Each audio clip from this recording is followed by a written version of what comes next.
Game Night, the most comprehensive coverage of high school football in the region. One for the money, two for the show. Get on the bus. Let's go.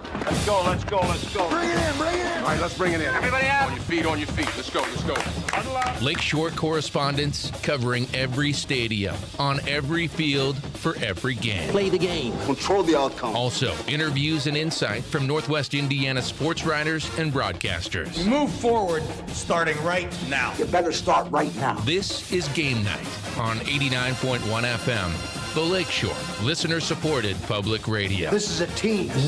We start becoming a team right now. And now, the Lakeshore broadcast team. Let's go. Let's go right now. Let's go right now. All right, let's show them what we got, guys.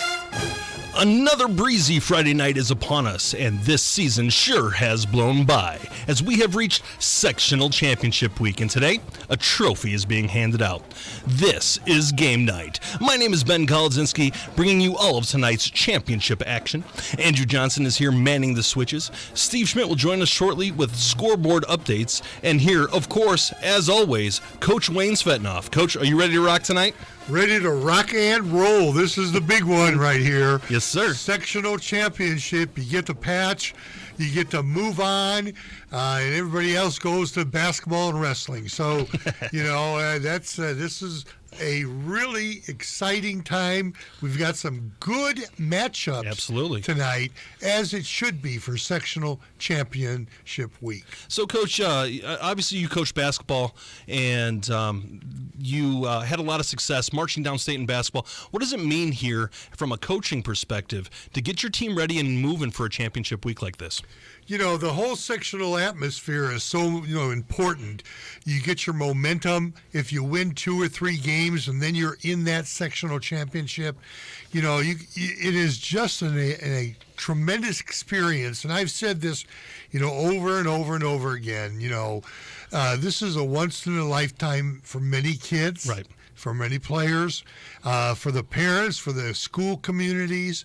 And, I constantly try to tell the kids, when you get out on the floor, look around, see the crowd, kind of take in the ambiance of the situation, right. But then you need to put it all on the line. There's no tomorrow if you lose. So, it's a great time of the year. Right. So you win and advance. You lose and you go home. Right. I was blessed enough to be on a team that won 3 sectional championships in my 4 years of high school.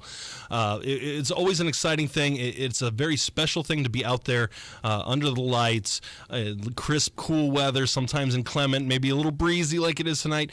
But it's definitely one of those, you live in the moment and then you have to just perform. You've been doing it all week or all season, and you're prepared for this game. And so it all boils down to this.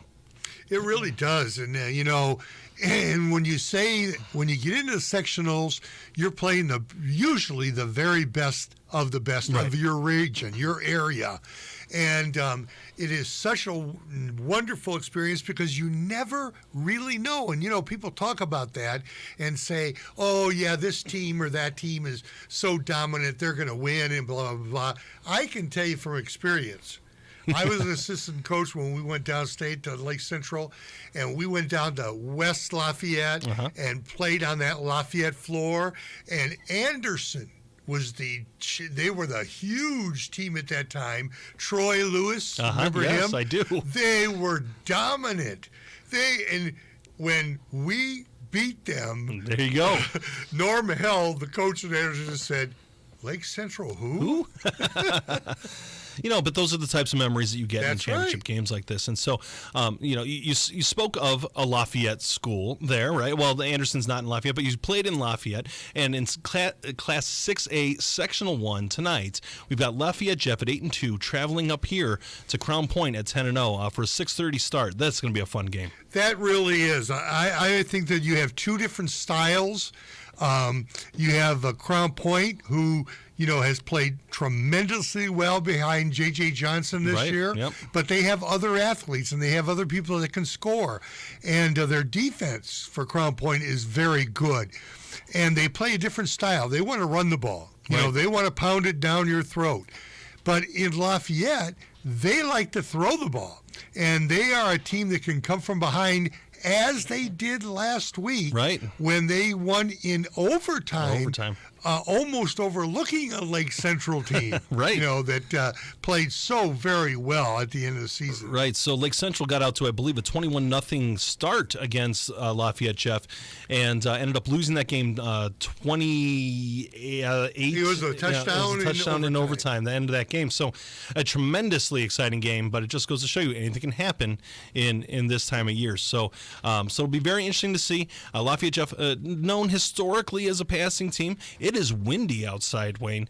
We've got some, 10, 15, 20 mile per hour winds with gusts even higher. So that could really hurt some passing teams. Yeah. So, but again, Lafayette can run the ball. Sure. I mean, I don't know how well they do it. As you look at that, you say, well, that really bodes well for Crown Point. But remember, at Crown Point, J.J. Johnson can pass the ball too. Yes, he can. I just think this is going to be a real balance that goes down to the end of the wire. Yeah. I think that this is going to be an excellent game. So luckily it's going to be dry tonight as well, so that's a good thing. So some of these high-flying offenses may have a bit of advantage. A little breezy, okay, but if they can keep the ball moving, get it to your athletes on the edge, you should be in good shape. And speaking of a team that has a lot of athletes and a lot of high-flying offense, Class 5A, Sectional 9, we've got Maryville at 8-2 at Hammond Central, also 8-2. There's a lot of talent in this game. There really is. And, you look at this and you say, well, Maryville, bigger school, more athletic maybe. Right. I don't know, but maybe more depth than Hammond Central. Because Hammond Central does have athletes. Oh, yeah. Jordan Woods is outstanding. Yes, he is. And his brother is also, and they've got some running backs that are going to be quick, but I don't know if Hammond has the depth that they need to play with Maryville. Now, the Pirates, I really like the way Jalen Thomas has matured and played. He's starting to find other people than Justin Marshall. Everybody knows about Justin. Right. This John Peters has played really well for Maryville the last couple of weeks. And, I think that right now it may come down to Maryville's nemesis at times, and that is fumbles or penalties or something like that. You cannot do that at this level. This is championship night. You have to take care of the ball. Right. You have to run your game plan, and may the best person win. Well, sure. I mean, 2 weeks ago, Maryville ran into Chesterton, and Chesterton was the prohibitive underdog in that game, and Maryville had a mistake after mistake and some turnovers and some frustration. Next thing you know, Chesterton took it to them and ended up upsetting Maryville. And so it appears last week Maryville collected themselves. They figured things out, and right now it's do or die. Yeah. And I think they're going to be an excellent situation for them. I think they're in good position to move forward. Yeah, you mentioned Chesterton. That's our next game, Valpo and Chesterton, to talk about. And I really like what Chesterton did and has done later in the season. Right. They had two quarterbacks. I think it's Stevan Boswell. Yep. He played really well early in the season. Then you all of a sudden had, Brady McCormick come on. Right. Last week he was outstanding. So when you can have that, two-headed monster at the quarterback, right. And the key to Chesterton is Garrett Lewis.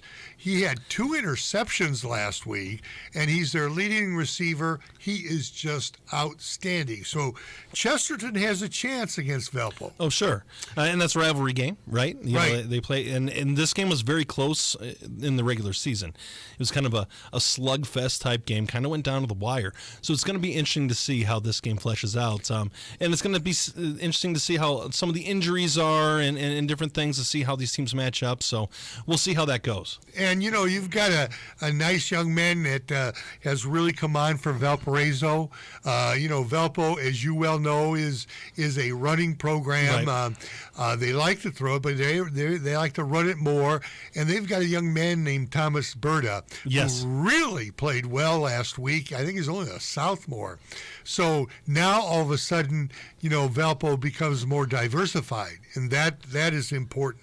And you need that at this time of year. You need to have that ability to control the ball, but also have multiple threats there on offense. So moving on from Class 5A, we've got Class 4A, Sectional 17, New Prairie at 10-1 at Hobart. That's another 6:30 kickoff. This is going to be a very tough game for Hobart, but if any team has the guts to put up a good fight against an overwhelming opponent, Hobart can do it. Yeah, they really can. Noah Ehrlich is an excellent quarterback for Hobart, really has played well late in the season. And their running back, Trey Gibson, Right. I'm sorry, he is just outstanding. Last week he was kind of off. He only had 3 touchdowns, but he is averaging 4 normally. But he does. And Hobart's defense is getting better. Sure. Now, we don't cover New Prairie much. You know a lot about them. I do, yes. And we saw them on highlights last week. And they looked good. They looked good. But they're at Hobart. The Brickies have a shot at this. Yes, they do. And if they can stop New Prairie's leading running back, Noah Mungia. He is yes. a tremendous athlete. But if we noticed last week, just watching our highlights, New Prairie is known as a rushing offense, but they threw the ball quite a bit last week too, successfully. I think their first 3 touchdowns were through the air, which was a bit of a shock to the Lowell contingent down there. So. That's going to be a good one to watch. It is. So before we get any further, we've got Dr. Reed Amons on the field with Maryville and Hammond Central. Dr. Reed, how's it going out there today?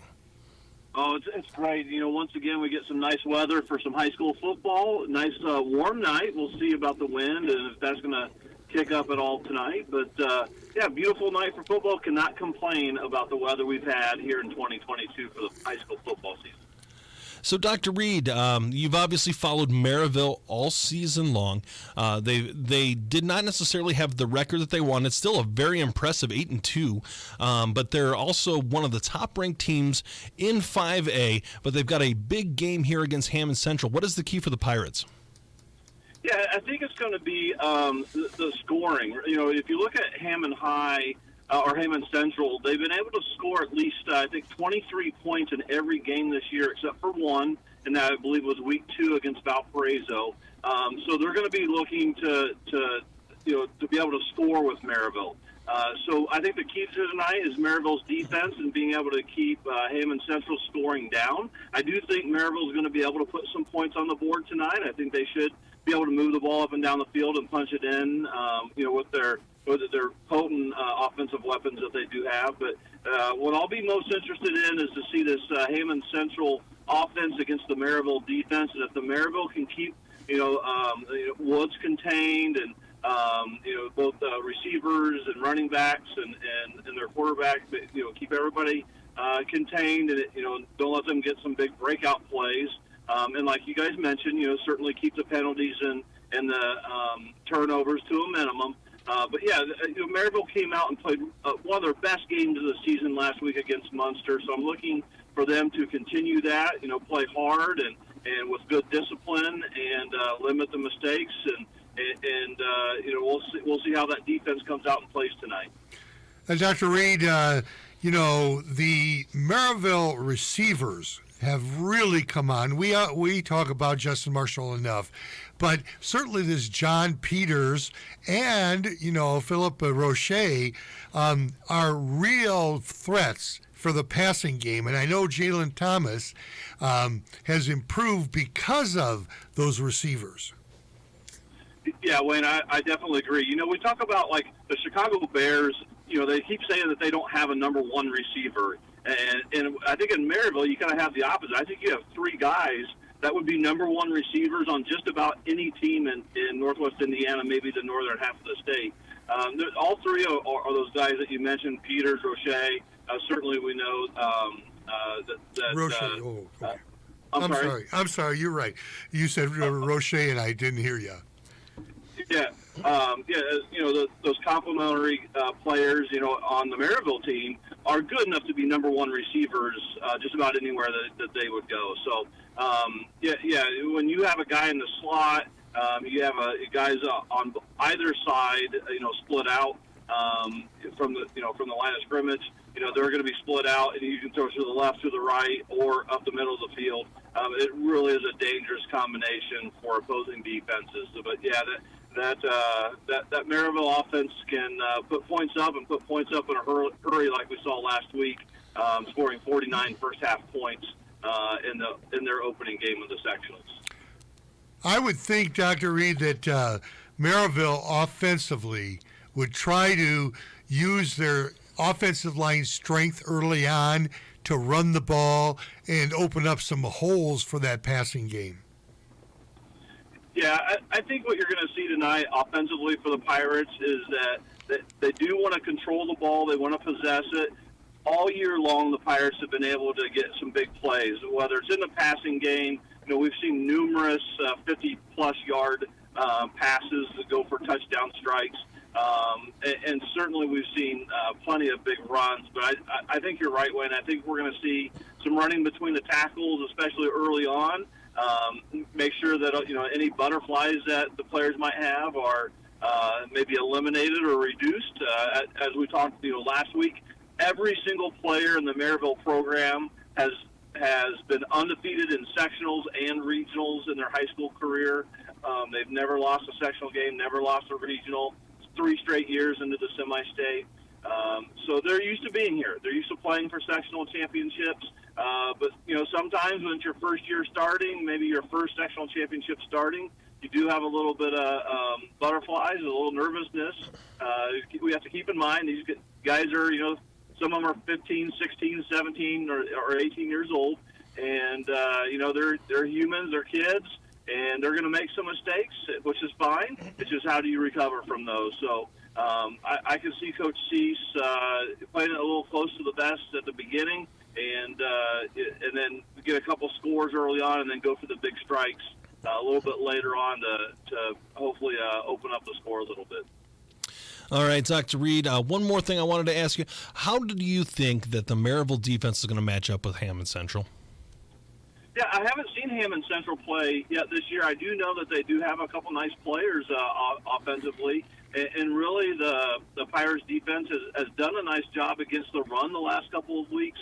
So I will be interested to see if they can prevent Hammond Central from getting to the outside. I'm sure that they would like to run to the outside. I know last week Munster did that quite a bit. They didn't run between the tackles very often. They try to use leverage on the outside. Off tackle, sweeps, option plays. So I'll be interested to see if Hammond Central kind of takes the same approach, and then it will be team speed and good tackling. That's something else that you'd like to see this time of year, is making sure that guy one and guy two make the stop. Not just hit the running back or hit the quarterback and fall off. So I want to see the tacklers wrap up and get the player down and stop big plays from happening, especially on the outside. All right, Dr. Reed, thank you much. Is there anything else you want to add before we let you go before kickoff? No, we just want to say, hey, guys, we certainly appreciate all you guys do, and this is a big night for these high schoolers, especially seniors. You just never know when it's going to be your last game. They're playing for sectional championships tonight. So we want to say congratulations to all the teams that have made it this far so far in this tournament, and good luck to everybody out there, and hopefully we have a great night of football. Thanks, guys. All right, thank you. Looking forward to hearing more from you. That was Dr. Reed Amons with an on-the-field segment there at Maryville and Hammond Central. That's going to be a fun game, Wayne. Yeah, that really is. I think that Maryville's going to have to, and I know they're going to prepare for this, but Jordan Woods is an athlete. Absolutely. He's not just a wide receiver. He can play running back. He threw a touchdown, I think, last week against Morton. He's a stud athlete. Right. But he's only one person. Right. Hammond Central is going to have other people step up tonight. Well, speaking of teams that has multiple players that step up week in and week out, we're going to move on to Sectional 3A, or 3A, Class 3A, Sectional 25, with a battle of two undefeated teams, West Lafayette at 11-0 versus Hanover Central at 11-0. That's a 6:30 p.m. kickoff. There is going to be a lot of offense in this game. Yes, there really is. And West Lafayette and Hanover Central, this is so exciting because both of them are 11-0. and neither have lost. And we know that West Lafayette is a dominant team in 3A. Absolutely. But we also know that Hanover Central is a dominant team in 3A. And it's going to be, I'm going to be anxious to see how not their offense, how Hanover Central's defense. Now, we've talked about them all season long. This Hanover Central, shutout. Nobody scores, shutout, Hanover Central. We're going to see tonight if that holds up. Yes, we will. The talent level has taken a tremendous step up.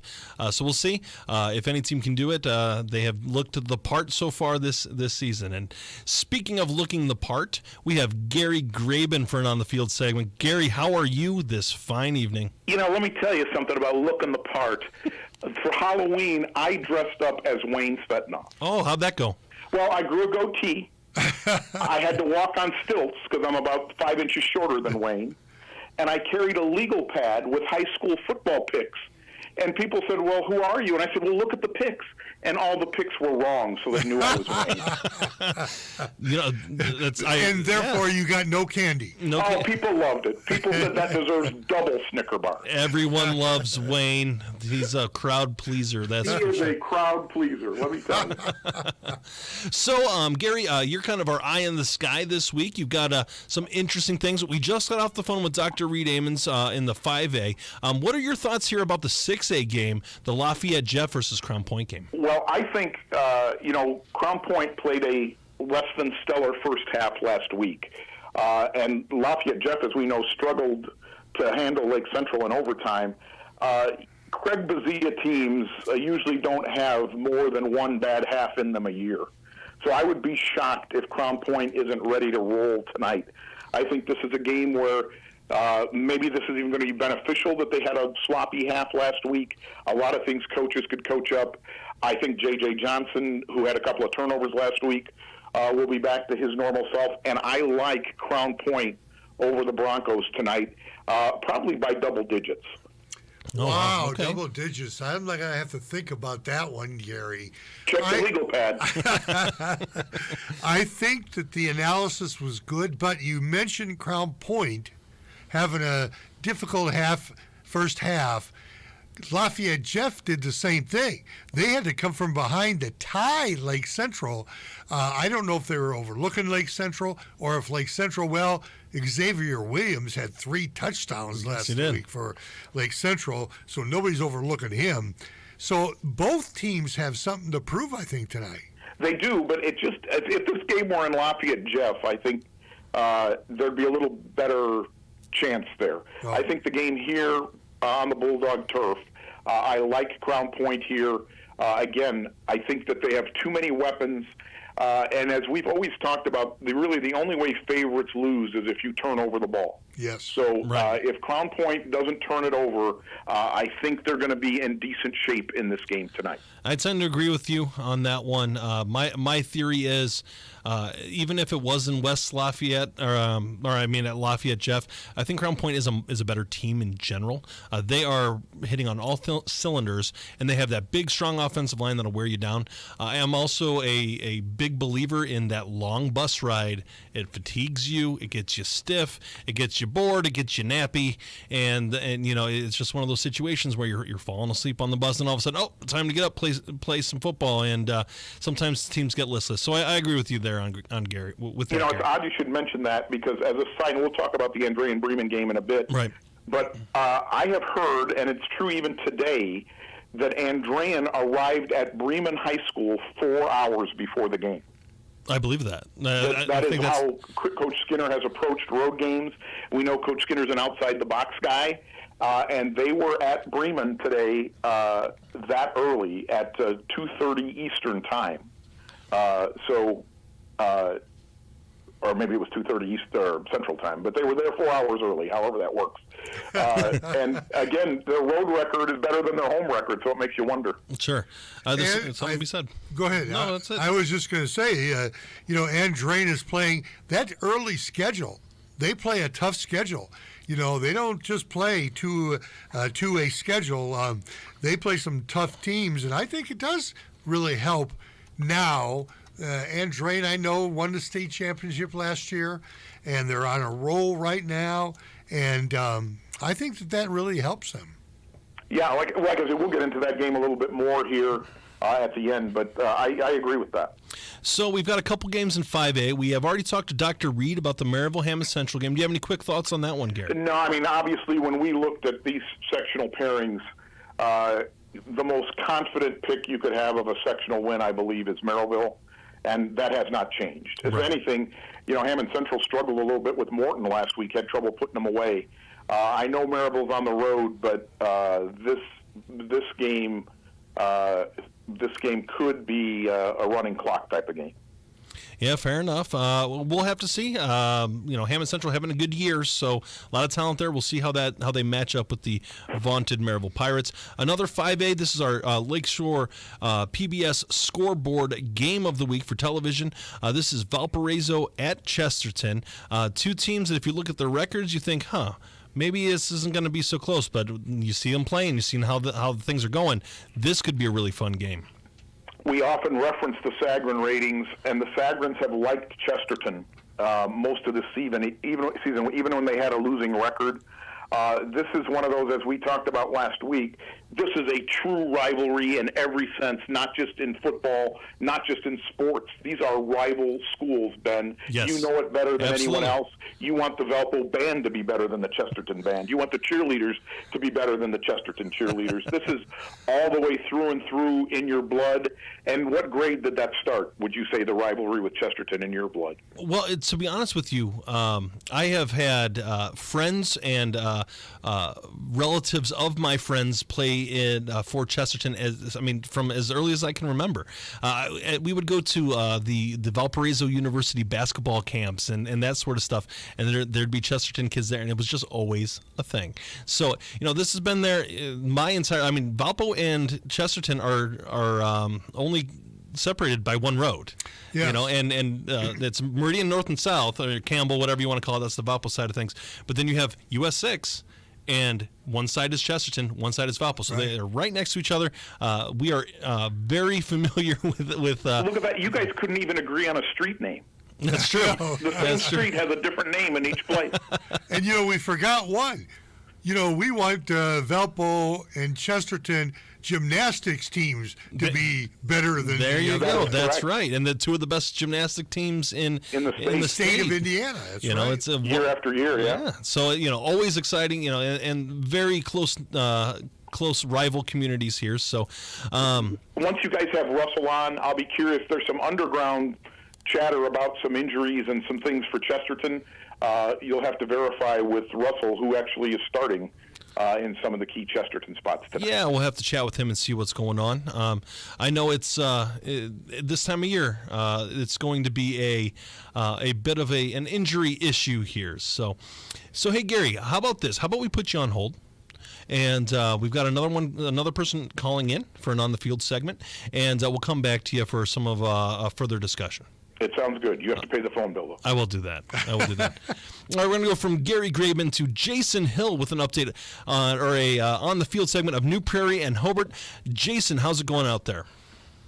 Good evening, guys. How we doing? I'm doing great. How are you?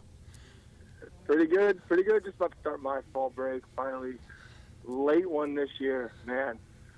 Good game here tonight. We have Hobart, New Prairie out here.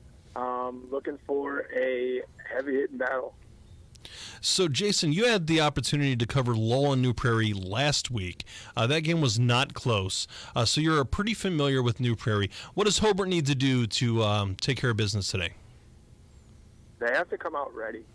This New Prairie team, from the opening kickoff last week, was just ready to hit, ready to execute, and ready to run. And they were able to kind of jump on Lowell a little bit and just suck the momentum out of the game from the very beginning. Traveling on the road again, another week, this time a little bit closer to home for New Prairie. But, if they can come out strong, Hobart has to be ready and ready to respond, hold their own, and put productive drives, get that offense going. Trey Gibson had a really good week last week. Willed them to victory. and we need to see more help. Can they get it done with just Trey Gibson? That's a big question. We need more from this Hobart offense tonight. So with the win today, the Hobart has Noah Elric, and they have a pretty decent passing attack. But do you think that wind is going to cause a factor for this Bricky offense? Definitely. It is a little bit gusty out here. My son was playing out, and they were with his little buddy here this afternoon, and just watching them play catch was hilarious. High school will be a little bit better, but definitely, is that going to be something Coach Osika looks at to kind of take advantage of? Different quarters mean different directions that the team is traveling. So, are you going to be willing to maybe adjust to take advantage of your situation weather-wise when you can? We'll see, but that might be needed here because this New Prairie defense is tough. They're big and physical, so Hobart has to be ready, wind or no wind. So, Jason, how do you see this game playing out right now?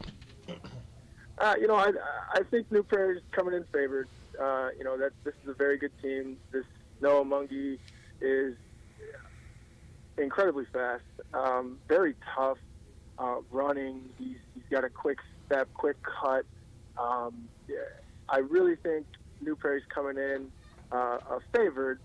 But Hobart, good season, and taking their lumps, and they're finding ways to stay in games and keep winning. So it's not a knock against Hobart. It's just a little bit down this year. Hobart's lost a little bit of that explosiveness through the air in their passing game to graduation, and it's not the same Hobart team that made a trip down to Indianapolis. So you kind of have to give some respect here and know where you're weak and be ready, because teams like New Prairie, very well coached, very tough kids, are going to come in and try to exploit some of those weaknesses quick, especially in these playoff games. Absolutely. So I think that Hobart has the offensive firepower and the toughness on defense to slow this New Prairie team down. It's going to be very interesting to see how the initial burst of this game, the first couple quarters, to see how it goes. So, Jason, do you have anything else you want to add about this game before we let you get ready for kickoff? No, sir. I think you ended it well there. It will be interesting, these first possessions, first quarter, to see how this one starts to shape up. All righty. Thank you much, Jason. We appreciate it. Looking forward to hearing more from you as this night goes on. All righty, guys. All right, thank you much. That was Jason Hill with an update on the field of New Prairie and Hobart. We're going to go back to Gary Graben here, and we got a couple more things we need to chat with Gary. Gary, we left off just finishing up talking about Valparaiso and Chesterton. That was Jason Hill, who just gave us a little bit of a taste of New Prairie and Hobart. What kind of thoughts do you have on New Prairie and Hobart? Well, I saw that game Hobart had at Highland last week where they struggled for a half. And that was despite the fact that Trey Gibson was putting up Herculean numbers. Almost, it seemed unbelievable by the end of the night that he had 260 yards. I think for Hobart to have a chance tonight, it's clean game time. And they're going to need a little more out of Noah Ehrlich. I mean, Gibson's given it all. Ehrlich was not especially sharp last week, so I think if he could have a sharper game and be a passing threat, the wind is straight out of the south, so at Hobart, that means they're going to have some times where you're with the wind for the quarter and into the wind for a quarter. So you're going to have to take advantage of the times I think you have the wind with your whole arsenal of offense. But again, I think those highlights last week that you guys showed of New Prairie were incredible on how athletic and quick they were. Lowell, as we know, is a fundamentally good defensive team, and it looked like they were just standing still in that game. Incredible what New Prairie had out there, and then they unveiled the passing game to great success. So, again, a very difficult team for a defensive coordinator to prepare for here with New Prairie. And again, Hobart needs to get off to a good start here. And, again, take advantage when they have the wind. I think all those are going to be necessary if they're going to try to pull an upset tonight. So right before you called in here, Gary, Wayne and I were chatting about West Lafayette and Hanover Central, battle two undefeated teams. Wayne was pretty high on West Lafayette. Hanover has obviously looked very impressive so far this season. Two undefeated teams, a lot of offense in this game. What are you thinking? Couple of things that stood out with a little bit of research this week. First of all, when we talk about the geography of the field, remember at Hanover, the field is east-west. So the wind is going to be a crosswind all night rather than with you. So is that going to affect a passing game that Hanover loves to use? Probably will. Another concern is that West Lafayette has three guys who have 4 interceptions each. We saw in that game against Rensselaer in week 1 of the sectional that Hanover's passing game struggled with some more athletic, better prepared defensive backs. Is that going to be an issue here? If the ball, because sometimes that wind can make that ball hang up in the air, and we know Gannon Howes can go get it for Hanover, but in the end here, will there be more players there? And then when you guys talk to Al, again, the same story here. There are some stories about some injuries that we need to double-check with Hanover. So when you guys have your first talk with Al Rodriguez, you're going to have to talk about who started in all the positions here for Hanover. Sure. We'll have to bring that up to him. One thing here, Wayne, we're moving on from Class 3A, Sectional 26. Knox and Jimtown. I know that you know Knox's head coach very well. He's a pretty good coach. What do you think, Wayne? Yeah, he really is. Russ Radke, was at Griffith and really turned Griffith around totally. They were a dominant force in Northwest Indiana for a long time. And then he, I believe, was going to go to Portage, but then he flipped over to Knox, and he's turned that program around. Right. Knox has had a nice season. They're 8-3 on the year, and they struggled a little bit in a couple of games, but they were kind of, righted the ship. And I think that, in this particular one, I really think that Knox can play well enough to possibly move on. What do you think, Wayne? Or Gary? That's me. Yeah, wow. That's right. There's an urban legend that many years ago, maybe 45, 50 years ago, that Wayne Stetnoff schooled Russ Radke on the basketball court. I've There's heard an that. urban legend that floats around Lake County. I can't confirm or deny because I was actually still eating baby food when that happened. But nonetheless, Russ Radke, as we know, one of the state's great coaches, when he finds the right situation, and in 2022 America, I think Knox is the perfect place for Russ Radke to be, where you can find kids who are still grinders. There's probably nobody on that team that's going to be playing Division I football, but they are grinders, and they are going to be tough and fight you to the end. For Knox, actually, if they win tonight against Jimtown, they would host either Hanover or West Lafayette next week. So Wow. You talk about bus rides. Right. West Lafayette had one to Calumet last week. Now they have one here to Hanover, and then they would go up to Knox next week.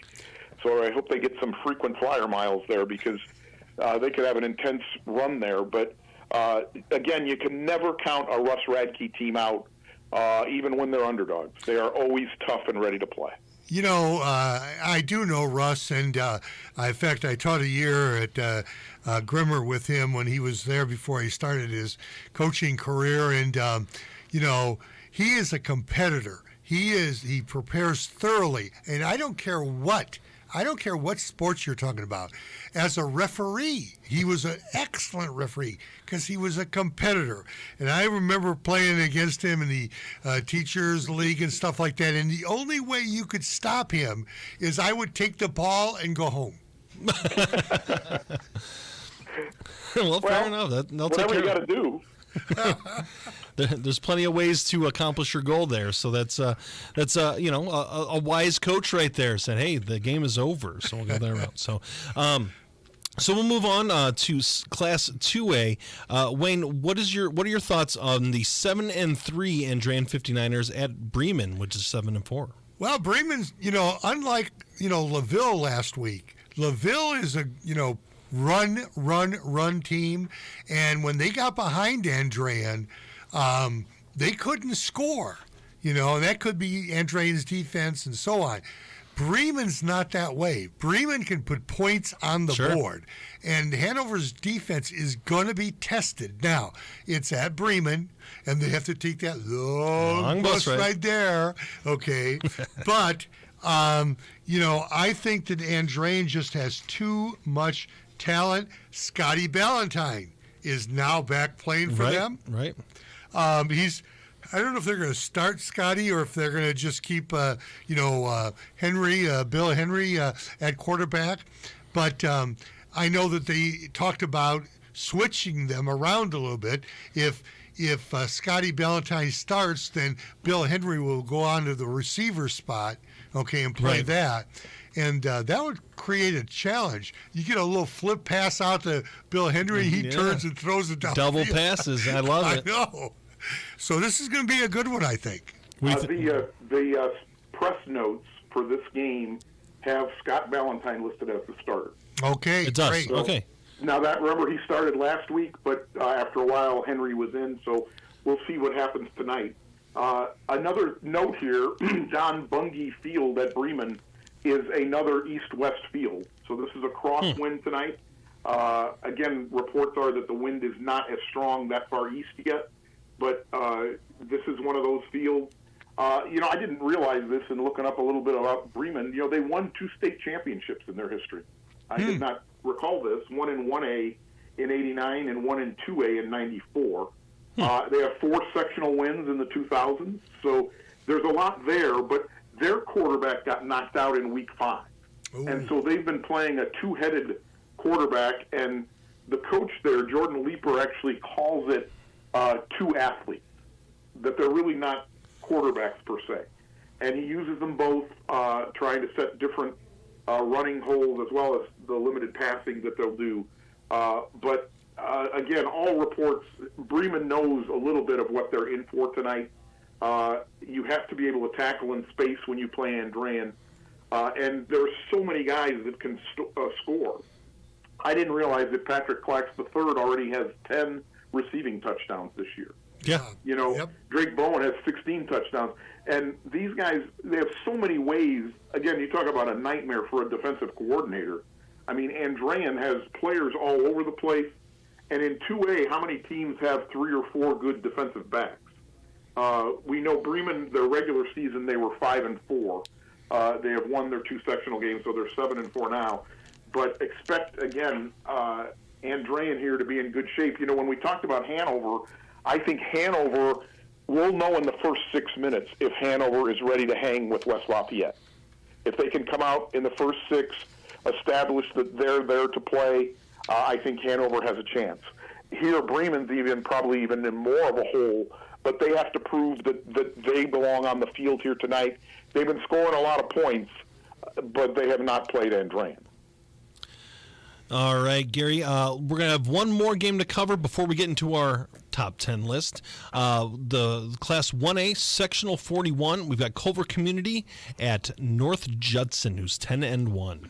Well, if we called Merrillville the most dominant team in a sectional, North Judson is right below them. North Judson is clearly the best team in this sectional. The second best team may have been South Newton, and we saw what happened in that game in week 1. So, again, this can be brief. I expect North Judson to roll tonight.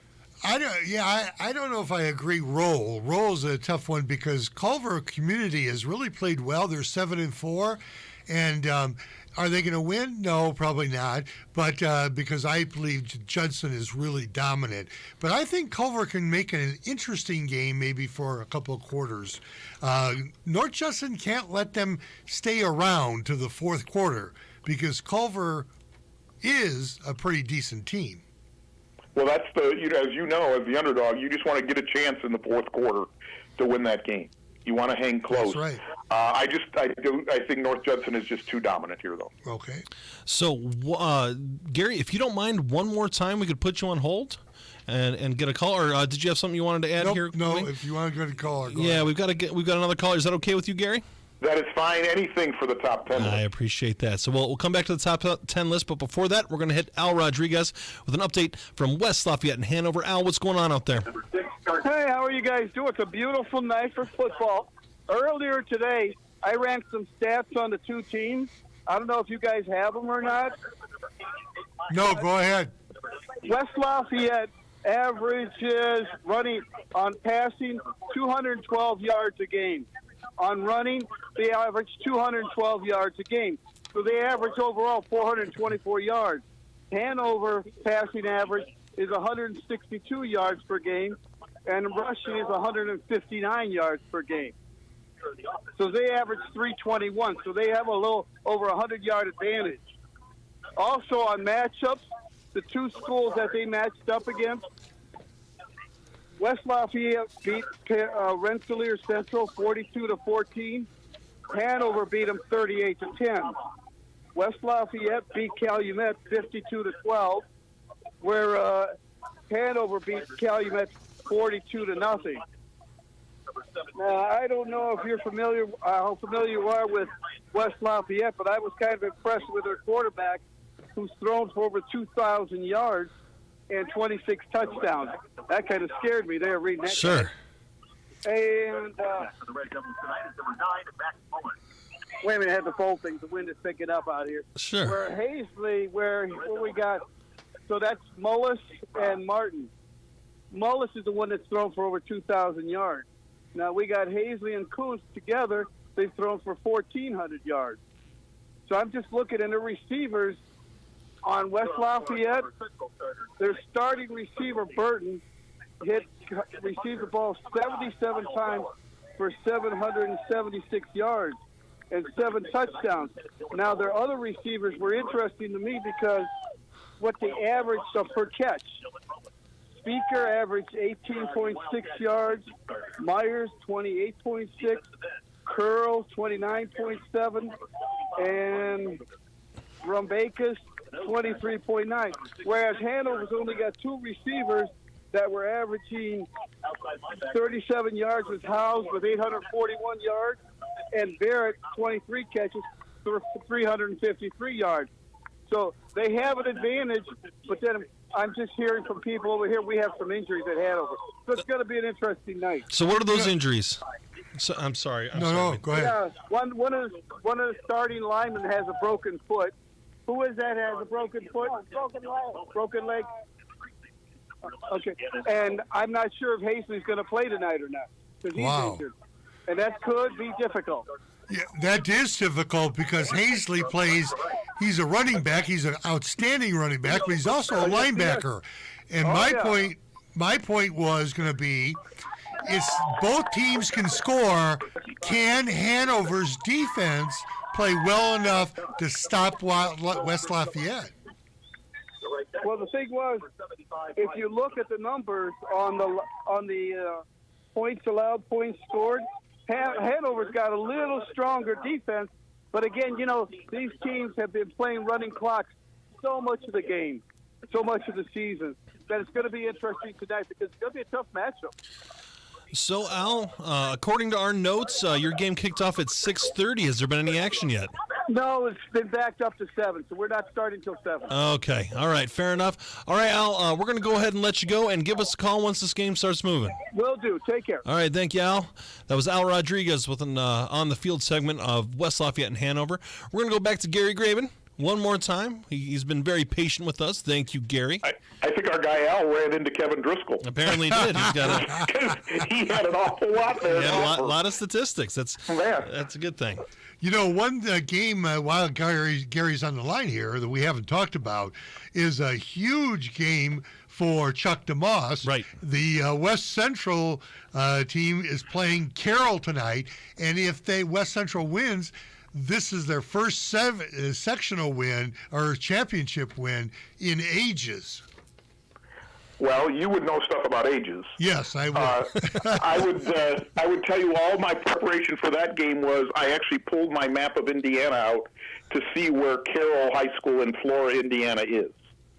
And? So I know where it is. Where is it? After that, you'll stump me. Can you give us an approximation of where it is? I wouldn't even know. It's actually kind of in line with Lafayette. It's just east, inward, maybe about 15, 20 miles. Well, fair enough. So not And they always make the distinction because there's the Carroll of Fort Wayne, which is a powerhouse, may be playing Crown Point next week. Right. Yes. And this Carroll of Flora. But needless to say, I have not seen the beautiful building I'm sure they have at Carroll High School. Well, fair enough. That'll be an interesting one. We hope for Chuck's sake that is a fortuitous win for his program there in West Central, and hopefully that's a good game for him. But we have some big news right now, Gary. You want to know what that big news is? What is it, Ben? The big news is there is no Little Five this week. Wow. Some would say there wasn't really much of a Little Five all season. Well, to be honest with you, there's been some dominant smaller schools, but they've all worked their way up into the top 10. So, Wayne, what do you got here? All right. For the top 11 this week, 11, yes. We've got for 10B, that is Knox. Knox has moved in with an 8-3 record and still in play. In number 10 spot is West Central, 10-1, with a championship possibility in play. Number 9 is Hammond Central, 8-2, and what a great season they've had. Only 2 losses. They're going to have a tough one tonight against Maryville, but still, you got to compliment Hammond Central. Number 8 is Chesterton. Wow, whoa. 5. Really? Yes. Wow. What is this, week 12, huh? Okay. This is week 12. Wow. And a 500 team is in the top 10. That doesn't happen very often. Almost never. And number 7 is Valparaiso, 7-3. Boy, what a matchup that's going to be. Number 6, North Judson, 10-1. What a dominant performance that they have for the last couple of years, actually. Hobart, 8-3. Boy, they got a matchup to this week, and this will prove their mettle. 4 is Andrean, 7-3. Maryville comes in at number 2, 8-2. And then the 2 undefeated teams in Northwest Indiana, Hanover Central, number 2, 11-0. And then number 1, Crown Point Bulldogs, 10-0. Thoughts, Gary? And I throw the gauntlet down. The gauntlet down. Yeah, and I'm just looking away from that gauntlet. Well, I'm glad to see that Chesterton, after beating teams like Maryville, finally gets into the poll, while teams that never played anybody close to Maryville have been in the poll all year. But, again, why digress? It could be our last show. I should probably be nice. Fair enough. So we've got about 8 minutes before our break here. Gary, is there anything else you want to add here on this game or anything here in Northwest Indiana tonight? No, this is one of those games I always, to wax philosophical, trophies are handed out tonight. Right. And these are the things when I'm in high schools, and you guys are in high schools a lot too, and you see trophy cases and you see trophies from 1944 and whatever that you see here, that these trophies last forever in these schools. And you can't understate what this means for some schools who never have had a chance to win a sectional. I believe, if I'm not mistaken, I think Dr. Reed Amons told me that Chesterton has never won a football sectional. So this could be their first football sectional tonight. And the memory of that, and then on the converse, the other locker room, the tears that are shed when it's over. It's over, and turn in your pads tomorrow, and it's time to move into basketball season. I think the emotion on the field tonight, especially any games that go right to the wire, which could certainly happen at a couple of these games that we'll be hearing tonight. I think that's always one of the things that the sectional playoffs, with everybody in the state in our sectional, I think it's one of those things that creates that dichotomy of emotion. Yeah, I agree with you. As someone who's been on both sides of that dichotomy of the wins and the losses, is definitely a heavy emotional thing. Of course, you want to keep winning and keep moving downstate, but for every team except for one in each class, your season ends with a loss. So hopefully for some of these region teams, we get a nice trophy this week, and things continue, and we can keep representing Northwest Indiana strong here in the tournament. Well, by the end of the night, there will only be 8 teams left in each class. Right. So that's rare company. Absolutely. So, so if there's anything else you want to add, Gary, we'll let you go, and we'll let you go ahead and get geared up for some of the games you're covering this evening. Sounds good, guys. All right. Thank you, Gary. Appreciate it. I know that we have completely buzzed through our first break, and we're getting close to the top of the hour. So we're going to go ahead. We're going to take a quick break here on 89.1 FM, The Lakeshore. This is Game Night on 89.1 FM, The Lakeshore, listener-supported public radio. But maybe at stake, this election in state high courts, Saudi Arabia cracks down on dissidents, and Alfred Yankovic has a new approach in his new biopic about how he became Weird Al. I just thought, if I ever do my own biopic, I'm just going to throw facts out the window. All that in the latest news Saturday on Weekend Edition from NPR News.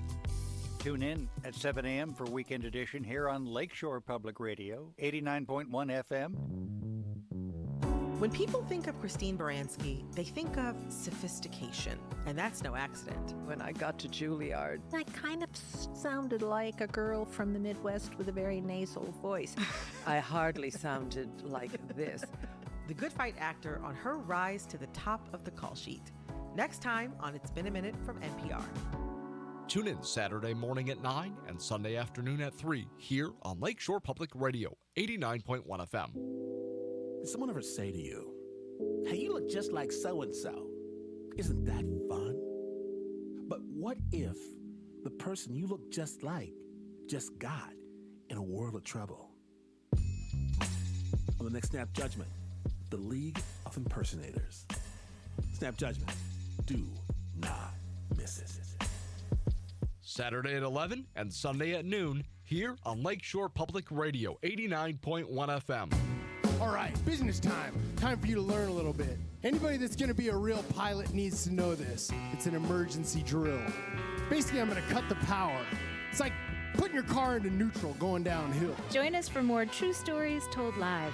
This week, adventure stories, fear of flying, summer camp shenanigans, and an Italian stallion.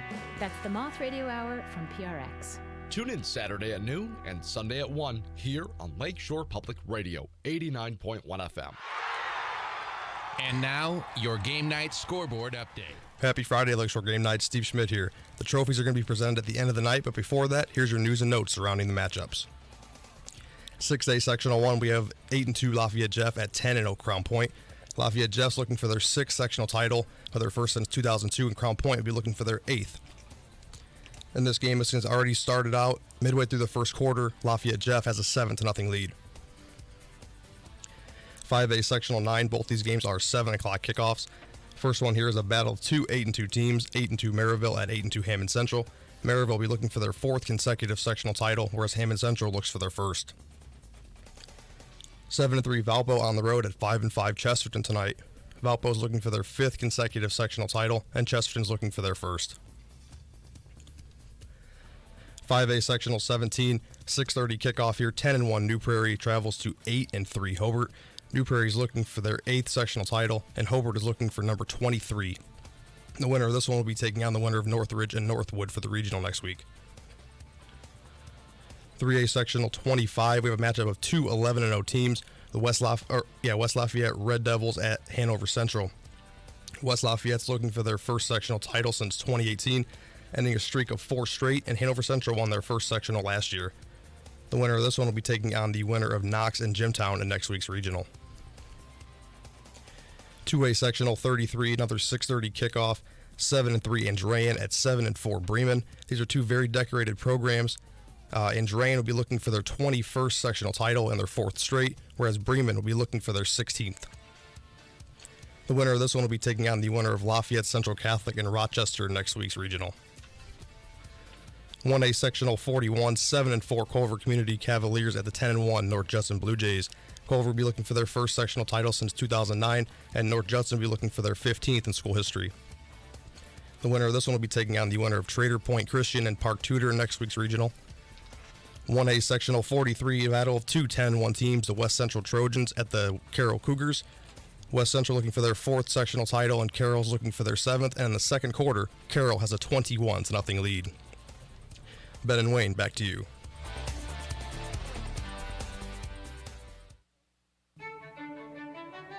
This is listener-supported public radio in Northwest Indiana.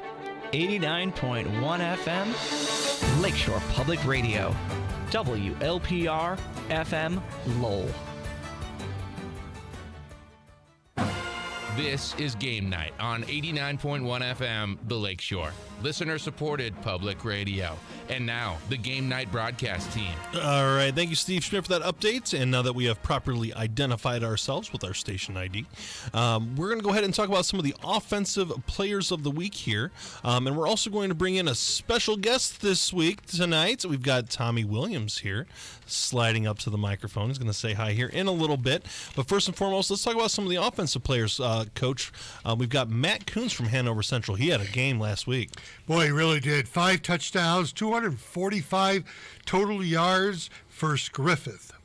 That is an incredible number, 5 touchdowns. And we had another individual who had 5 touchdowns. You got my personal player of the year here in Northwest Indiana, J.J. Johnson with Crown Point. J.J. Johnson has just been outstanding for Crown Point. 5 touchdowns last week, 195 yards total versus Portage. And let me just say, and since we have Tommy Williams here sitting in with us in the studio, and Tommy, you followed the season a little bit here. If Matt Kuntz, I'll just throw this question out.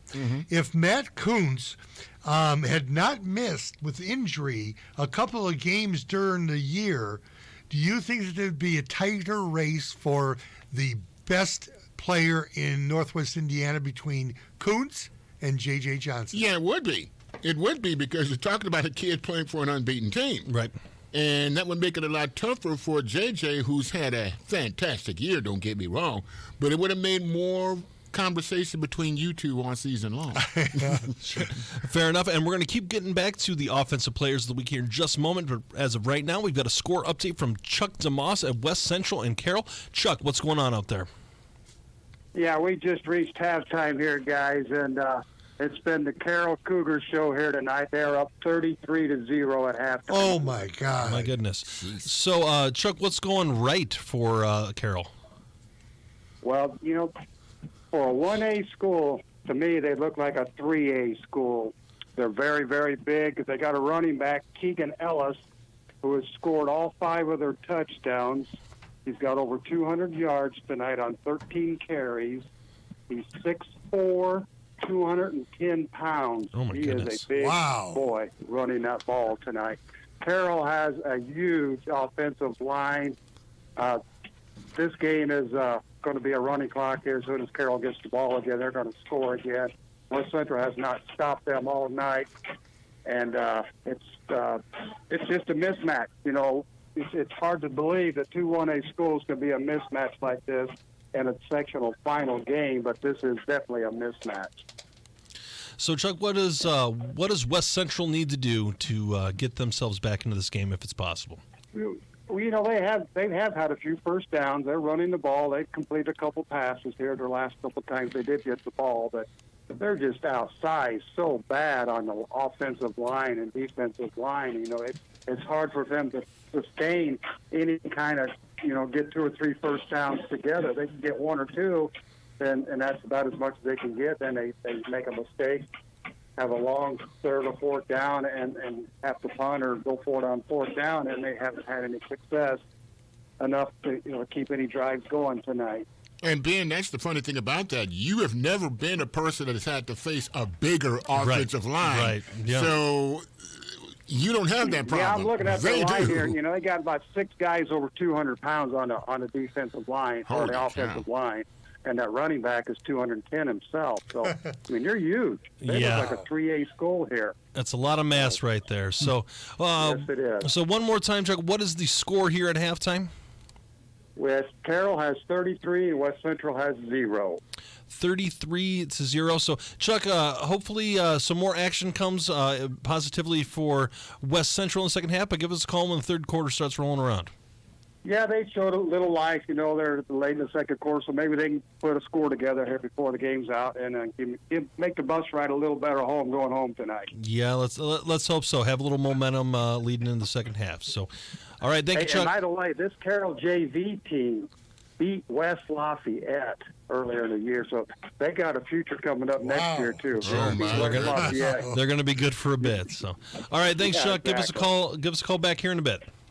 Thanks, guys. Let me ask Coach a question when it comes to going up against a football team that you see is bigger than you are, more talented than you are, and, oh, yeah, they've got a running back that's about 210 pounds. How do you get your team motivated to stop a squad like that? Well, I would try to stop my team from running to the locker room where they saw it. Sounds right to me. Right. I mean, at that point, it's very tough, especially a smaller school. For a larger 5A, 6A type school, it's not uncommon to have everyone over 200 pounds on your offense. But at a small, quote unquote, 1A school like that, that is a really tough situation. I'm a big guy. I'm 6'3". I'm about 270 pounds. I'm pretty strong still, even though I'm getting older.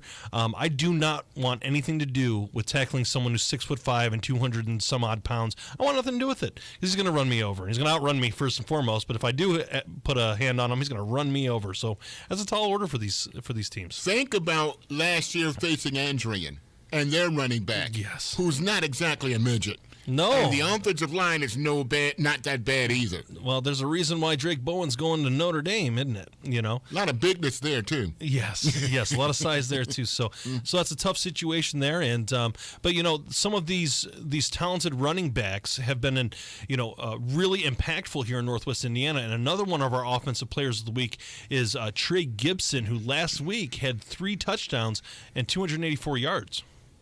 Trey has just been outstanding the entire year, and Hobart relies on him. They can get the ball to him in space on passes. He can get through that line. You've seen highlights on Scoreboard on Friday nights at 10:30 right here on Lakeshore Public TV. But and we've seen him. He hits the hole so fast. Those linebackers have trouble getting off their block and already traced through it. Right. So he's a great athlete, and I wouldn't even say he's a little bit below Johnson. I think they're pretty close on the same level. They're excellent players here. I mean, when I'm a fan of J.J. Johnson, this has nothing to do with Drake Bowen or Trey Gibson. I mean, and Jordan Woods and some of these other folks we're going to talk about here in a little bit. These are some fantastic athletes here. So just because I like one does not mean any of them are any worse. So completely different from what we were talking about size-wise. Oh, yeah. Because Trey is not exactly a big guy, but that quickness does help. Oh, yeah. Absolutely. So we're going to continue with our Offensive Players of the Week discussion. We've got a call in here, a score update of Jason Hill with New Prairie and Hobart. Jason, what's going on out there? Hey, guys. Just kicked off here out at Hobart. Wind playing a factor here early. No air. Ball into the wind was tipped by New Prairie defensive lineman and intercepted right at about the New Prairie 30-yard line. So already set up in good field position. It took Noah Mungie 2 plays to punch it in from about 15 yards out, putting New Prairie up 7-0 with about 10 minutes to go here in the first. So mistake early by Hobart led to a quick New Prairie touchdown by Noah Mungia. What does Hobart need to do now to get back into this game? Similar start for New Prairie, kind of catching Lowell last week. What I learned from last week, New Prairie, is they have the power on both sides. So you need to be ready here and now, and you need to string something together right now into the wind here at Hobart. All right, Jason, one more time. What is that score and time update, please? 10:30 to go here in the first quarter. New Prairie leads Hobart 7-0. So, thank you, Jason. Appreciate it. That was Jason Hill with an update of New Prairie and Hobart. Obviously, a fortuitous start for New Prairie and not what Hobart needed. Question number one, the most important question: what is fortuitous? What was that you just used? The best way I can fortuitous. Yes. Fortunately, one of those. It's a derivative of fortune. Thank you. Yes. I appreciate that. Yes, we got that going for it. Now we can move on. Now we will. But here's the next thing about Hobart that you have to be concerned about. If you shut down their number one running back, who's your number two option? It's going to be tough to see. I mean, because they've been riding Trey Gibson really hard this year because he's a spectacular player. So, I mean, you have to go with Noah Ehrlich as your quarterback, but he's just thrown an interception to start the game. So, a tough situation. Not very good for Hobart position to be in right now. Very fortuitous. Did I pronounce it Yes, right? you got it. I just want to make sure. For New Prairie. There you go. Yeah. Another good player last week, we had Blake Vanek with Highland. He had three touchdowns. 3 touchdowns, and he had an interception also. So he plays both ways. You don't normally see your quarterback playing on defense, but Highland uses him that way. And Blake has done an outstanding job. They lost to Hobart, but they played Hobart well. And, so he was definitely one of our offensive players of the week. As a matter of fact, you have to go back a few years to think about the last kid that played quarterback for a state championship team, and he also played DB. His name was Tommy Finn. Tommy Finn, that's right. Finn. Yep. That's right. Mm-hmm. Yeah. Oh, score one for, the Mr. Williams here. Yeah, well, the first name? Come on now. Tommy, Tommy. Come on, Tommy. You Tommy's got to stick together. Exactly. Another individual who is playing tonight, we've got Jordan Woods for Hammond Central. Yeah, he had 3 touchdowns, 135 yards total. He threw a touchdown. He caught a touchdown. He ran a touchdown. Johnny do everything, right? He did everything. He didn't sell I Am Popcorn. No. But it's out there, folks, if you need some popcorn from Munster. But I'll tell you, Jordan Woods is the real deal. He's going to Colorado State along with Justin Marshall from Maryville. So the Colorado State University is looking at our area. Yeah, they like Northwest Indiana, sure. Yes. Who doesn't? Northwest Indiana is a heaven on earth, in my opinion. So we've got that going for us as well. So good for him. He's an excellent athlete, and hopefully has a good game today. And an excellent basketball player. And an excellent basketball player as well. And then one more, we've got Tommy Berta from Valpo. He had an excellent game. Yeah, he did. And he's only a sophomore. I love the way he stepped in and just became part of the Valpo mystique at running back because they have been so good there. He had 3 touchdowns and 194 yards against LaPorte. And I'll tell you, without Berta really coming through, this Valpo-Chesterton game could have been a disaster. Yeah, we hadn't played it yet, but sure. I mean, it's just kicking off, last few minutes. So that's right. So it'll be interesting to see. But speaking of Hammond Central, we just spoke about Jordan Woods. We've got an update here from Reed Amons with an update on Maryville and Hammond Central. Dr. Reed, what's going on out there? Yeah, Maryville gets the ball first, and after picking up a 4th down conversion on a 4th and 2 right at midfield, the very next play was a 55-yard touchdown pass to Justin Marshall. It was like a little screen pass out to the right side, out in the flat. Got some good blocking and broke a couple tackles and took it all the way in for the touchdown. That was into the wind. I know Gary Graven's talked a little bit about the south wind tonight. Maryville's opened up the game going into the wind. The extra point was good. That put Maryville on top 7-0, which is where we stand right now. There's 7:50 to go here in quarter number 1. Hammond Central has the ball at their own 35-yard line, but Maryville's on top 7-0. So, Dr. Reed, what does Hammond Central need to do to get back into this game? Well, right now they've actually come out throwing the ball quite a bit here on their first 2 plays. I think 3 of the first 4 plays have been passes, and so they're going to need to pick up here a first down here. But now an incomplete pass has just fallen. Now Hammond Central's facing a 4th and 5 with 7:33 to go here in the first quarter. Looks like with the wind they're going to elect to punt the ball back to the Pirates, but Maryville on top 7-0 here about halfway through the first quarter. All right, thank you, Dr. Reed. We appreciate the update. Hey, question for both of you guys. Dr. Reed, how are you? It's Tommy Williams here. Anyway, good, Tommy, how are you? Hey, not bad, man. How about yourself? I'm good, thanks. Still brilliant. Thanks a lot, buddy. Hey, got a question for both of you guys. Yes.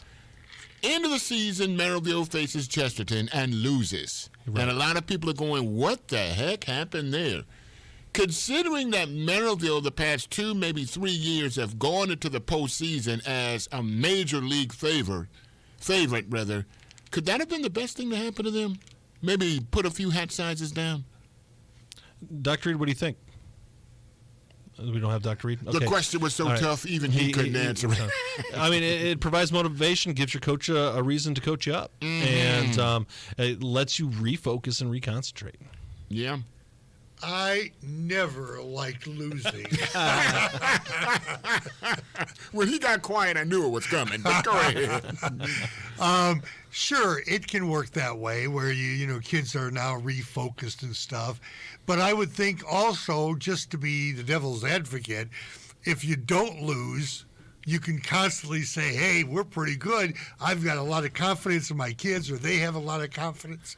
So it just depends on the team mentality. How do they take a loss, and a team chemistry. Are the kids pointing fingers and saying, oh, we were undefeated until you dropped the pass? Right. So it really depends, but I never did like to lose. We lost, but I never did like it. All right, we've got some calls lining up here. We've got Al Rodriguez with an update from West Lafayette and Hanover. Al, what's going on? Hey, how you guys doing? Well, West Lafayette had a couple of motion penalties that held them back. Then they did intentional grounding. They had to kick. Hanover got the ball on the 32-yard line, marched down and scored with a 24-yard touchdown by Jaden Howard. So right now the score is Hanover 7, West Lafayette 0 with 7:30 left in the first quarter. All right, so Hanover. Was that Gannon House? Jaden Howard scored the touchdown Okay. on a 24-yard run. All right, fair enough. We appreciate that, Al. How is West Lafayette doing with the ensuing possession here? Well, they're starting to move on the second series. They're on the Hanover. They're on their 42-yard line. They're starting to march, so we'll have to see what they're doing. But the defensive line, he's running. Somebody better tackle him. There we go. Oh, he got him. All right, nice run from about the 45 to the 30 at Hanover by their star running back. But that's about all I can give you right now. I'm into the game, but I'll keep you updated. Thank you. Sounds good, Al. Appreciate it. So Hanover Central up 7-0 early here. We're going to go from Al Rodriguez. We're going to go to Jason Hill on line 3 with an update from New Prairie and Hobart. Jason, what's going on? Another first quarter score update for you. New Prairie leading this one now, 14-0. New Prairie ran 3 plays, scored twice. This last touchdown by quarterback Marshall. And Ben, you're going to have to help me with the last name here. Is it Kamisic? Kamisic, excuse me. Marshall taking a 70-yard quarterback keeper. Lightning quick. A couple of over defenders got there, but just a little bit too late. 70 yards later, he's in the end zone. It's 14-0 New Prairie. New Prairie's ran 3 plays, scored twice. Hobart has ran 9, I was counting, and they made it to midfield, and it had an interception. So positive play for the Brickies.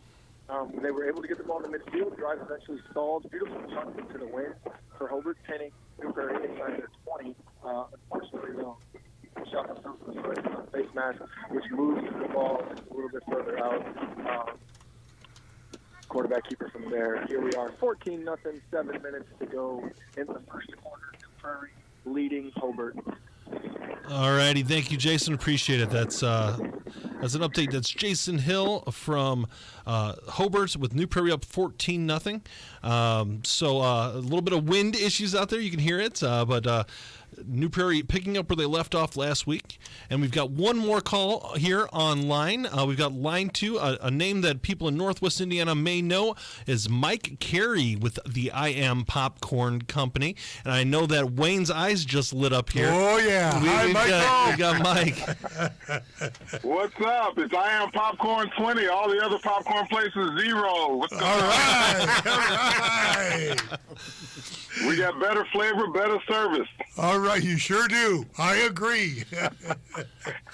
So Mike was nice enough to provide us with some popcorn here today. I haven't had an opportunity to get at it yet, but I hear it's very good, Mike. Well, yeah, check it out. I'm not 100% sure what we sent. I try to send a variety of things, but we generally have somewhere between 20 and 30 flavors on the shelf most days. So, pop on in sometime, check it out. If you like it, come by the shop. Hey, Mike. Right in Munster, 439 Ridge Road. Mike, we even have Tommy Williams in the studio. Hopefully this is not as close as he'll get to your store, but this is... All I have to say is this. I walked in here a little late today, and now that I hear that there was popcorn in there, yeah, I walked in there earlier, there was no popcorn. Oh, did they eat it all and there was popcorn all over Kotlazinski's sleeve. No. All right, you caught me here. Well, it does tend to go fast. I have a lot of customers that, they're hiding popcorn from their spouses. Spouses are sneaking in private stashes of popcorn all over the place. All right, Mike. So we obviously love your popcorn. We thank you for everything that you've done for us here and providing us with this. What are your thoughts on some of the football tonight? And what are you looking, keeping your eye on? Well, you know what? I honestly, I really missed being able to go to games and do correspondence for you guys because I haven't watched any football. I think I've done a couple games since I've opened up the popcorn shop, and usually during the week, on Friday nights, I'm tied up at the shop till 7. Can't get out to any games, so I haven't seen any. Even the schools that I used to work in, I've not seen any of their games, Sure. So I have no clue what's going on. I'm sorry about that.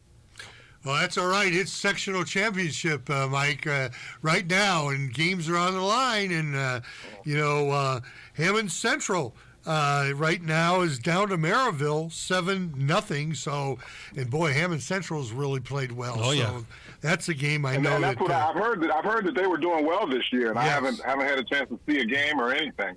Yep. Well, Mike, we wanted to thank you for all your popcorn and all your support of the team. We're going to let you go here because we got to take a quick break, but thank you so much for all your support. Hey, just wanted to say hi. Glad you guys appreciate the popcorn. We'll talk again soon. Yes. Man. Thank you, Mike. We appreciate it, and thank you for listening, and thank you for supporting. I also want to thank Taco Depot for taking care of the dinner of the entire game night crew today. Taco Depot is located in Maryville and just opened a new location in Crown Point. It is located in the Jewel Plaza next to the BMV. Stop by the Taco Depot locations and try their famous Carla tacos and see what all the buzz is about. Those tacos were fantastic. Thank you so much, Taco Depot. I think my throat is still burning a little bit. They were good. They were good. But don't forget about NIPSCO. Of course. NIPSCO keeps the lights on. They have supported Lakeshore Public Radio and Lakeshore Public Sports shows, the scoreboard. And remember, tonight at 10:30, you can see Ben and myself and Joyer and Dondo on that scoreboard show. And I don't know, is Tommy staying around? Possibly. But we'll have all the scores. We'll have highlights. We'll have the action. We'll talk about sectional championships and who's going to get the patches and who's not. Right. And, it's a great show. Talking about those patches. I still have my letter jacket, and I still admire the patches from 20 years ago. I'm just messing with them. Yeah, I won a sectional championship, and it's like barely hanging in there, but I love my sectional. When the section was a conference championship. That's right. That's right. Mine is full of mothballs, but that's all right. It doesn't fit anymore either. Sure. Mine doesn't either, by the way. So, but no, thank you for everybody who supported us. Thank you for Taco Depot. Thank you for the I Am Popcorn. Thank you for the NIPSCO. And, of course, thank you for everybody listening and all of you folks helping us out here on air and everybody behind the scenes, too. We're going to go ahead and take a quick break here on 89.1 FM, The Lakeshore. This is Game Night on 89.1 FM, The Lakeshore, listener-supported public radio. The world's richest countries caused most of the global warming we all deal with. Developing countries want them to pay. It's polluters paying the victims of their pollution. That's what we're demanding here. But are rich countries ready to hear that demand? I think they're hearing us, but I think they're still trying to shirk responsibility. climate inequality on the next Reveal. Tune in Saturday afternoon at 2 and Sunday morning at 9 here on Lakeshore Public Radio, 89.1 FM. This week on Radiolab, the big mystery. How it is that just a bunch of these little wisps of jelly in your head, called neurons, flashing on and off in your brain, create thoughts, ambitions, passions, you. Even what you think of as your own intimate self. And how, in a flash, that could all change. In an instant, we can be completely transformed. I'm Jad Abumrad. Join me for Radiolab. Tune in Saturday afternoon at 1 and Sunday afternoon at 2 here on Lakeshore Public Radio. The midterms are upon us, and for voters in local elections across the country, climate change is on the ballot. We don't always think about state and local officials as really the people on the ground who are implementing climate policy. How key state and local races could shape our climate future. That's on the next All Things Considered from NPR News. Tune in at 4 p.m. for Weekend All Things Considered here on Lakeshore Public Radio, streaming online at lakeshorepublicradio.org. This is Todd from Highland Park, New Jersey. I listen to Bullseye with Jesse Thorne because I love his enthusiasm. I'm Jesse Thorne. This week, I'll talk with the one and only Weird Al about his new movie, Weird, the Al Yankovic Story. Plus, Billy Idol. That's on the next Bullseye from MaximumFun.org and NPR. Tune in Saturday night at 6 here on Lakeshore Public Radio, 89.1 FM. This is Game Night on 89.1 FM, The Lakeshore. Listener-supported public radio. And now, the Game Night broadcast team. Ben Kolzinski back with Wayne Smetnoff and Tommy Williams joining us this segment. A lot of action so far this evening, and more to continue. But before we get into some more score updates, which will be coming shortly, we have some defensive players of last week, some players that were really, really good. We had one from Hobart, Cale Schossler. Yes, Schossler, and he had a fumble recovery for a TD versus Highland. So Schlosser for Hobart, Hobart needs that defense today, boy. Yes, they do. They have to have him step up. Another one from Portage is Aiden Barney. Yes, he had an interception against Crown Point. Portage played well last week against Hobart. You know, they had to, against Crown Point. Right. Yes, they played a good first half for that game, and then Crown Point just came on gangbusters in the second half. And then we had Keegan Wrigley from Chesterton. Yeah, fumble recovery versus Michigan City. That was a game that not many scores. I don't think anybody scored in the second half. No scores. It was 28-20 win for Chesterton. Chesterton defense really played well to hold Michigan City scoreless in the second half. You know, and I'm a defensive-minded person. And I really like it when the defense can influence a game. And so you've got a 30-yard fumble recovery for touchdown, an interception, and another fumble recovery. Like, that changes the game. Yes, it does. And at this point of the season, if the defense can come up big and get a turnover, that is what's going to propel a team to a sectional championship. Did you ever, as a defensive player, score a touchdown? I never scored a touchdown. So I came very close. It was a very strange circumstance. I came free from the left side defensive end, and the quarterback did a toss right, but the running back did a toss left. So the ball was just laying there. And as I was going to scoop it and walk slowly into the end zone, I tripped over my own 2 feet and got tackled by my shoelaces. But no, it was an exciting thing. Anytime you get a turnover, it's a pretty cool thing. It sounds like a Tommy Williams story. Yeah, tripping over your own 2 feet. I tell you. Who was that against, Ben? I don't know. It was over 20 years ago, so it's hard to remember the exact teams that these things happen for. You just remember these little plays here and there. So definitely a fun experience, though, and so that happens. I remember getting a sack here, a sack there. I did get an interception, that type of stuff, but. anytime you're in a circumstance where you're doing it in a championship week or anything like that, it's really a fun experience. So. See, you're a very, very nice guy, because if it would have been me, I would have known the name of the quarterback who dropped the ball, his relationship with whoever is on the planet. Who his girlfriend? No, I'm just kidding. Let's don't overdo it. No, it's just one of those things where a controlled aggression there on the field, and then you just let things go afterwards and keep those good memories. So we actually have a call in here. We've got Chris Gloff with an update of Lafayette Jeff at Crown Point. Chris, what's going on out there? Hey guys, how you doing? At Crown Point High School, it's 1 minute 31 seconds left in the first half. Crown Point is trailing Lafayette Jeff 14-7. Lafayette's offense looking good on its first two possessions and just having its way on the field. But then on the third possession of Crown Point, they came right back down the field, put together, and as you would imagine, a Johnny Johnson touchdown to get back within 14-7. Lots of missed opportunities tonight. Seamus Molaski with a couple of passes, one into his hands, had it for a couple steps, got knocked, led to a fumble, and then just on the last possession before Lafayette Jeff went back on offense, we had a nice open pass to Seamus Molaski, again, right through his hand.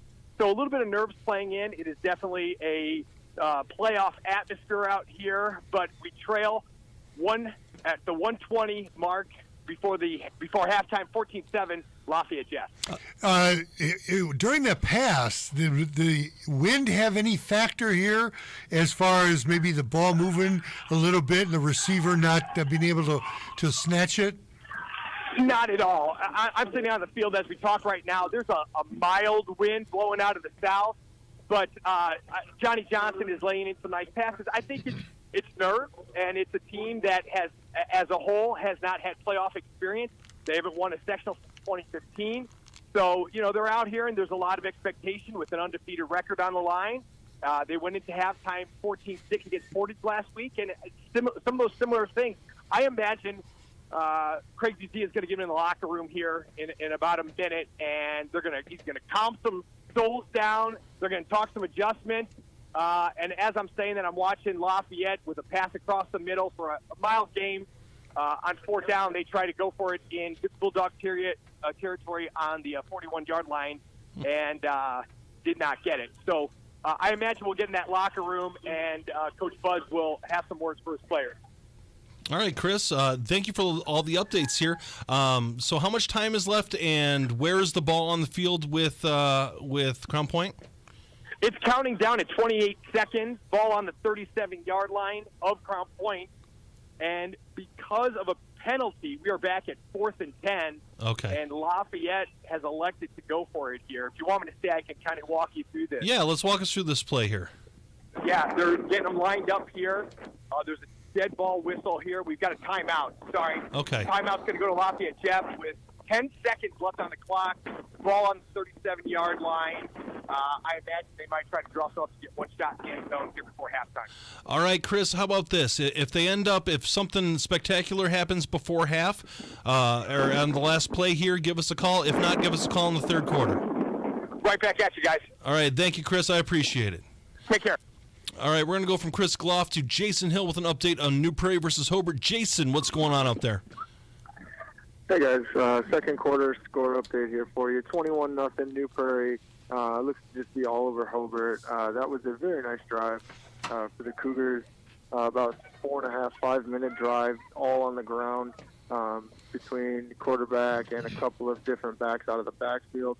Eventually capped off with a 4-yard touchdown run by Kamisic, giving him 2 tonight already here with about 12 minutes to go, 11 and a half to go here in the first half. 21-0 New Prairie over Hobart. All right, Jason, what does Hobart need to do to get back in this? Well, they're having a couple of successful drives here. Trey Gibson's been running the ball pretty well. He's gotten stuffed a couple of times. New Prairie's been doing a really good job sending 3 his way to tackle him. And then they need every man because he is a tough takedown. But, it's a lot to ask just of him. They haven't really got much through the passing game here, and he's letting these drives stall out. But as we speak, this is Trey Gibson, 60-yard for the touchdown. All right. I'm trying to shield this wind here a little bit, miss that action, but that is Trey Gibson putting Hobart on the board here as we speak. So 21-6. Coach, what do they need to do? Then points on the board always help. That does help. That does help. So, all right, one more time here, Jason. We're getting a lot of calls here piling in. So, one more time, what is the score and time update, please? It is 21-6, pending the extra point here. New Prairie over Hobart. 11:30 to go in the half. All righty. Thank you, Jason. Appreciate it. Looking forward to hearing more from you. We're going to go from Jason Hill to Dr. Reed Amons with an update of Maryville versus Hammond Central. Dr. Reed, what's going on? Well, right before the end of the first quarter, Maryville strikes again, and this time it was Peyton Young running it in from 1 yard out. His first touchdown of the night. The extra point was good. That put the Pirates up 14-0 over Hammond Central just as the first quarter expired. We're just now into the second quarter, about 11 minutes and 25 seconds to go here in quarter number 2. Hammond Central looking to take advantage of a miscue by the Pirates, a bad snap on a punt.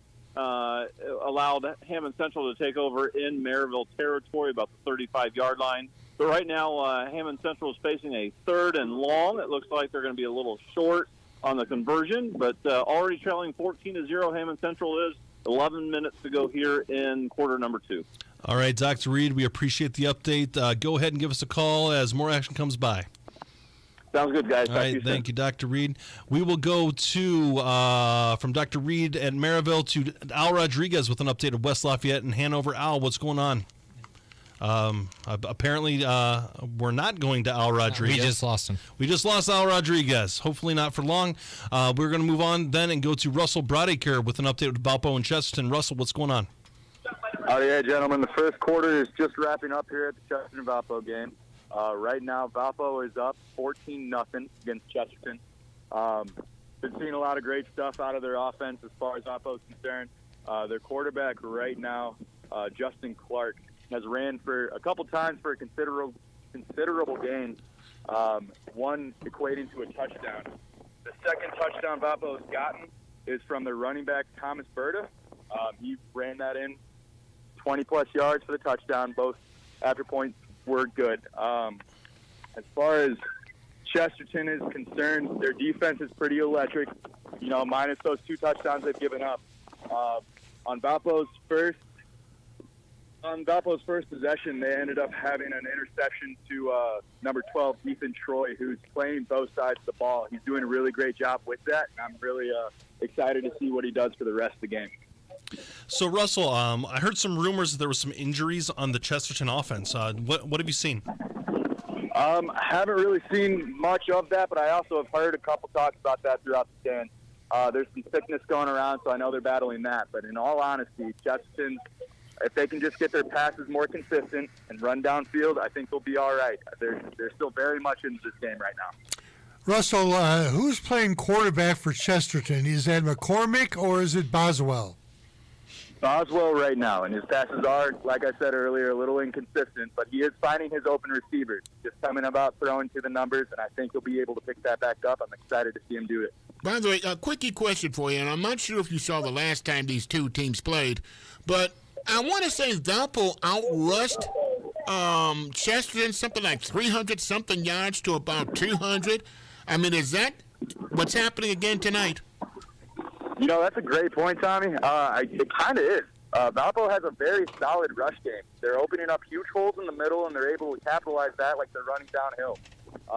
I really want to see Chesterton close up those gaps and stay sturdy in the middle. Their line looks to be contending. I don't see anyone tiring down so much. So I don't know if it'll be that huge margin from the last time that they saw each other, but I definitely see right now Valpo's kind of continuing on trend. All righty. Thank you, Russell. One more time, what is the score and time update, please? It is the beginning of the second quarter. Valpo is up 14-0 against Chesterton. All right. Thank you, Russ. I appreciate it. Russell Broadacre. We'll move from Russell Broadacre to Gary Graben with an update on Andran versus Bremen. Gary, what's going on?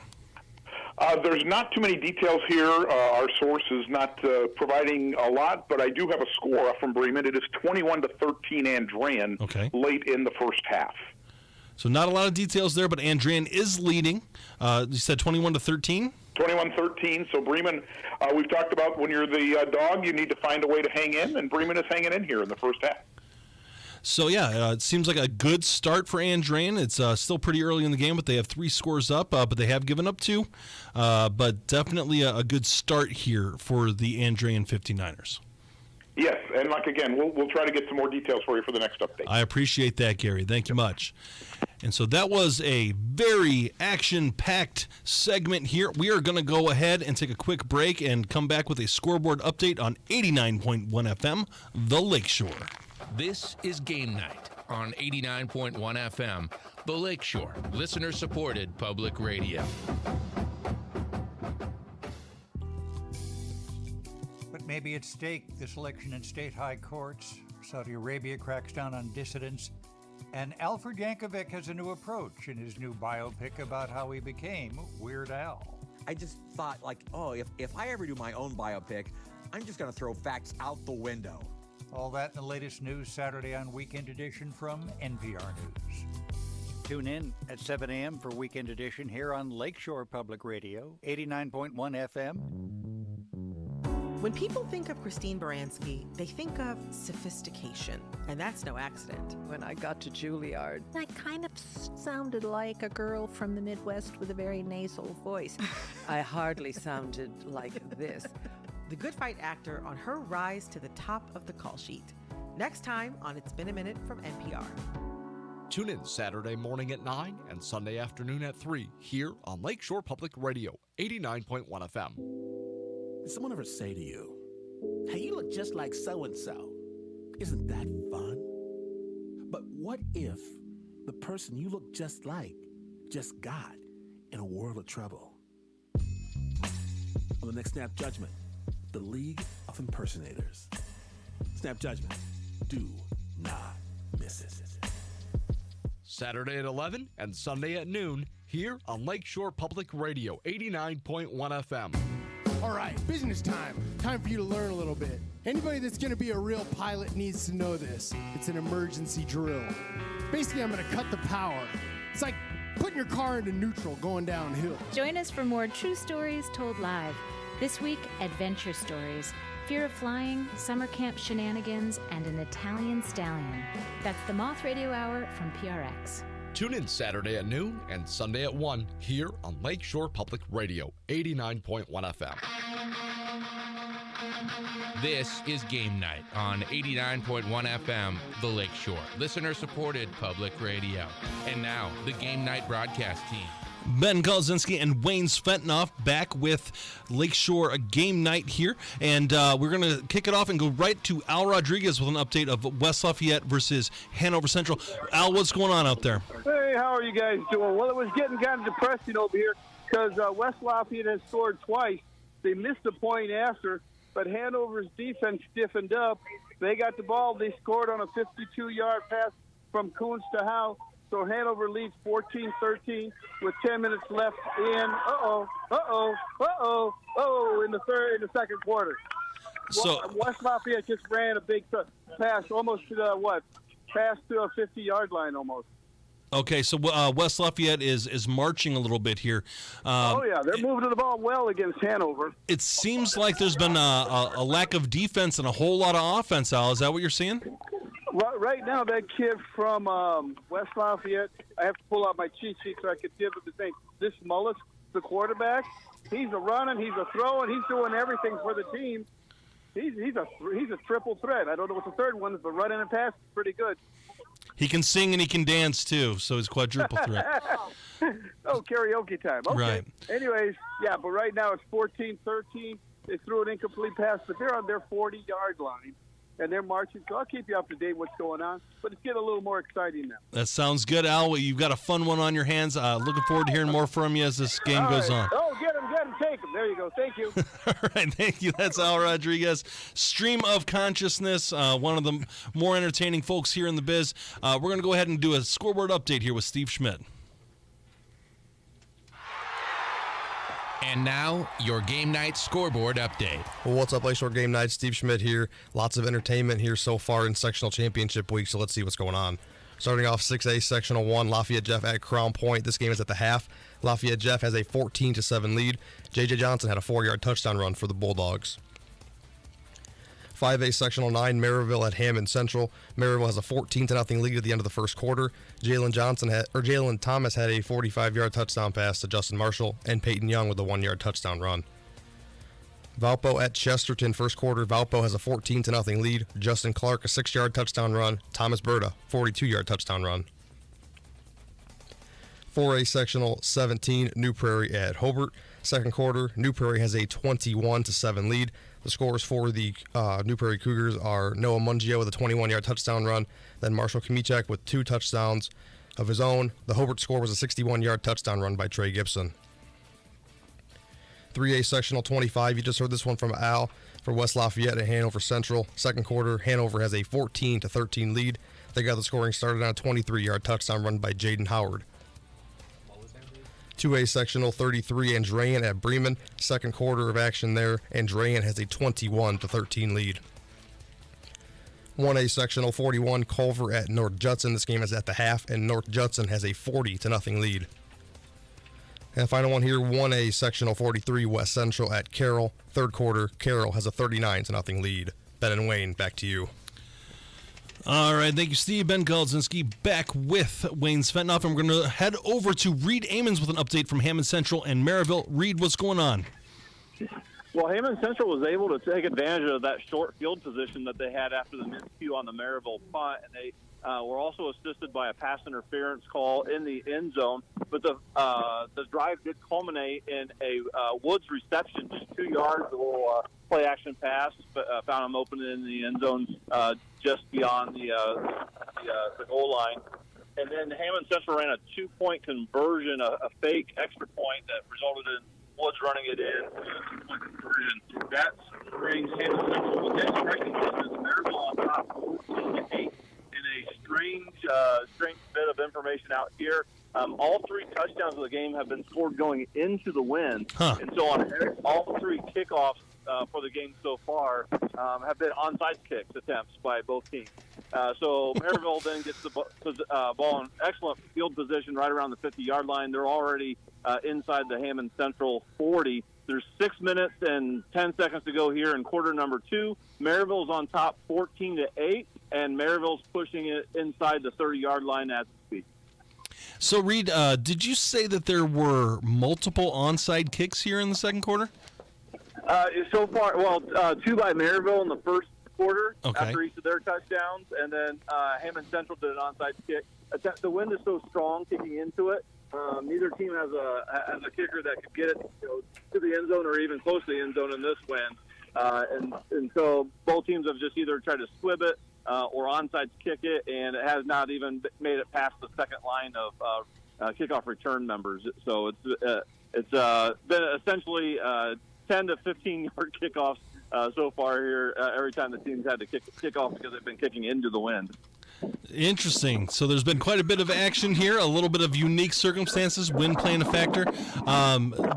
What is the key right now in the second half to make sure that that Maryville can continue their lead, or if Hammond Central can come back and take the lead here? Well, I think this drive right now by Maryville is going to be critical. They just converted a 4th and 1 to pick up a first down. Young runs it again. Peyton Young runs it again for about 10 yards.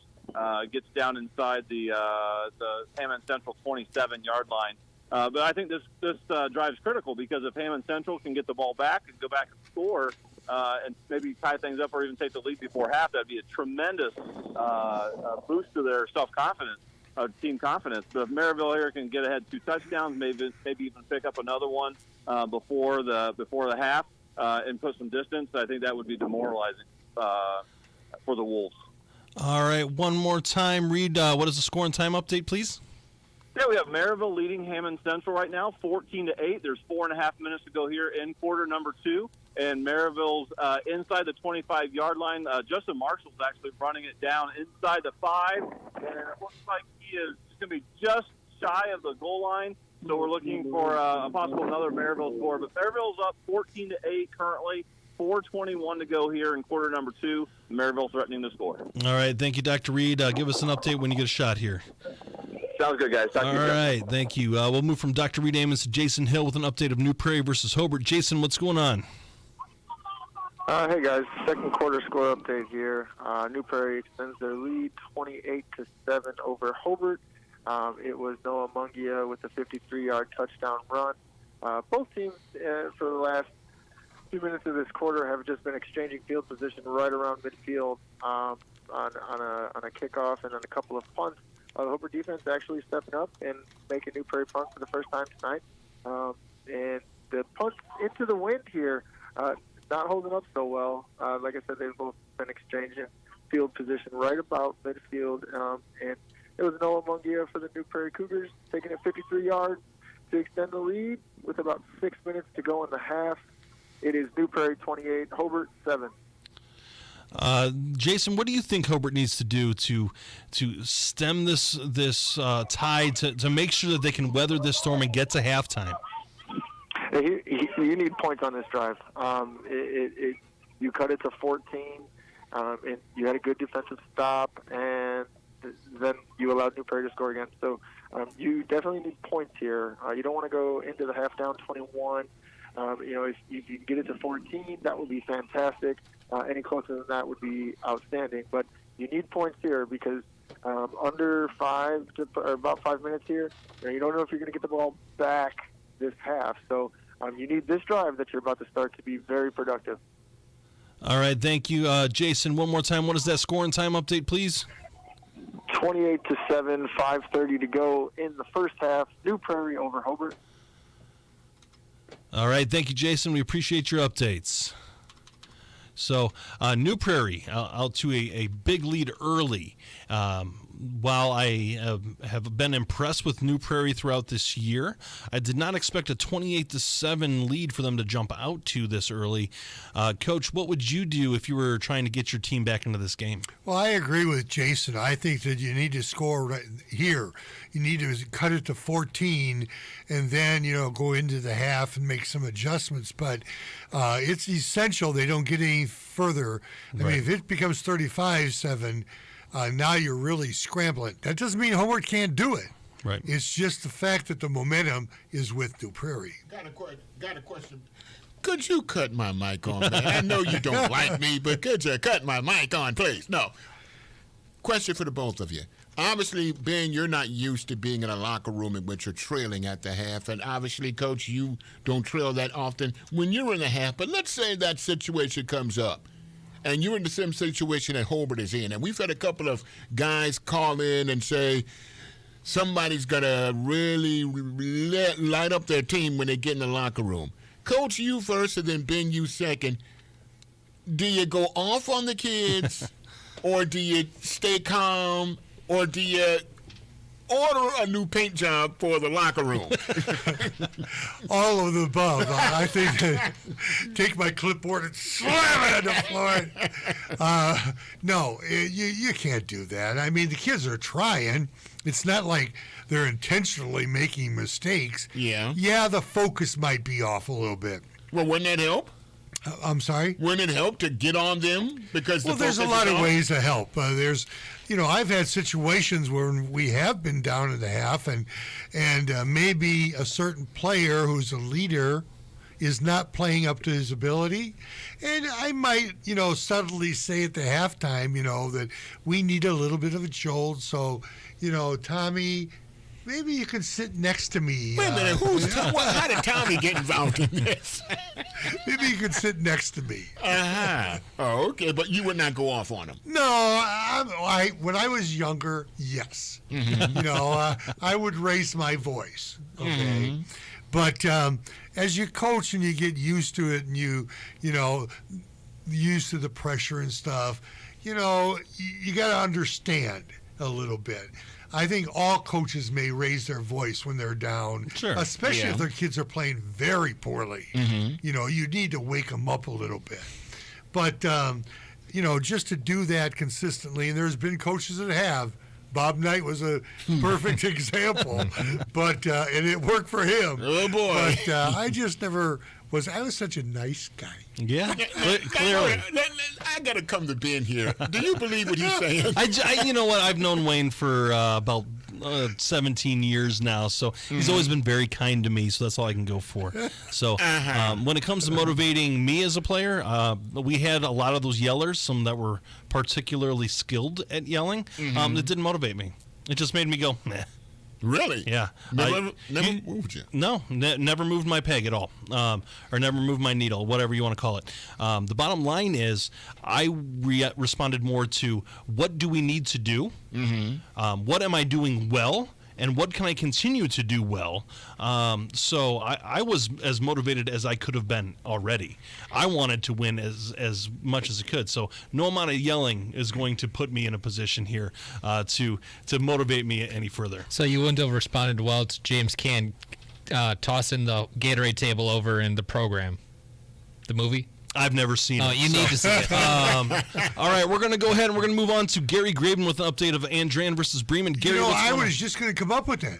Yeah. I would say probably, what would Gary do in this situation? Well, perfect. Let me ask you a question, Wayne. As a teacher, did you teach the same way you coached?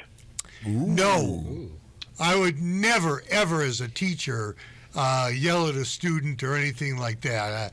I've kicked a couple of kids out of class, but as far as yelling as a coach, no, I would never, ever do that. You let the parents do it. I definitely let the parents do it. I they're like legally teaching too able much. to do that, right? I lasted the 40 years that doing There that. you go. Well, and that's always the argument, even about raising kids. And, nobody can speak better of this than you, Wayne, because you have an incredible daughter who's a doctor. How much did you have to lean on voice volume, and how much did you not have to lean on voice volume? Well, if you're talking about the teacher, I never leaned on voice volume with my daughter. My wife would be right there staring at me, so there'd be no way. But no, the kids can tell when you're frustrated, and but I can remember one situation where a young man had his cell phone out, and I told her like 2 or 3 times, put it away. And he just kept doing, I got a new phone. I don't give a darn you got a new phone. Put it away. And another kid in class yelled out, put the phone away. So voice volume is a key tool right now. So Gary, have you been using your voice volume here with Andran versus Bremen? Nothing but charm. You know that. Nothing but charm. Reached the half at Bremen. It's 35-13. Andran with a couple of late scores. Again, we're not getting good info on specifics here, but obviously Andran has taken control of this game pretty easily. And again, I would expect this to continue as we move into the second half. Hey, question, if I may, guys. We saw what Andran did last year. We knew they picked up a heck of a football player that went on to help them win a state championship. Compare this year's team to last year's Andran team. Obviously, last year they didn't lose 3 games, but how much of a threat are they to win a state championship this year? Well, when you have a line, their line is 5 seniors. So you have 5 seniors and that fellow named Drake Bowen. Now you have 2 quarterbacks that can run the team. I think they're quite a threat to go. They had to beat one of the teams in their way last week already. And in the northern half, maybe, is it East Side? Is that the school? I always get East Side and Eastbrook confused. But the school that's a little north of Fort Wayne on the Ohio line, that's the only other bully waiting on the northern half of the state. So I like Andran's chances. As much as they were in a dogfight and could have lost their first game, since they had a bye in week 1 of the playoffs, they could have lost their first game last week. They survived on the road. They're on the road here. They would be home next week. No matter who they're playing next week, they'll be home. So I like Andran's chances here as they move forward, because I think the experience of having been through it before with a lot of seniors is so important. Sure. I agree with you, Gary. I think that Andrean's got a lot of potential here. We've got a caller on the backside of you here, so if you could one more time tell us the halftime score here for Andrean and Bremen.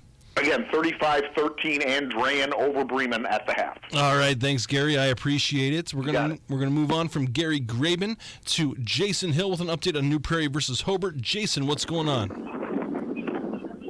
Hey, we got a second quarter score update here. Hobart back on the board, 28-14. Now New Prairie leads Hobart. As we speak, the score's going to change. That looks like Noah Mungia on a big run for the Cougars here in response. Let's recap. It was 28-14. Trey Gibson put it in the end zone for the Brickies to cut that lead right before half. It was a very nice drive for the Brickies through the air, on the ground. Noah Ehrlich was looking for Cody Johnston a couple of times, connected, one on a nice catch and run, and then it was Trey Gibson. 2 runs inside the about 15-yard line. He was able to punch it in and chop away at that lead. Right what Hobart needed right before half. That gave New Prairie the ball back here with about 3 minutes to go. And after a few plays here, New Prairie responds. Big run by Noah Mungia. I believe that was him. I'll double-check that. But a big touchdown run in response here on the third play that they had ran, and we're up to a 21-point lead again here. 35-14, New Prairie over Hobart. Hey, question. Is Mungia the same kid that had 3 touchdowns a couple of weeks ago? Mm-hmm. I believe so. And he's fast. Both this Kamisic and Mungia, they're slippery through the hole. Their feet never stop. It's not very noticeable, I'm sure, in the beginning of these games that they play, but, just here right before half, Kamisic picks up a first down just because his feet don't stop. He gets hit short of the first down, and he stumbles forward, and Noah Mungia is the same way, only his feet move a little bit faster. He's able to split 2 defenders coming his way, and quick shift his way around and get big yards, but both of the boys here for New Prairie here running the ball, just very tough, very powerful. All right, Jason, appreciate it. One more time, what is that score and time update? There is 2 minutes and 43 seconds left in the first half, and New Prairie leads Hobart 35-14. All right, thank you. That's Jason Hill with an update on New Prairie versus Hobart. We're going to go from Jason Hill to Dr. Reed Amons with an update from Maryville and Hammond Central. Dr. Reed, what's going on? Yeah, it was Maryville on the possession we were talking. Well, the last time I called in, the Maryville possession that they had was capped off by a 5-yard touchdown run by Justin Marshall. The extra point was good. That put the Pirates up 20. Actually, and then they went for a 2-point conversion, and Justin Marshall ran that one in as well. That put the Pirates up 22-8. The next possession by Hammond Central, they did not pick up a first down. They lined up the punt into the wind, and Maryville came up with a big blocked punt. It was picked up right around the 20-yard line by Terrell Elmore, a junior defensive lineman, and he took it all the way into the end zone for another Pirate touchdown. The extra point was good. That has the Pirates on top 29-8, which is where we stand right at the moment. There's a minute 21 to go here in the opening half, quarter number 2. Hammond Central does have the ball deep in their own territory going into the wind. They'll be facing a first down at 20 from their 10-yard line as Maryville looks to take control here late in the first half. Hey, Ben, that kid's got one up on you, man. He's got a touchdown. Yeah, he's got a touchdown on it. So, all right, thank you, Dr. Reed. We appreciate it. We're going to go ahead and give us a call back once you hit halftime here. All right, we got him. So we're going to go ahead and take a quick break here on 89.1 FM, The Lakeshore. This is Game Night on 89.1 FM, The Lakeshore, listener-supported public radio.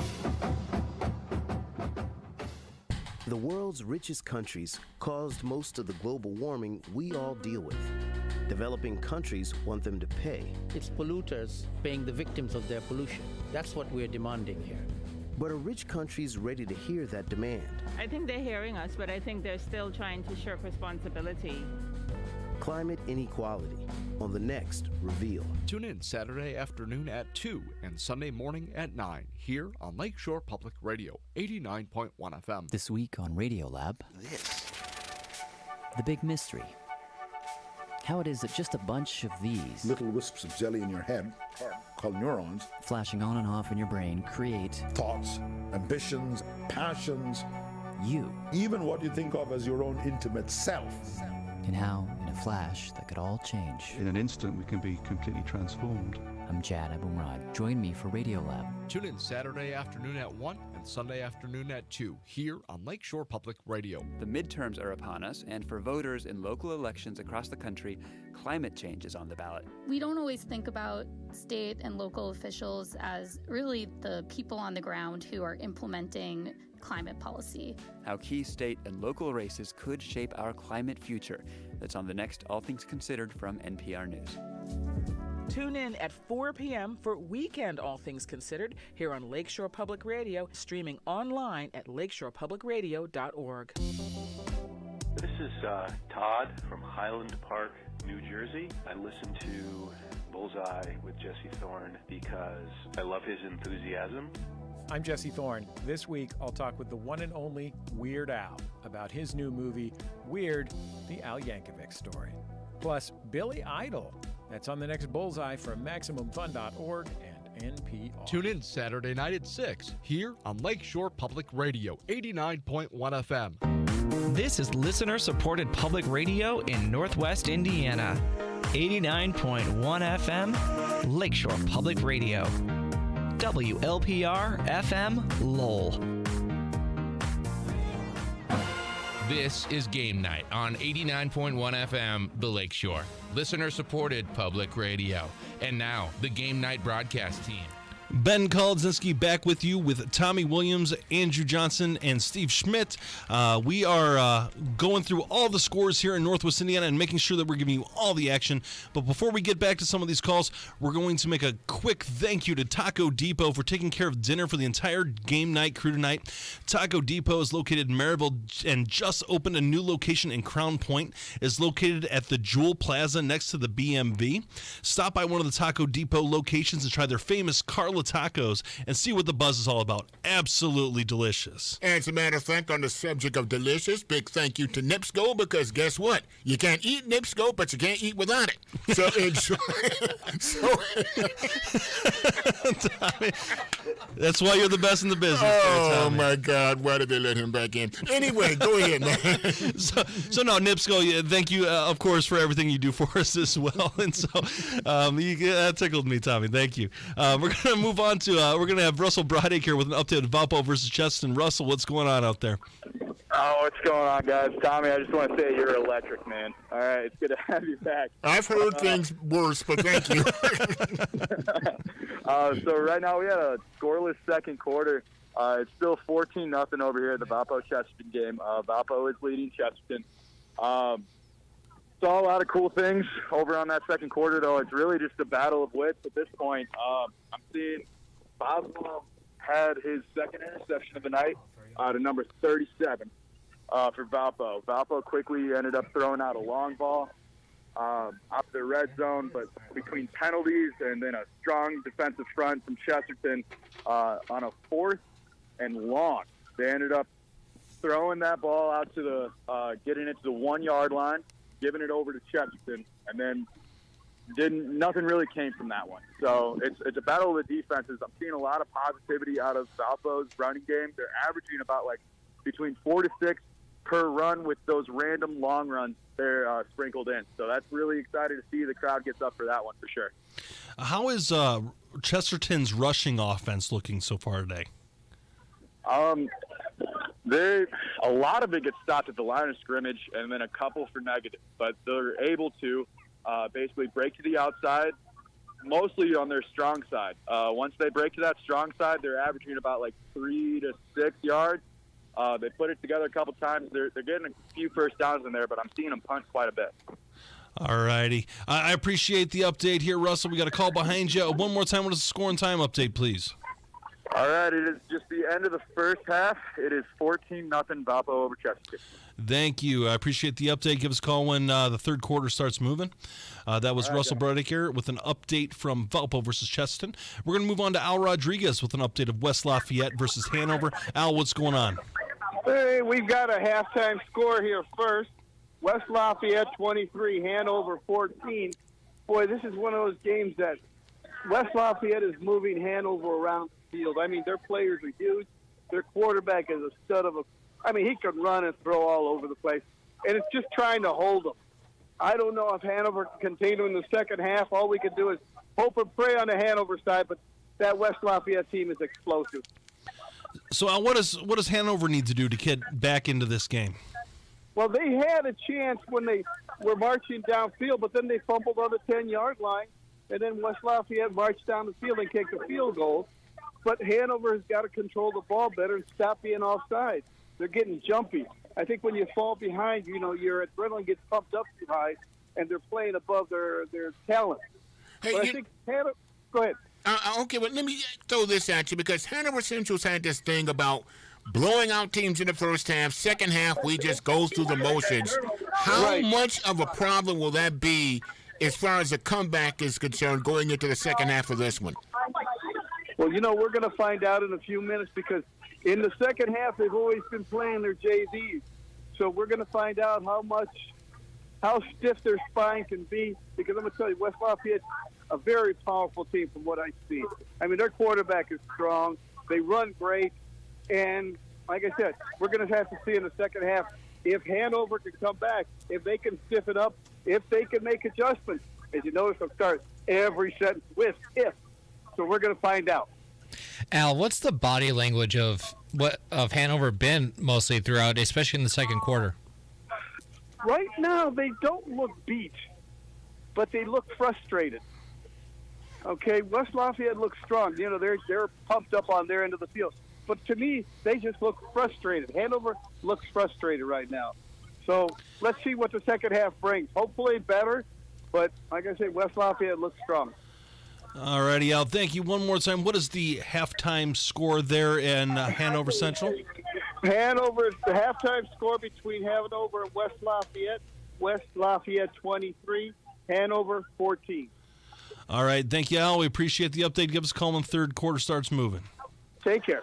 All righty, that was Al Rodriguez with an update from Hanover Central. We're going to go ahead and join Steve Smith here with a scoreboard update. And now, your Game Night scoreboard update. What's up, Lakeshore Game Night? Steve Schmidt here. Here's some current score updates for the sectional championship games around the region. Starting off 6A Sectional 1, Lafayette Jeff at Crown Point. Crown Point just scored to make it a 14-13 game. J.J. Johnson with the second touchdown of the game. The PAT in that one, though, was no good, so we have a 14-13 game midway through the third. 5A Sectional 9, Maryville at Hammond Central. Nearing halftime here, it's 31-8 Maryville.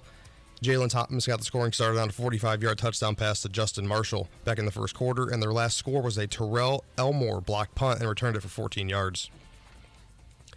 Valpo at Chesterton, also in 5A. This one's in Sectional 10. At the half, Valpo has a 14-0 lead. Justin Clark, 6-yard touchdown run. Then Thomas Berta from 42 yards out.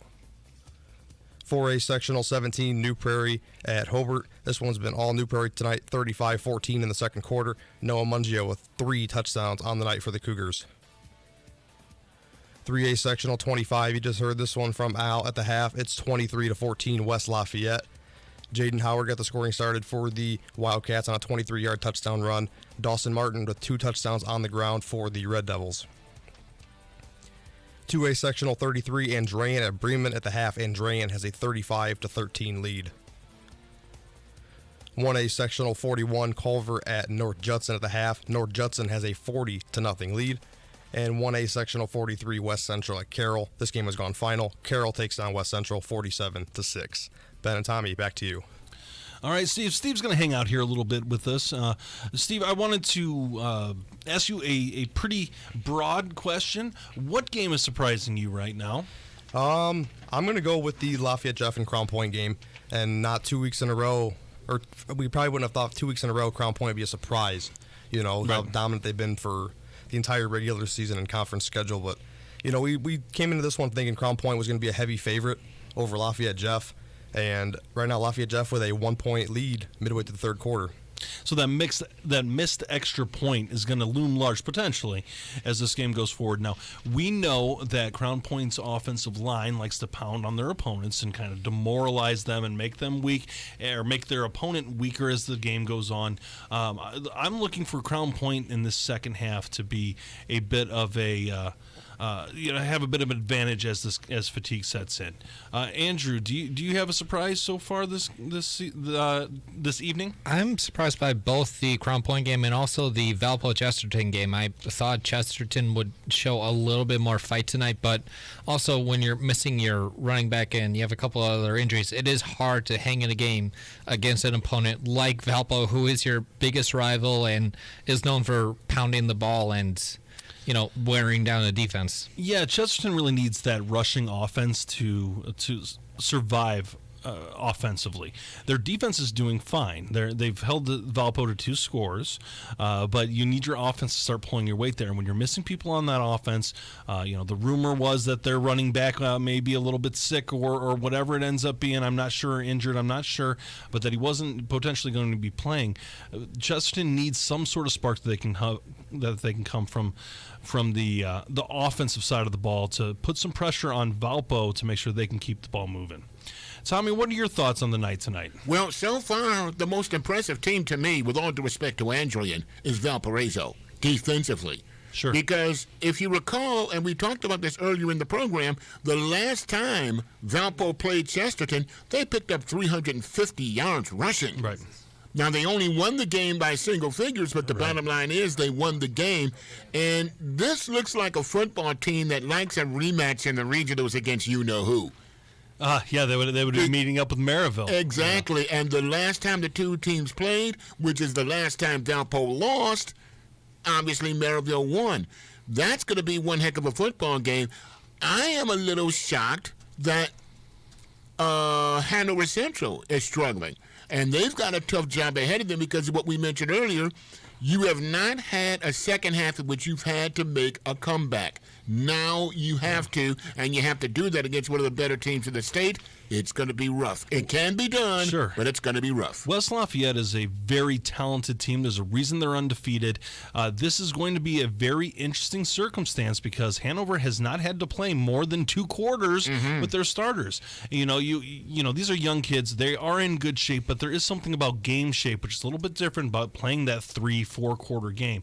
So it's going to be interesting to see what Hanover Central can do against a very talented West Lafayette team. And you can't get mad at the kids because they blow out the opposition in the first half. No, of course not. You go out there, you do your best, and then you bring your second teamers in the second half and go from there. But it might be something that can hurt them tonight because now they're going up against one of the better teams in the state. Right. And you're trailing by 2 figures. I mean, by 9 points now? Is that what it is right now? 2 scores. 2 scores? Yep. That's going to make it awfully tough.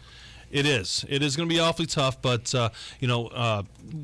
this is why you play the game. You go out there and you take care of business. So, speaking of one Lafayette team, we've had Hanover versus West Lafayette. We've got Lafayette Jeff at Crown Point. We've got Chris Gloff here with an update from that game. Chris, what's going on? Hey, guys, what's up? A lot of updating going on with 2:54 left in the third quarter.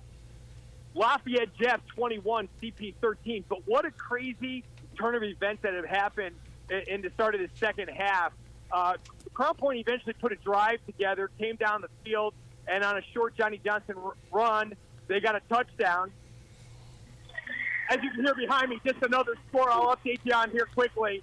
But Johnny Johnson on a short run made it 14-13, and the extra point was missed. On the ensuing play,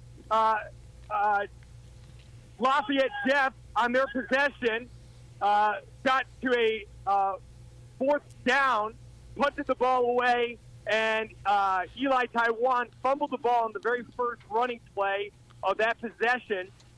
Lafayette Jeff picked up and ran it in for the 21-13 lead.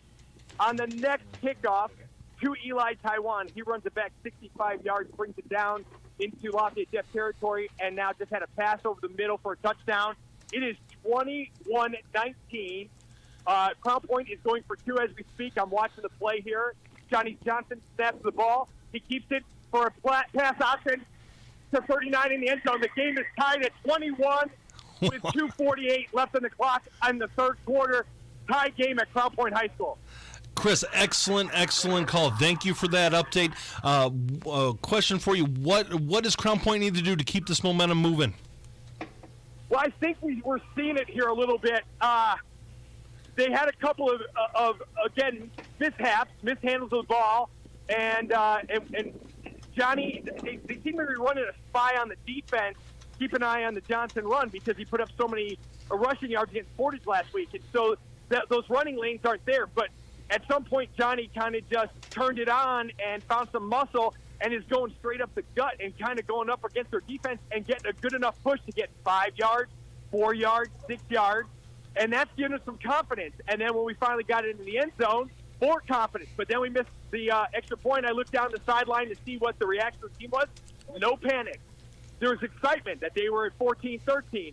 And it looked like, it could have gone another way when Lafayette Jeff run it back. But everybody stayed focused, and here we come. The guy who fumbled the ball for Crown Point turns around and makes a 65-yard receiving return and puts them in a position to get it to tie. So here we are, tied 21-21, 2:48 left in the third quarter. All right, thanks, Chris. We appreciate it. Excellent update. We're looking forward to hearing more from you as this game goes on. You got it. Talk to you later. All right, thank you much. That was Chris Gloff with an update with Lafayette Jeff at Crown Point. We're going to move from Chris Gloff to Jason Hill with an update at New Prairie and Hobart. Jason, what's going on? We are almost to halftime here at Hobart. New Prairie leads 49-14. Last time we spoke, New Prairie was leading 35-14. Since then, there's only been actually 3 minutes of game time, but it has been taking a while due to some interceptions and some mistakes here from the Hobart offense. After New Prairie extended that lead to 35, Hobart had the ball and got backed up and threw an interception. It was Hayden Scott for the Cougars who had that interception that set up New Prairie for a touchdown from Caleb Scott. I'm assuming the relation there. That was a 10-yard catch for Hayden Scott to extend that New Prairie lead from 35-42, and that immediately following, Hobart unfortunately throws another interception, this time to Dallas Ryan for the Cougars, and that was also turned into points. Another touchdown catch. This one, Reese Lepsinski, was about a 21-yard touchdown pass into the wind. Nice right at the goal line. Very nice catch by the young man. And here we stand. I think Hobart is very content here with the ball. 9 seconds left in the half. Just to take a knee here and make it to halftime. It is 49-14. New Prairie. A lot of action here to finish the half over Hobart. Can I ask a question of everybody here on the panel? Have you ever remembered at any time on God's green earth that Hobart gave up 49 points in the first half?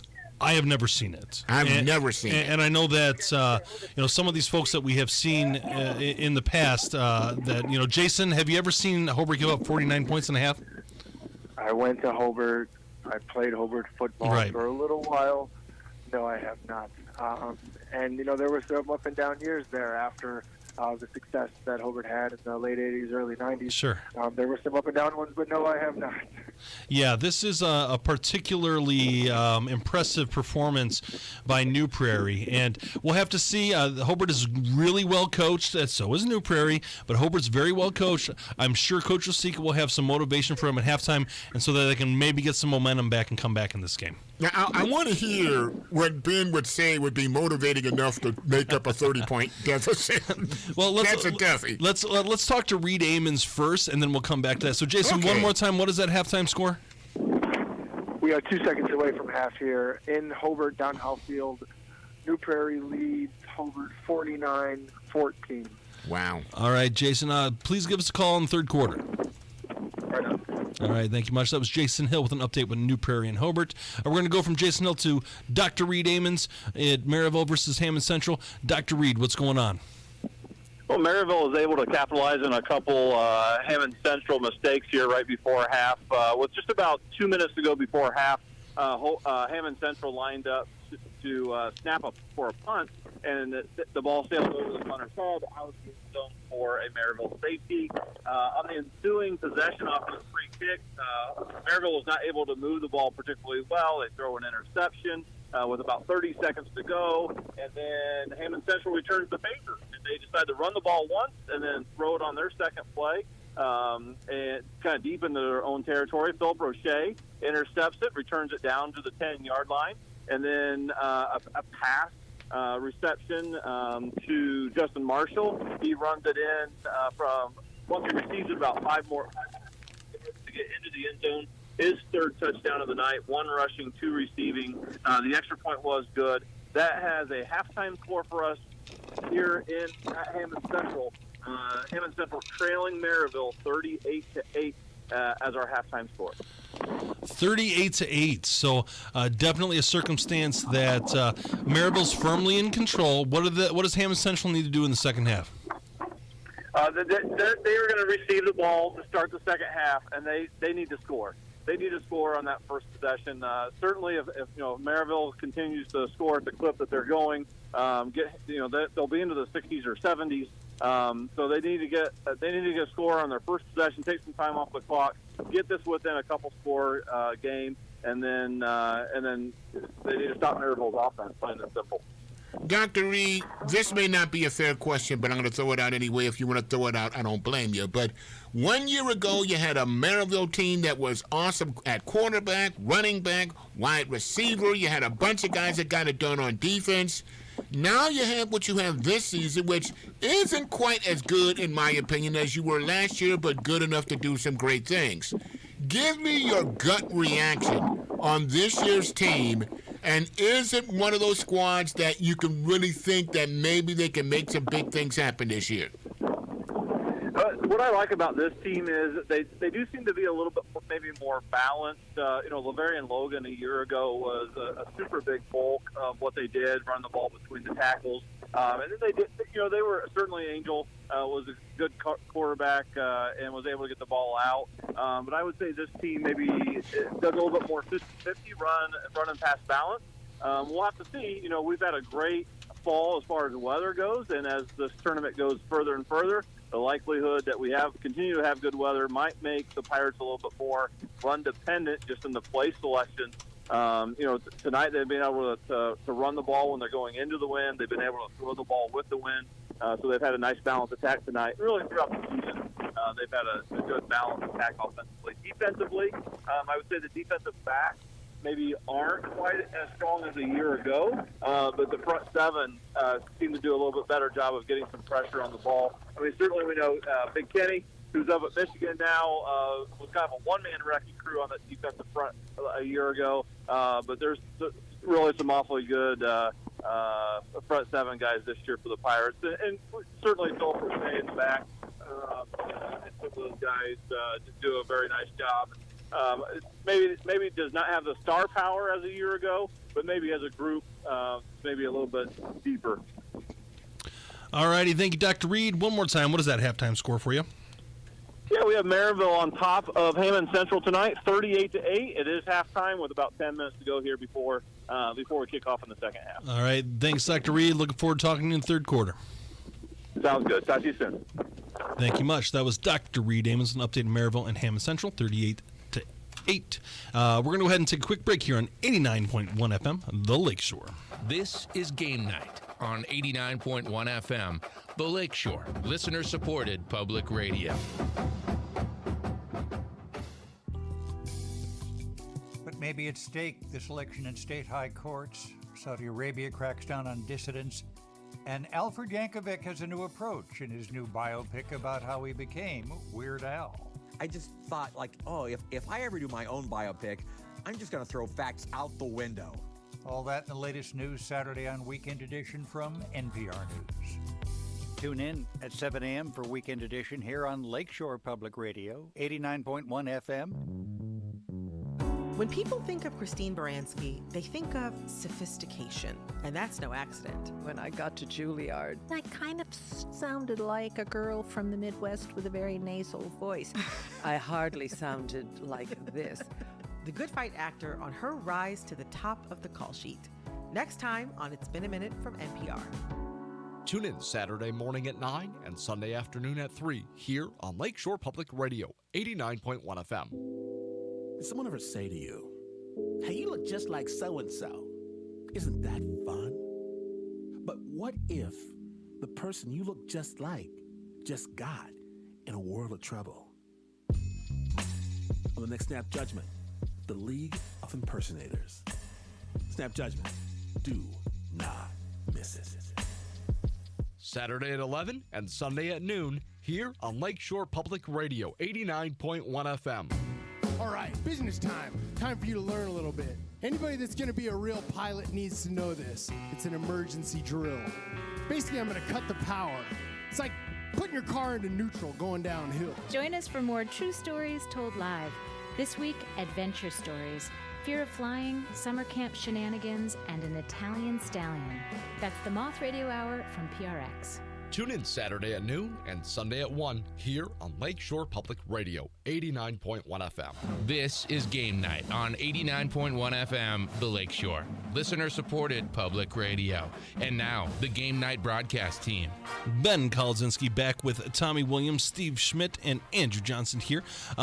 Before we went to break, we were talking about how does a team that is down by 28 points at half get motivated for the second half. And let's be honest with ourselves. If you're down 4 scores in a half and not putting up much resistance against your opponent, more than likely you're not going to come back and make and have a victory here. But what you can do is have those quote unquote moral victories in the second half. For a large portion of your team, you are going to have a circumstance where this is the final game. And you want to go out there, you want to do what's best for, play your best, play your hardest, stay safe and stay healthy, and just go from there. And that's why you get motivated at halftime in a lopsided game like this. And especially for a coach that has a good memory. Right. Because if you go out there and half-step it in the second half, and let's face it, good coaches and they've got a great coach at Hobart. I'm a big fan of his. They've got memories. They remember guys that don't go out there and hustle. It's like, well, we're down by 30. Let me just go through the motions. Give me that again. Thank you very much. You can't do that. Can't do that. Exactly. That's how you get hurt. That's how you get injured. You can't go through the motions. You got to go out there and hustle. So. Yeah. So here's what we're going to go ahead and do. We're going to kick it off to Chris Gloff here, and he's going to give us an update on Lafayette Jeff versus Crown Point, and let us know what's going on here. And Chris, what's going on out there? Guys, a tight one here. As the end of the third quarter was approaching, Lafayette started putting up drives together, and that's something that we haven't seen a lot tonight. Most of Lafayette's scores were on quick attacks, long passes, long runs down the field. But they went ahead and put together this long drive, took us to the end of the third quarter, start of the fourth. They had a couple of nice runs. 3rd and 5, they got 7, and then got down near the goal line and then put it in with a run up the middle, right up the gut, right through Crown Point. It's 28-21 with 10:29 in the fourth quarter.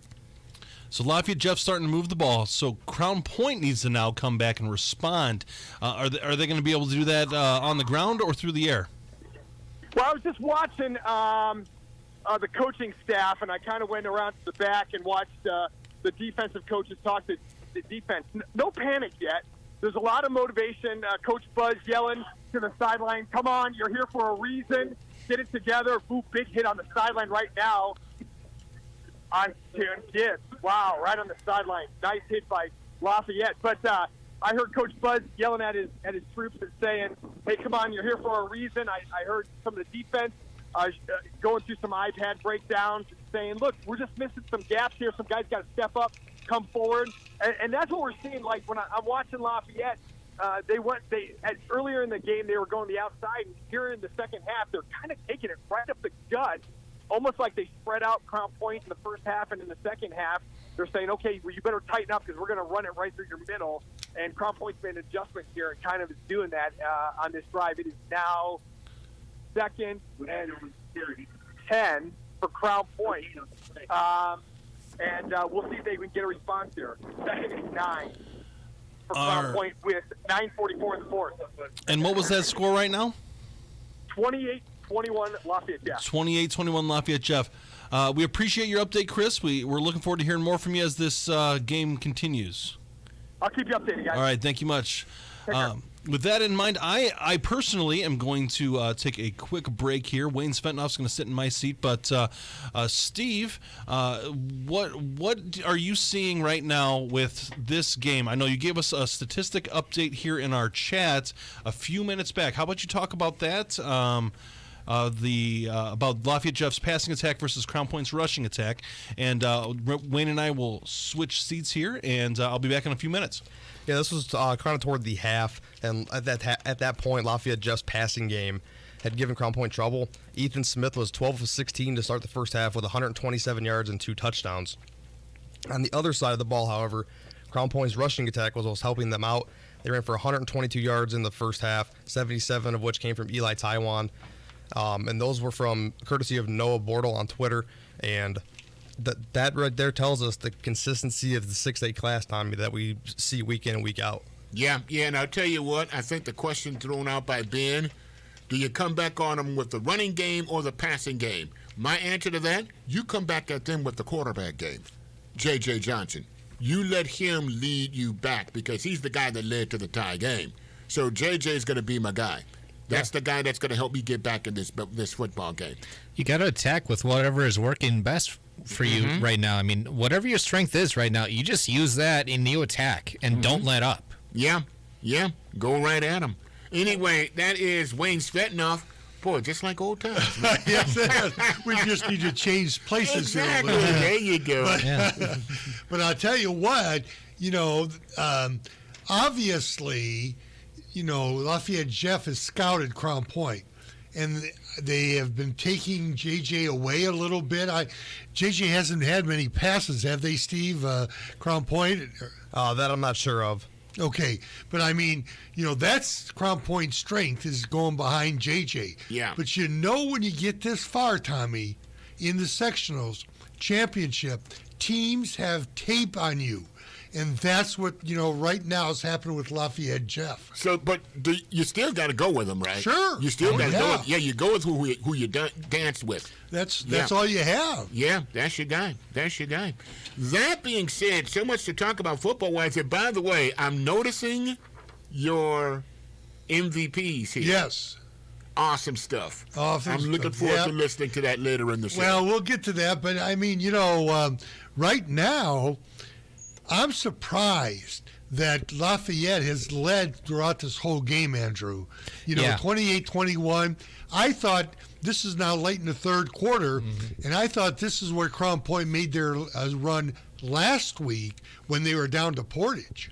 Yeah, I know. And, Crown Point really has been surprisingly Lafayette Jeff has been very good tonight, just keeping the Bulldogs in check in pretty much all assets of the game. Offense, defense, and on special teams. So, it's going to really take a lot of what Crown Point has deep down inside them to really come back, take the lead, and just escape with a victory in this game tonight, because we've seen them. We saw them face the adversity last week. Now it's time to really show that wasn't a fluke. You have to show that you can face adversity every single week. Yeah, but on the other hand, guys, Portage is not who you're facing tonight. Yes. There's a difference in Portage. I love you guys. Okay, nothing against you guys, but there's a slight difference team-wise between who Crown Point's playing tonight and who they played last week.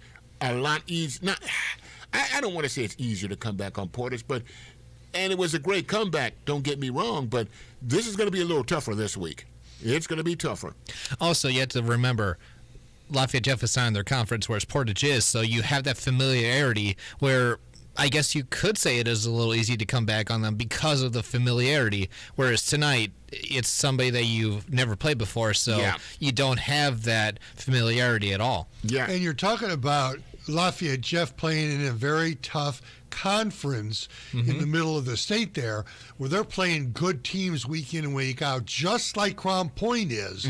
And where Crown Point is at the top of the Duneland, Lafayette Jeff is up there at the top of their conference also. Yeah. And this makes the opponent that much tougher. And when you get to scout a team like this and see what Crown Point is doing, the week before, and find out maybe there are weaknesses, I'm not sure how the running game for Crown Point right now is how well they're playing, because, Crown Point relies on J.J. Johnson. Mm-hmm. They have to have other people step up Very offensively. true. Very true.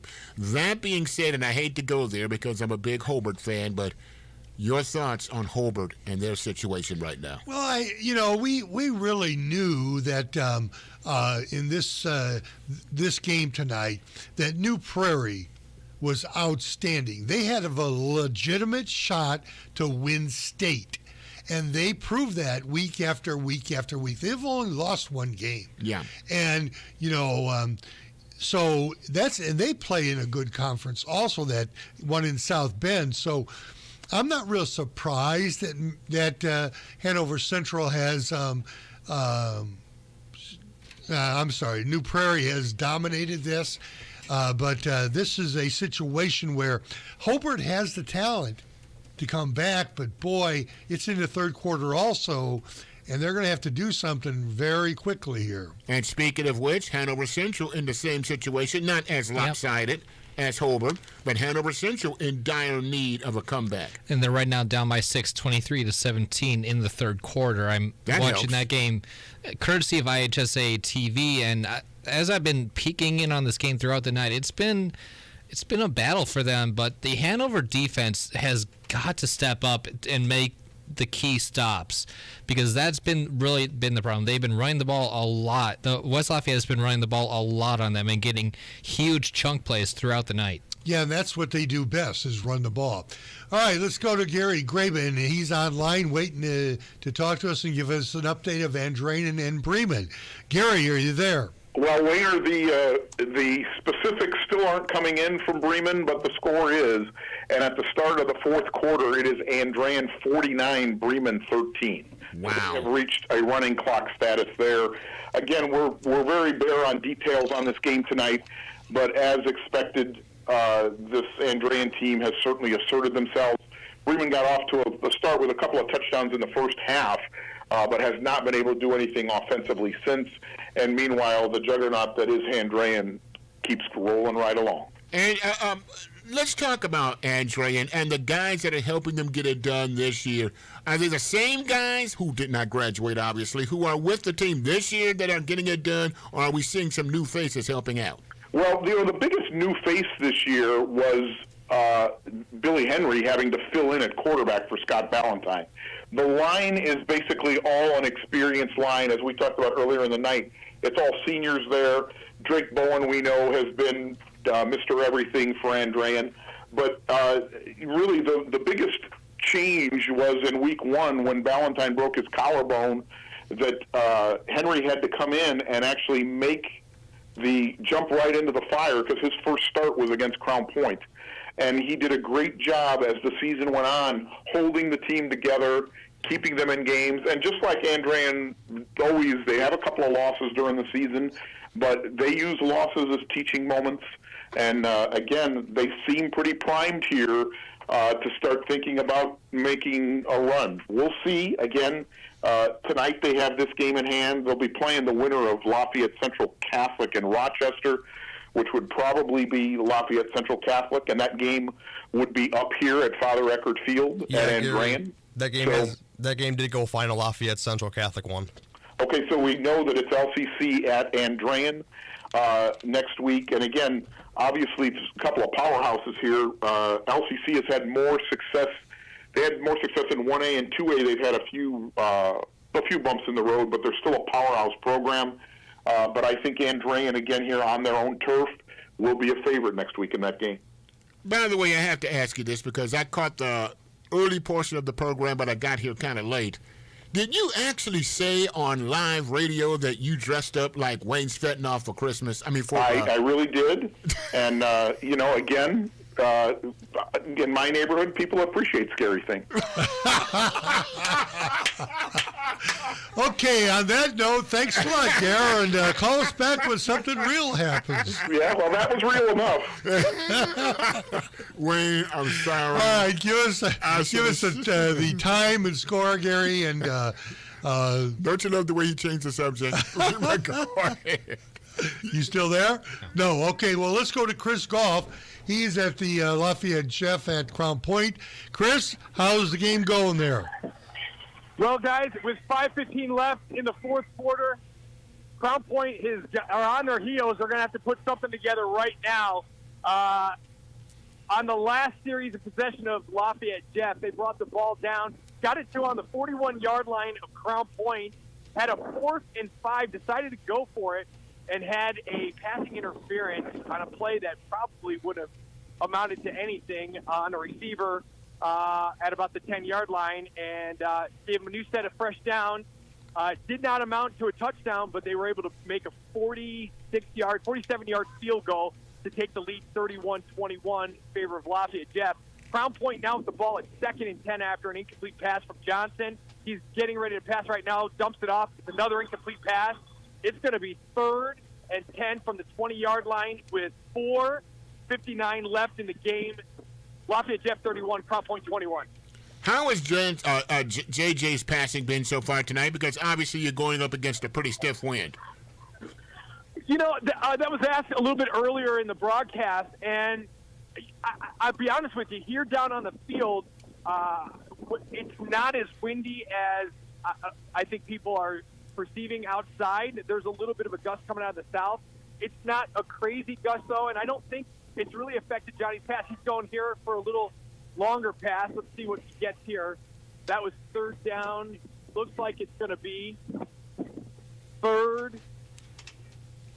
Sorry, that was 3rd down. It's going to be 4th and 2.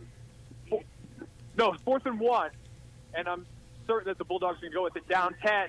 But Johnny, his passes are fine. I just don't think the routes aren't crisp. The routes aren't great.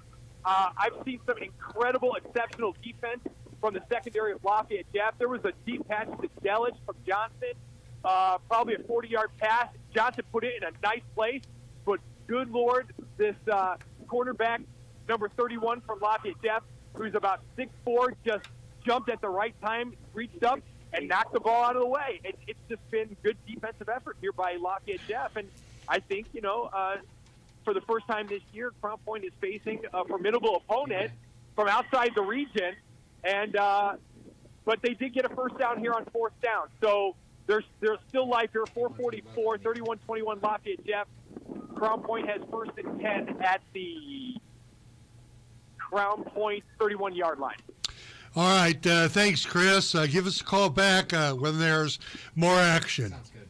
Will do. Get back to you guys. Thank you.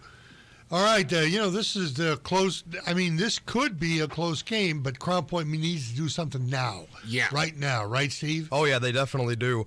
We've seen early on in the second half that Crown Point got right back into the game. End of the third quarter, it was all tied up 21-all. Thought all the momentum was on the Crown Point sideline, and now Lafayette Jeff starting to take over. All right, we're going to go for a quick break, and we'll be back right here on 89.1 FM. This is Game Night on 89.1 FM, the Lakeshore, listener-supported public radio. The world's richest countries caused most of the global warming we all deal with. Developing countries want them to pay. It's polluters paying the victims of their pollution. That's what we're demanding here. But are rich countries ready to hear that demand? I think they're hearing us, but I think they're still trying to shirk responsibility. Climate inequality on the next Reveal. Tune in Saturday afternoon at 2 and Sunday morning at 9 here on Lakeshore Public Radio, 89.1 FM. This week on Radiolab, the big mystery. How it is that just a bunch of these little wisps of jelly in your head, called neurons, flashing on and off in your brain, create thoughts, ambitions, passions, you. Even what you think of as your own intimate self. And how, in a flash, that could all change. In an instant, we can be completely transformed. I'm Jad Abumrad. Join me for Radio Lab. Tune in Saturday afternoon at 1 and Sunday afternoon at 2 here on Lakeshore Public Radio. The midterms are upon us, and for voters in local elections across the country, climate change is on the ballot. We don't always think about state and local officials as really the people on the ground who are implementing climate policy. How key state and local races could shape our climate future. That's on the next All Things Considered from NPR News. Tune in at 4 p.m. for Weekend All Things Considered here on Lakeshore Public Radio, streaming online at lakeshorepublicradio.org. This is Todd from Highland Park, New Jersey. I listen to Bullseye with Jesse Thorne because I love his enthusiasm. I'm Jesse Thorne. This week, I'll talk with the one and only Weird Al about his new movie, Weird, the Al Yankovic Story. Plus, Billy Idol. That's on the next Bullseye from MaximumFun.org and NPR. Tune in Saturday night at 6 here on Lakeshore Public Radio, 89.1 FM. This is Game Night on 89.1 FM, The Lakeshore. Listener-supported public radio. And now, the Game Night broadcast team. Ben Kolzinski back with Tommy Williams and Wayne Svetnoff. I want to say thank you to Taco Depot for taking care of the dinner for the entire Game Night crew. Taco Depot is located in Maryville, just opened a new location in Crown Point. It is located in the Jewel Plaza next to the BMV. Stop by one of the Taco Depot locations and try their famous Carla tacos and see what the buzz is all about. I tell you what, there's nothing better than a good taco dinner on a football Friday night. I tell you what, thank you so much for Taco Depot. Also, thank you for I Am Popcorn. They give us some delicious popcorn, which I have dipped my fingers in and had some nice cheesy, I think it's called double cheese or whatever it's called, delicious. So thank you for I Am Popcorn as well. I Am Popcorn is on 439 Ridge Road in Munster. I had the movie theater and I frequent the place, and I love their cheddar and butter mix. They have outstanding popcorn, tons of choices. I Am Popcorn. And, next time I'm in town there, I'm going to have to stop by. Maybe that'd be a good Christmas gift, stocking stuffer for the holiday season. And it is. I mean, they have little bags of it. Perfect. It's just outstanding.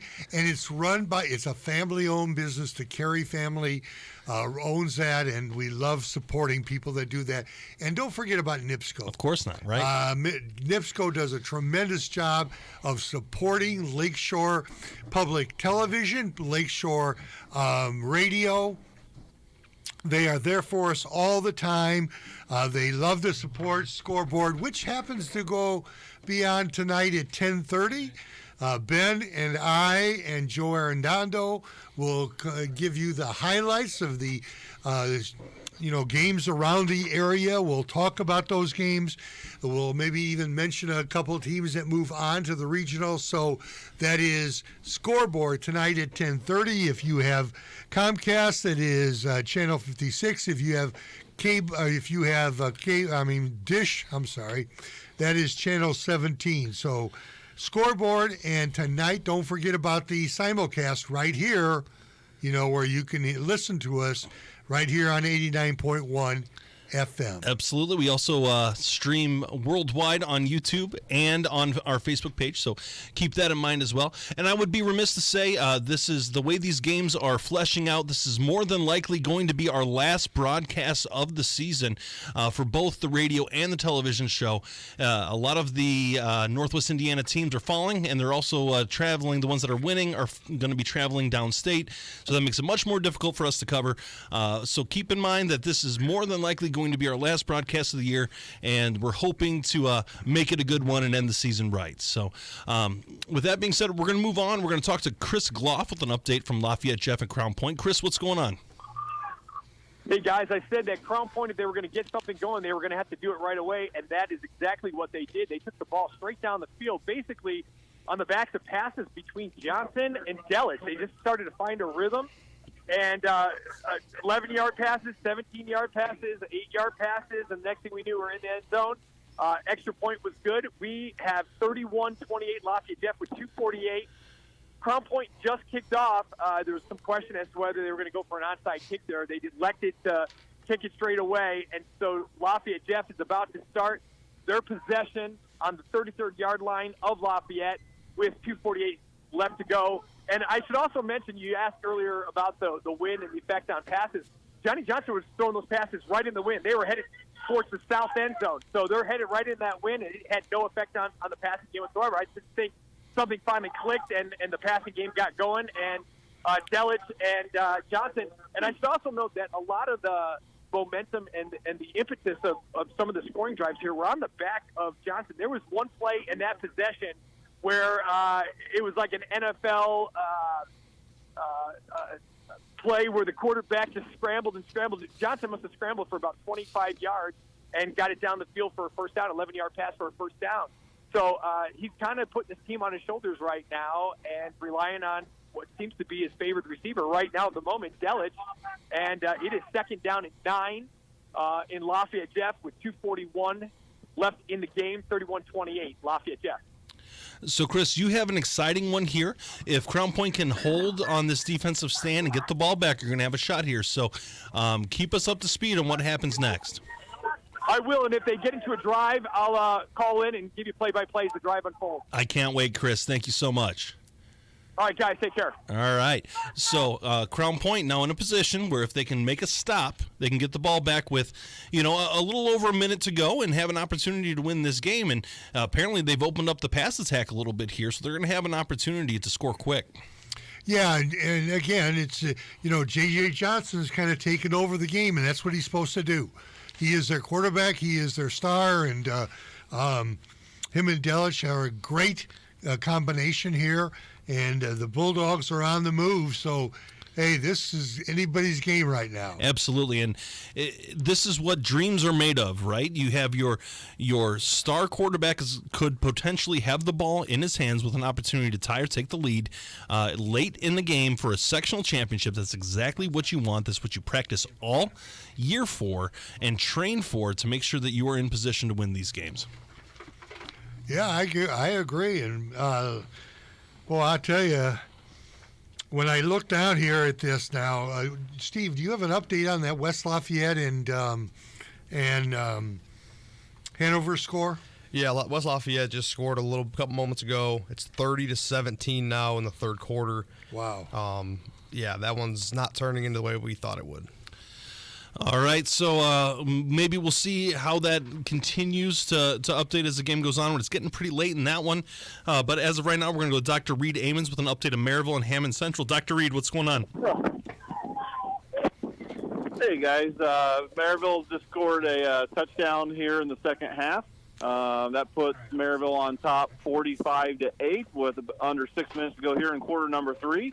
With the 37-point lead, that'll give us the running clock here for the remainder of the game. But Maryville well in control here in the second half. About halfway through the third quarter, Maryville on top 45-8.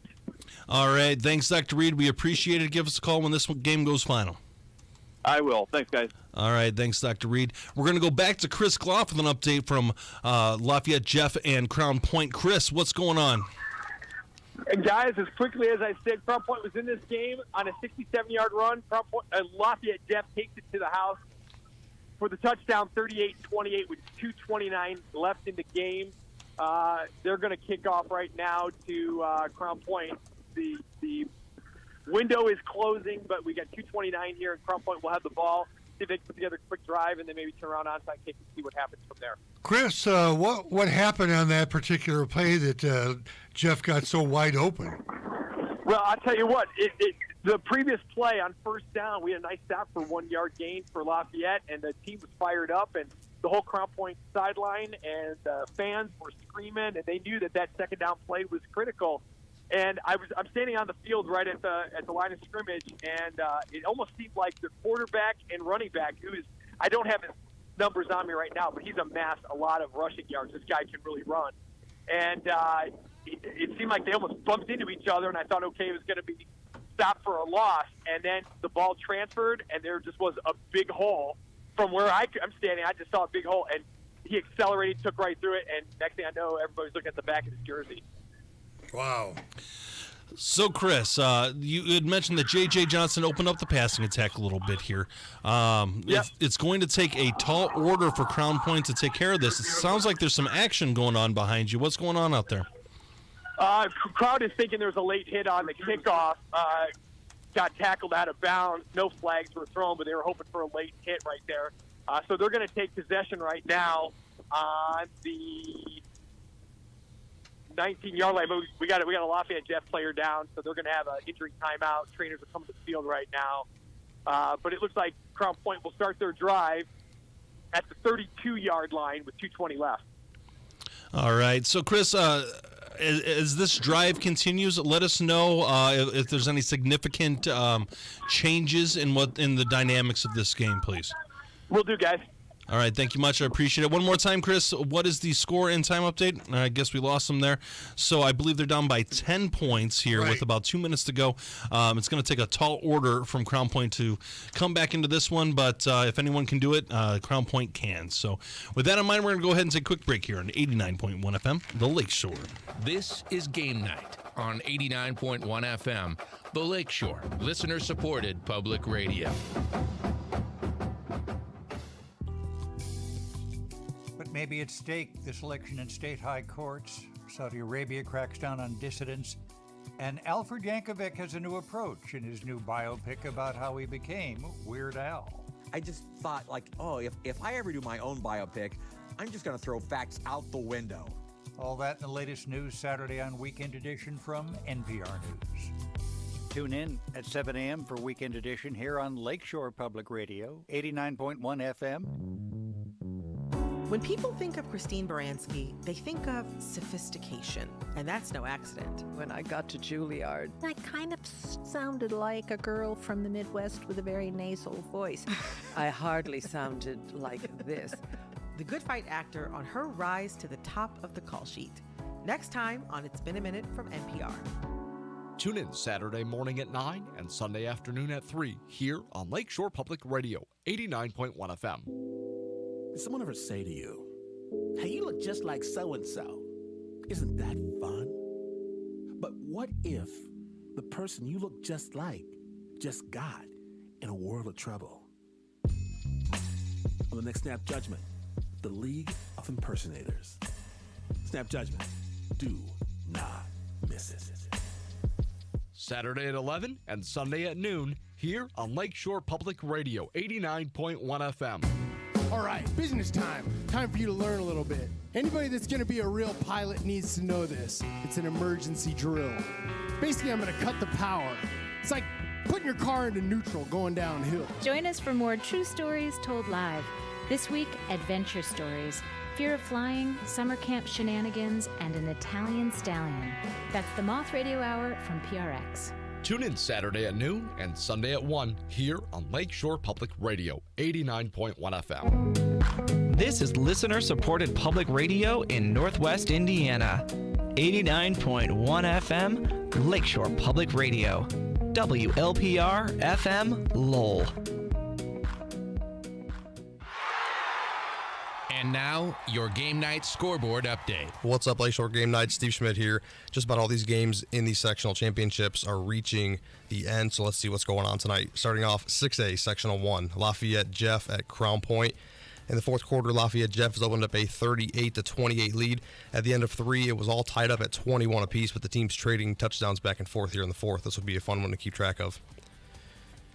5A, Sectional 9, Maryville at Hammond Central. Fourth quarter, Maryville's up in this one, 45-8.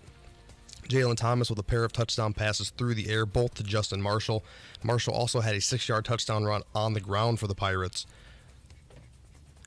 Sectional 10 here with Valpo and Chesterton. This one's been a defensive battle. At the end of 3, Valpo has a 14-0 lead. Both of their touchdowns were back in the first quarter. Justin Clark with a 6-yard touchdown run, and Thomas Berta from 42 yards out. 4A Sectional 17. This one's been all New Prairie today as New Prairie takes on Hobart at the half. It's 49-14. New Prairie's game is in the third quarter, though. Big night for Noah Mungia and Marshall Kimichek for the Cougars. Mungia 3 touchdowns on the ground tonight. Kimichek 2 through the air and 2 on the ground. 3A Sectional 25, West Lafayette at Hanover Central in the fourth quarter. It's West Lafayette up 37-17. Big night for their sophomore running back, Dawson Martin, 3 touchdowns on the ground. 2A Sectional 33, Andrean at Bremen. This one's been all Andrean tonight in the fourth quarter. They're up 49-13. 1A Sectional 41, Culver at North Judson. This game has gone final. North Judson's a winner, 54-0. They'll be playing the winner of Trader Point Christian and Park Tudor in next week's regional. And 1A Sectional 43, West Central at Carroll. Carroll's a winner tonight, 47-6. They'll be taking on Adams Central for the regional title next week. One more game we're keeping track of tonight, Knox at Jimtown. Knox takes down Jimtown 42-14. Ben and Wayne, back to you. Thank you, Steve. This is Ben Kalzinski here with Wayne Sventnoff. I believe we've got Gary Graben on the line here. Gary, what's going on? We have reached the finish line here at the Bremen-Andrean game. It's a 56-13 final with Andrean on top. A few more details have come in here. There was a point in this game where it was 21-13 in the second quarter, and Bremen had the ball. But turnovers, quick scores changed the game in a hurry. As a matter of fact, Bremen's first score actually happened on a trick play, a backward pass and then a forward pass over the secondary. In the end here, it was Billy Henry, 14 of 16 with 167 yards and 2 touchdowns. And there goes that man again, Drake Bowen, 16 carries, 146 yards, and 3 rushing touchdowns. Drake Bowen, obviously a tremendous athlete, so they're going to be moving on here into the regional championship game, which is obviously the point of the season where they wanted to be, and they knew they had the talent to get here. What does Andrean's future look like here for the rest of the season to you, Gary? Well, Ben, I'll tell you, my source here for this game was actually Bremen people. Okay. And their evaluation is they want to see the 2A team that could beat this team. Sure. It was by far dominating performance. And even at the end, just as a side note here, when the game was over and there were backup players in, they were amazed by freshman J.J. Bowles, who's a 5'11", 195 running back who looked like he could play today for Andrean, and a lineman, a freshman, Ben Novak, a freshman, keep in mind, 6'5", 280. Oh, wow. So these players got their time in the fourth quarter and looked like they already belong. Now, we know, when we look to next year, they're going to lose a lot of offensive linemen, but this Andrean team is still going to have players. And, again, who is going to stop them between here and Indianapolis? I mean, again, I know Lafayette Central Catholic is decent, but if this team is healthy and well, because they can beat you with the run and they can beat you with the pass, and they have a good kicker, they have a good line, they have good defenders, they have multiple receivers, and in 2A, that usually means you're driving down I-65. Right, exactly. So one more time, Gary, what was that final? The final score here was 56-13, the Andrean 59ers over the Bremen Lions. All right, thanks, Gary. Go ahead and give us a call back here in a little bit just to chat and kind of break down some of the season for us, would you please? All right, sounds good. All right, thank you much. We'll move from Gary Graben to Chris Gloff with an update of Lafayette Jeff versus Crown Point. Chris, what's going on? Well, guys, we said that in order for Crown Point to come back, we were going to have to go to the passing game, and on the back with John Johnson still again in that fourth quarter, heading into that Southern win that's picked up a little bit here late in the game. And after a couple of plays, it did result in an interception across the middle of the field, which ended Crown Point's drive, and Lafayette Jeff came back, ran out the clock with final from Crown Point. Lafayette Jeff 38, Crown Point High School 28. Standing here and watching the last part of this game, it was really taken away by both the speed and the size of Lafayette Jeff. I've not seen Lafayette Jeff in a number of years. I didn't know what to expect. But standing here, the thing that really comes to mind is how quick their backs were out of the backfield to get the holes and make cuts, and the receivers into just getting into gaps and holding onto the ball and making reception. And that was the difference. And I should also mention that there were 2 drives in which Lafayette Jeff ran the field 60, 70 yards for touchdowns. Both were called back because of a hold or some ticky-tack play. So the game could have potentially been a little bit wider, and I think that maybe says something about, that the mismatch and Crown Point really hung in there against what I think is going to be a formidable team going forward. It'll be interesting. I don't know the results of the Fort Wayne Carroll game, but I imagine it's going to be Lafayette Fort Wayne Carroll, and that could be a pretty good game here next week. Yeah, Fort Wayne Carroll did win that game tonight, Chris. Yeah, so I think that's going to be a good game. And in the meantime, that elusive sectional championship since 2015 is still going to be waiting until next year, as they say, and see if Coach Buzz in his third year can get the team back together and find a new way with a new quarterback and some new skilled players, and see if they can take it a little bit further than they did this year. I'm watching the coaches and the team kind of all hug across the center of the field and realizing that while it was a great season and undefeated season at this point, it does end in a disappointment without capturing that sectional championship. All righty, Chris. Yes, it does appear that the future is bright for Crown Point. Still a disappointing end of the season. One more time, what was that final score? Final score, Lafayette Jeff 38, Crown Point Bulldogs 28, puts an end to the 2022 campaign. All right, thanks, Chris. Appreciate your updates. Great job tonight. Hey, guys, take care. All right, thank you as well. So we'll move on from Chris Gloff. We'll move to Russell Braddock here for an update from Valpo and Chesterton. Russell, what's going on? Howdy, hey guys. So we're about 5 minutes left into the fourth quarter, right? And Chesterton has finally answered Valpo. So it is 7-14. Valpo's still up by 7, but it's a closer game with about 4:35 left in the game. Who has the ball, Russell? Right now, Valpo has the ball. Honestly, one of the coolest things that I've seen out of Valpo is their dynamic play calling. So a lot of, when they were going into the wind, which, by the way, gentlemen, it is a windy one here at the field. So I've seen a lot of kicks go off the side out of bounds. I've seen a lot of passes just get stifled. But now that Valpo's throwing with the wind, I'm seeing a lot more passing game.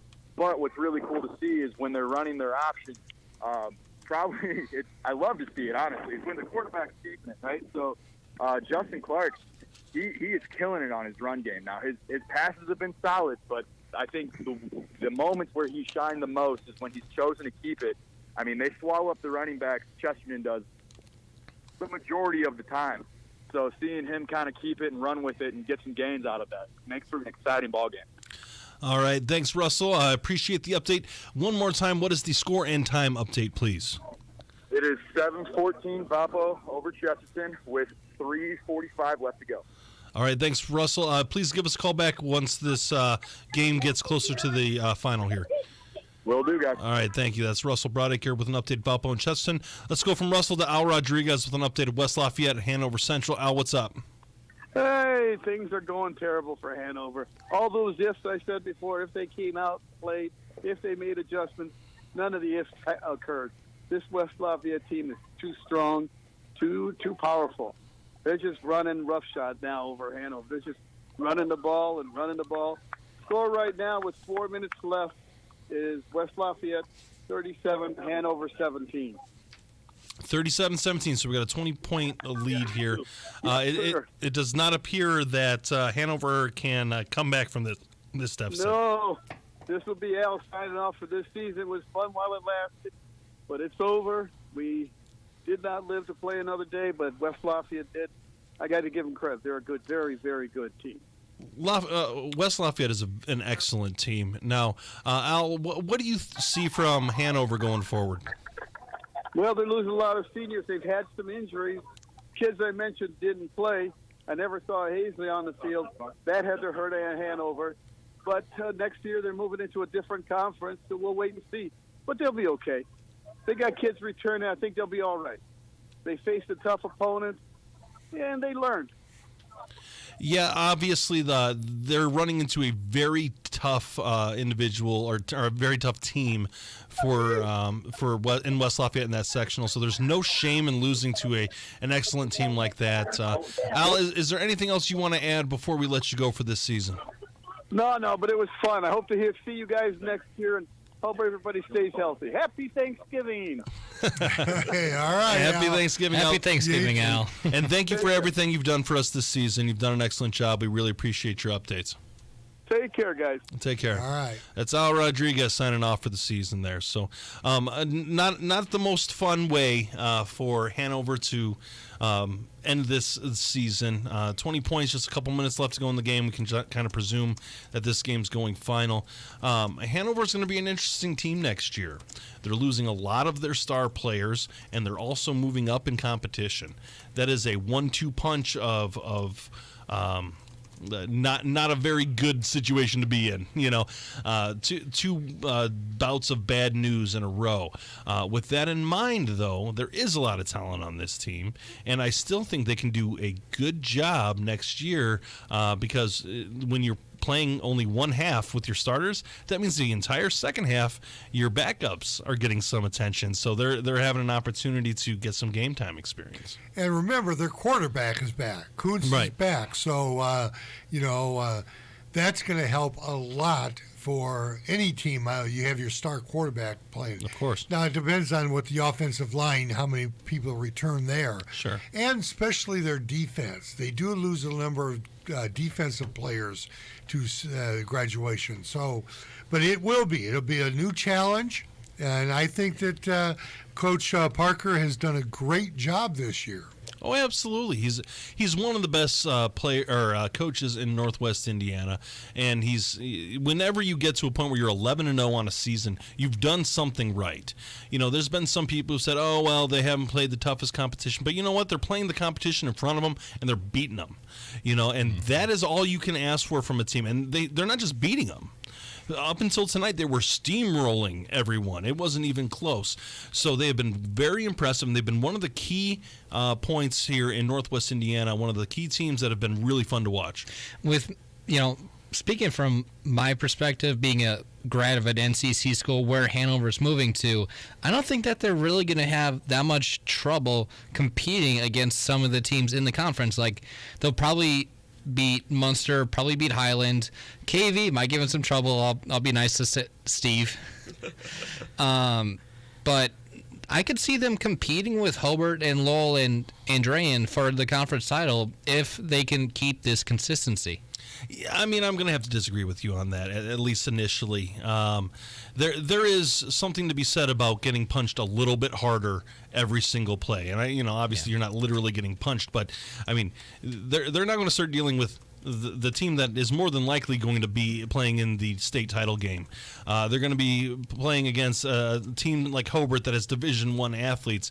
They're going to be playing against Kankakee Valley, which is an up-and-coming program here in their conference. That change is more significant than people realize. And don't get me wrong, Coach Parker's done an excellent job. There's a lot of passion behind this football program. I think they have all the skill set they need, but that growing pain and that adjustment is going to be a real thing. And maybe you're right. Maybe in a few years they'll be able to battle with the Andreans of the world. But as of right now, it's going to be a bit of a getting used to the hot tub type situation. From the frying pan into the fire. As good as Hanover Central has been this year, and they have been just outstanding for Northwest Indiana, they're going to see more West Lafayette's in their conference next year. And that is, like you said, a big change. It's an adjustment, and that's why they're seeking that better competition, because they're in a situation now where they've done all they can in their current conference setup. They're winning every game by huge amounts. So now it's time for them to get that step up in competition level, and good on them. They're looking for that stronger competition, that bigger challenge for their program, and if they play tougher teams week in and week out, they're going to have a better opportunity to take on this West Lafayette team and give them. They were close for 3 quarters here. Yeah. And then West Lafayette broke it open in the second or the fourth quarter. But that being said, they're going to be playing more four-quarter games now, and they'll have that 4 quarters of game condition. You know, anyone can be conditioned for 2 quarters and steamroll people. Now they played a 4-quarter game, and we see the effects of what happens in those circumstances. Yeah, but I think of it kind of like an Andrean situation. You know, like how they schedule very tough competition early on before the conference season hits, because they think if we struggle in August, that'll help us in October, November. So that could be the same situation here with Hanover. Right, and they're wearing a blue ring on their finger because of from last year, and they're going to be in the driver's seat to potentially get another ring this year.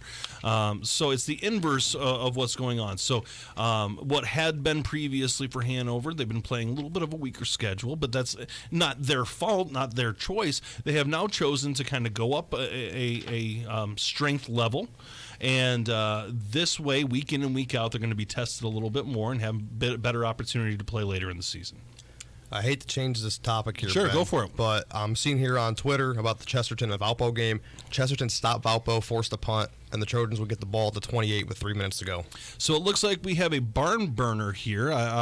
Excuse me, who's 28? Chesterton's. Chesterton's 28, okay. So with how much to go? It was 3:01, but that was a couple of minutes ago, so it's lesser than that now. Probably closer to the 2-minute mark now. So it'd be pretty great if our correspondent could call in. Is there any chance we can give him a phone call and try to get him to give us some updates? I'd appreciate that.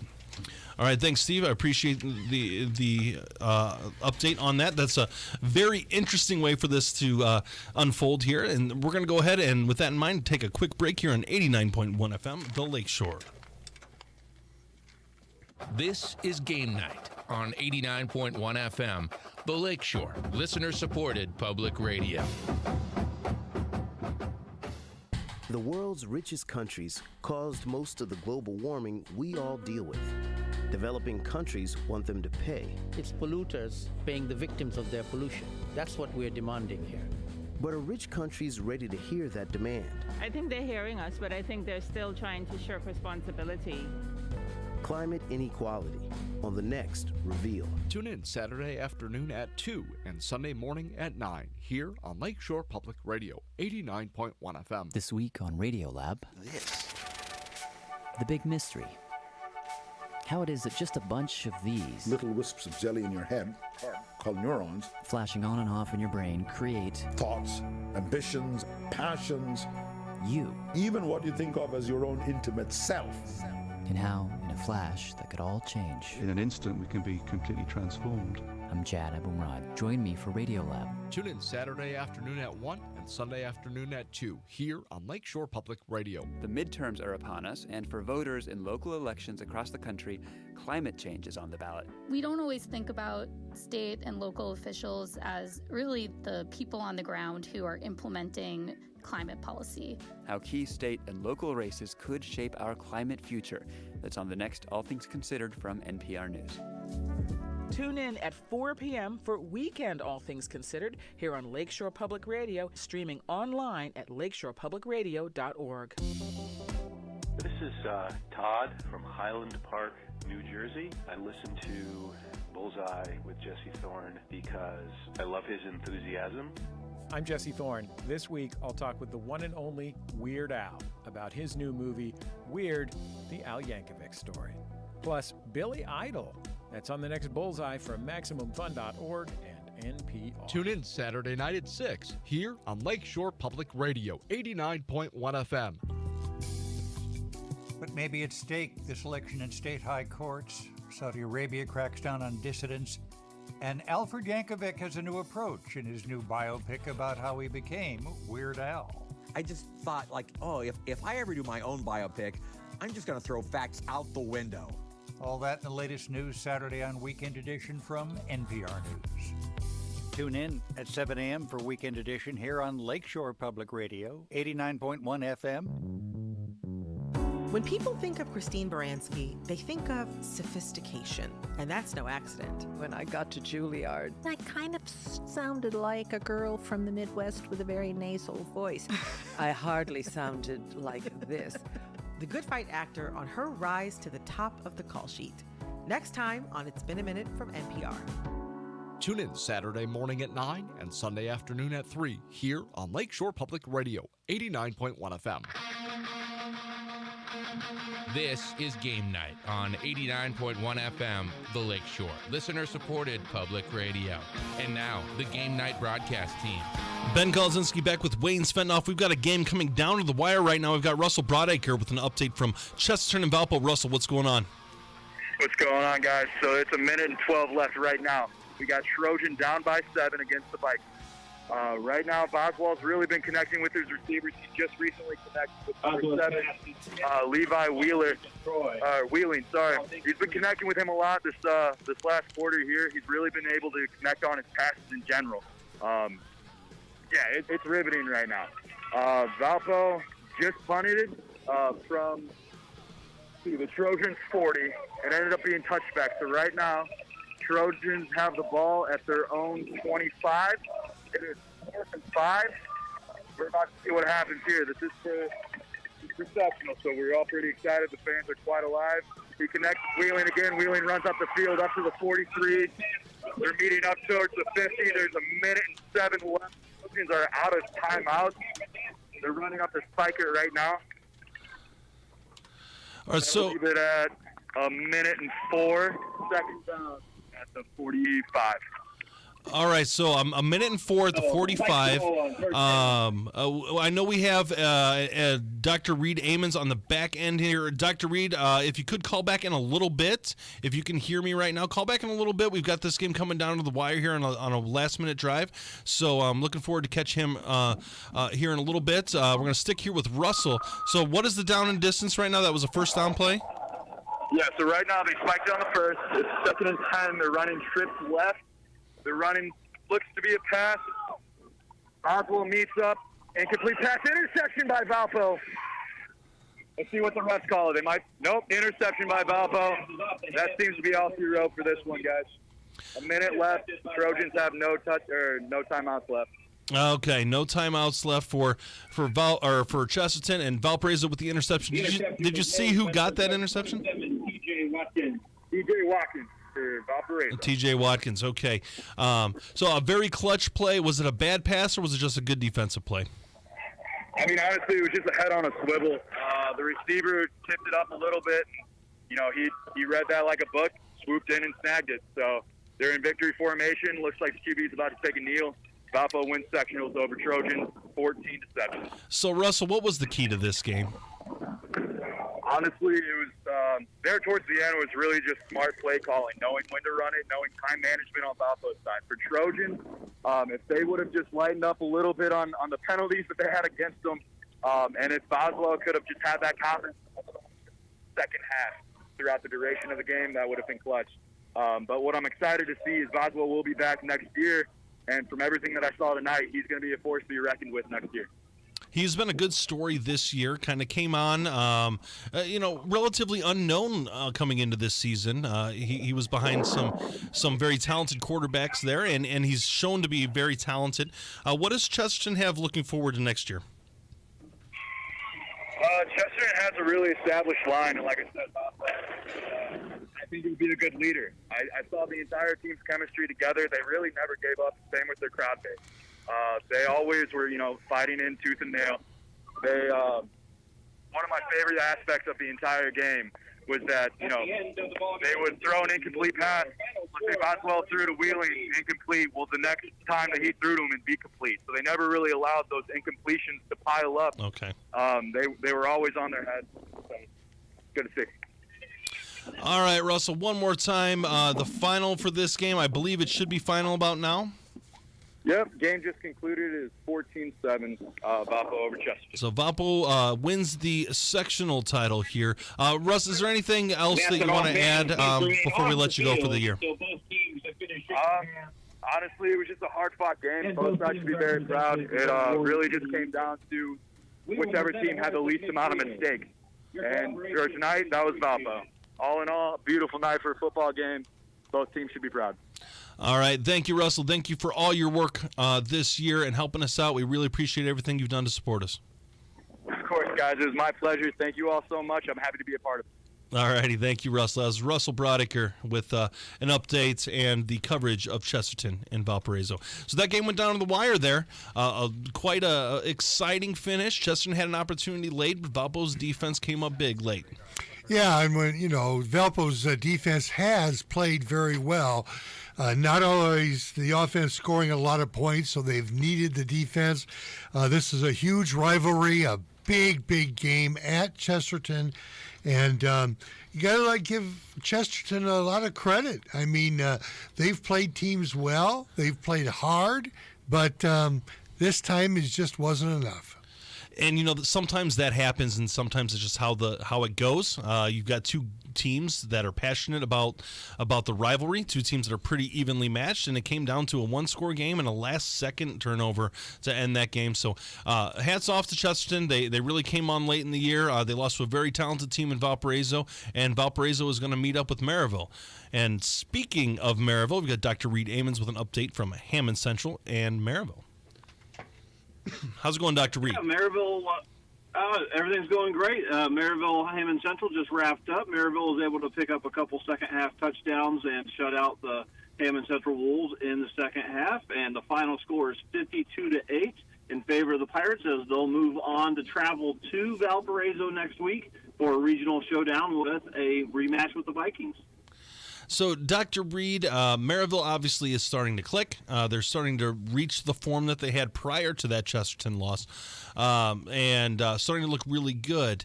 Now they have a rematch with Valparaiso, who, for Valparaiso standards, isn't as good as they had been in years past, but are still very tough team. What are we looking forward to next week?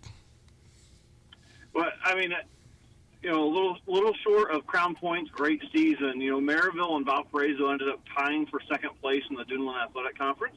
So both teams had excellent seasons, both two losses, I believe, right, in conference play. And, it should be a great battle, just like it always is. The last 3, 4, 5 years, Maryville and Valpo have had a great rivalry.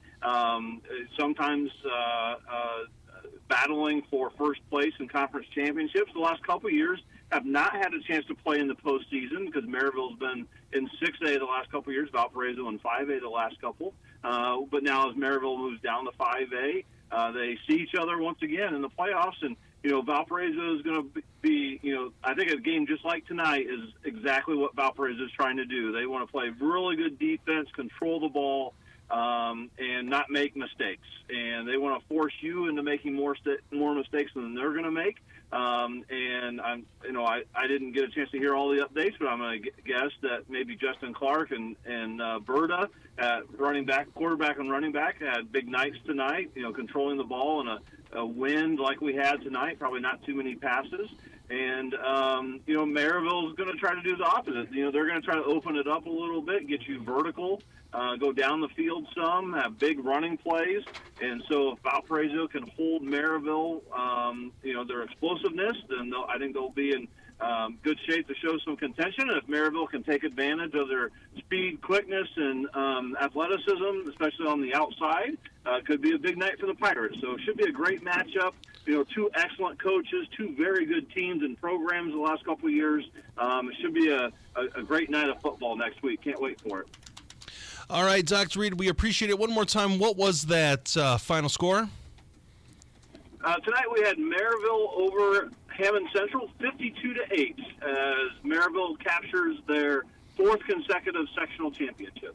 All righty. Thanks, Dr. Reed. We really appreciate all you give to the station. You do a great job for us. Thank you. I appreciate it very much, Wayne, and certainly thank you to everything you guys do back at the station and getting everything organized. And what a great program to learn about all the good things that are going on in Northwest Indiana and in our schools and in our communities. And we really appreciate all that you guys do as well. So thanks for everything, guys, and have a great rest of your tournament here. All right. Thank you, Dr. Reed. We appreciate everything you've done for us, and we will talk to you next football season. All righty. So, speaking of this Maryville game, I am led to believe that we have Philip Roche online, star player for Maryville Pirates. Is this Philip? Yes, sir. Yes, sir. Congratulations on a strong victory here in a sectional championship. How does that make you feel? It's a great feeling. definitely a great feeling. We worked hard to get to this point. We worked hard all week. We listened to our coaches, followed the game plan, and we came out here and executed. You know, Philip, I was really impressed. You know, you had a tough loss to Chesterton to break your, or have the second loss there. But you guys really came back after that break, had a week off. You prepared well, and you really played well tonight. You got to be proud of what's happening at Maryville. Yeah, it's definitely a big moment in our season. It was a humbling experience for us. And we just knew we had a lot of room to improve and a lot of room to get better, and we focused on that, and we got better. Yeah, and you have to be happy with what you have done also. You're a defensive player, but boy, you're an offensive player.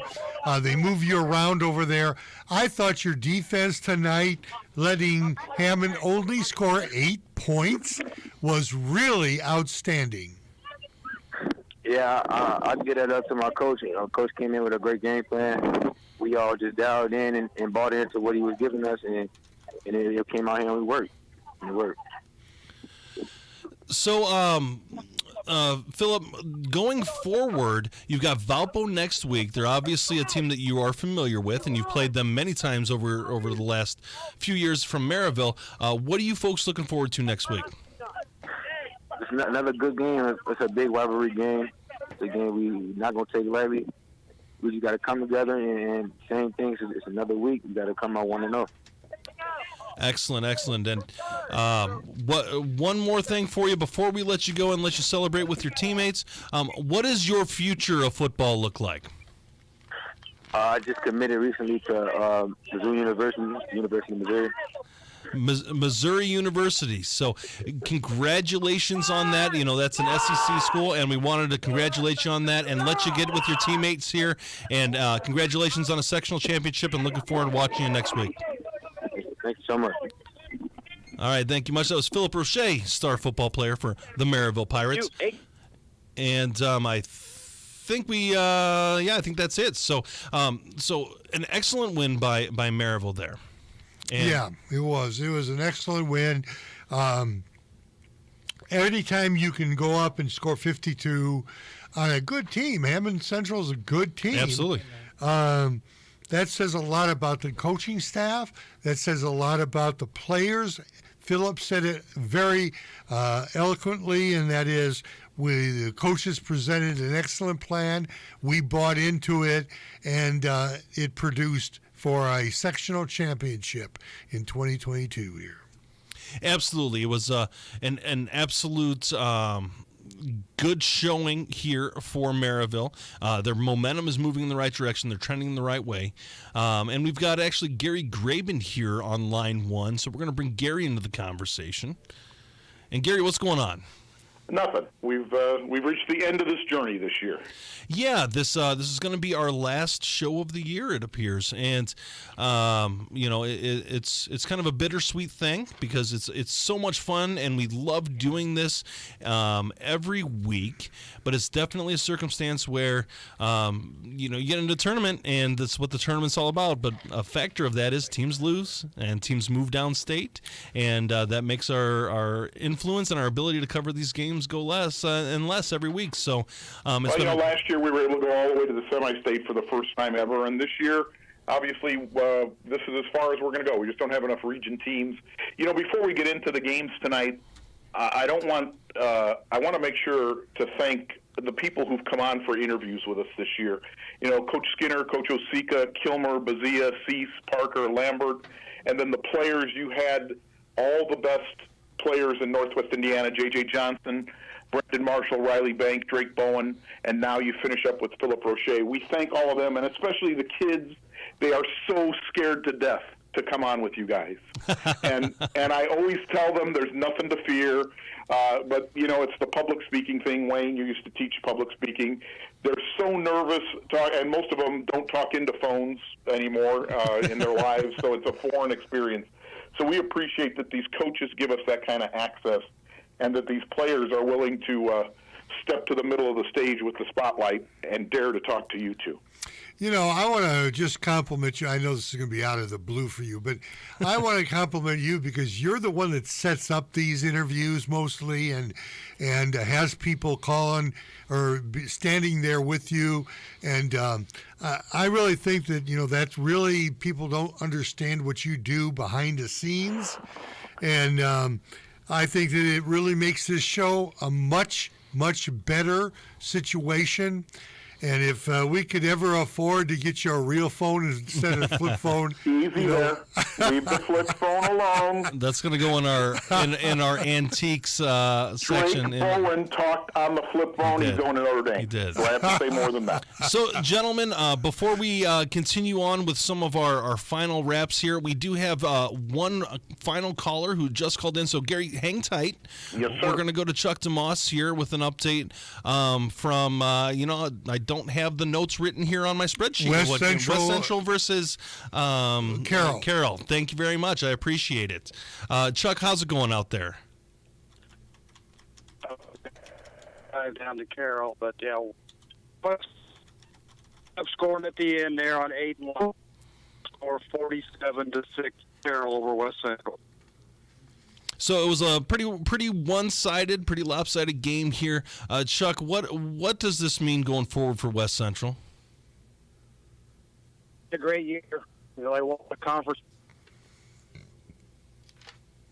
in 10 years. It's a full season for West Central. A lot. They shot the team. Unfortunately, I think we've lost Chuck DeMoss. He's out there kind of in the country, and we've lost his feed there. So we'll bring Gary back here and see where we're at. Gary, you know what the problem is? He's using a newfangled phone. Oh, is that what it is? If he would have used a flip phone, he'd have heard him the whole time. Yeah, it very well could be. So I do believe we have a call coming back in here right now, but it's definitely a circumstance that is Chuck does an excellent job of covering some of our southern schools and some of our southeastern schools, a lot of these smaller schools that don't get a lot of the publicity up here in Northwest Indiana. And Chuck's been doing this for a long time, and he has been doing an excellent job for us. We really appreciate all he does for us. Tremendous job, and he gets to those places that for the rest of us would be very difficult. Yep. Yeah, absolutely. Very difficult. You're Absolutely. right. So was that Chuck that just called back in? Let's try it one more time to get back with Chuck. All right, Chuck. Hopefully your reception's a little bit better. I know you're out in the country there a bit. So it was a little bit of a one-sided game here, and it seems that West Central has a lot to look forward to. Yeah, like I said, they're going to lose a lot from next year. To have that success next year, they're going to have to work hard in the off season. Like a few players coming back, lose a lot.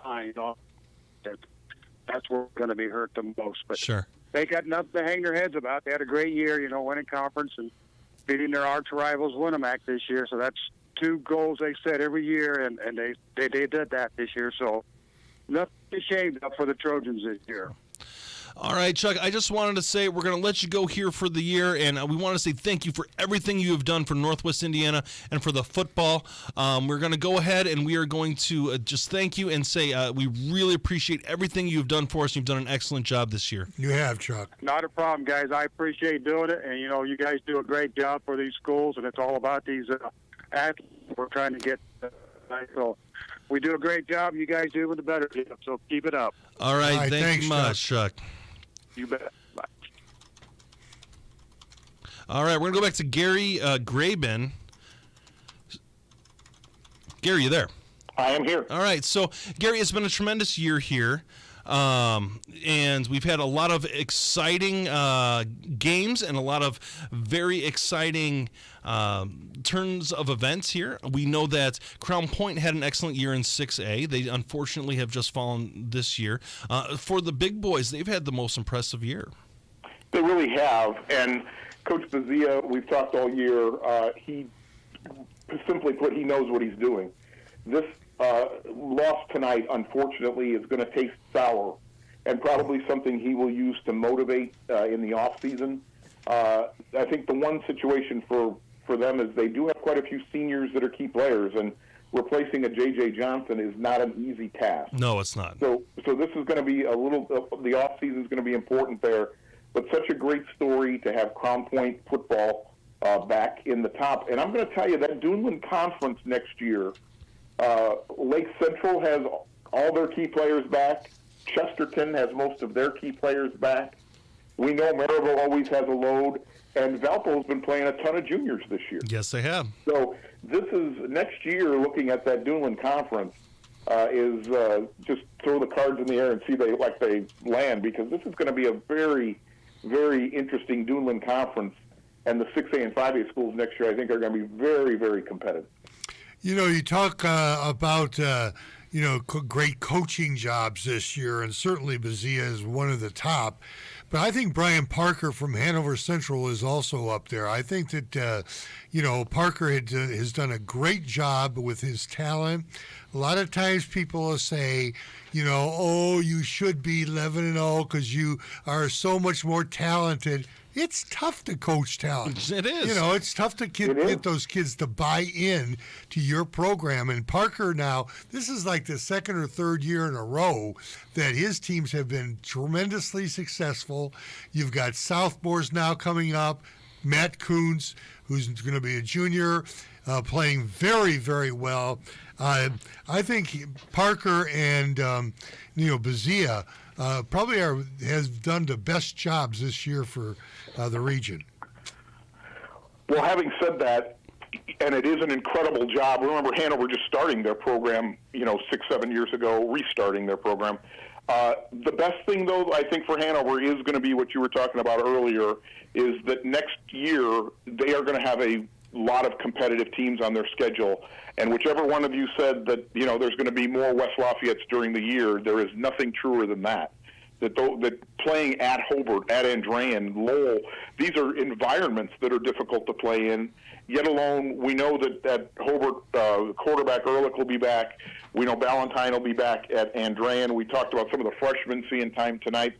So I think that this is really going to help Hanover move to the next level. Will they be undefeated next year? Probably not in the regular season.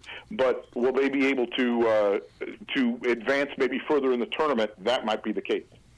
I want to thank you, Gary, for reinforcing that Wayne is always right. It's really nice. Well, I think we know that would never happen.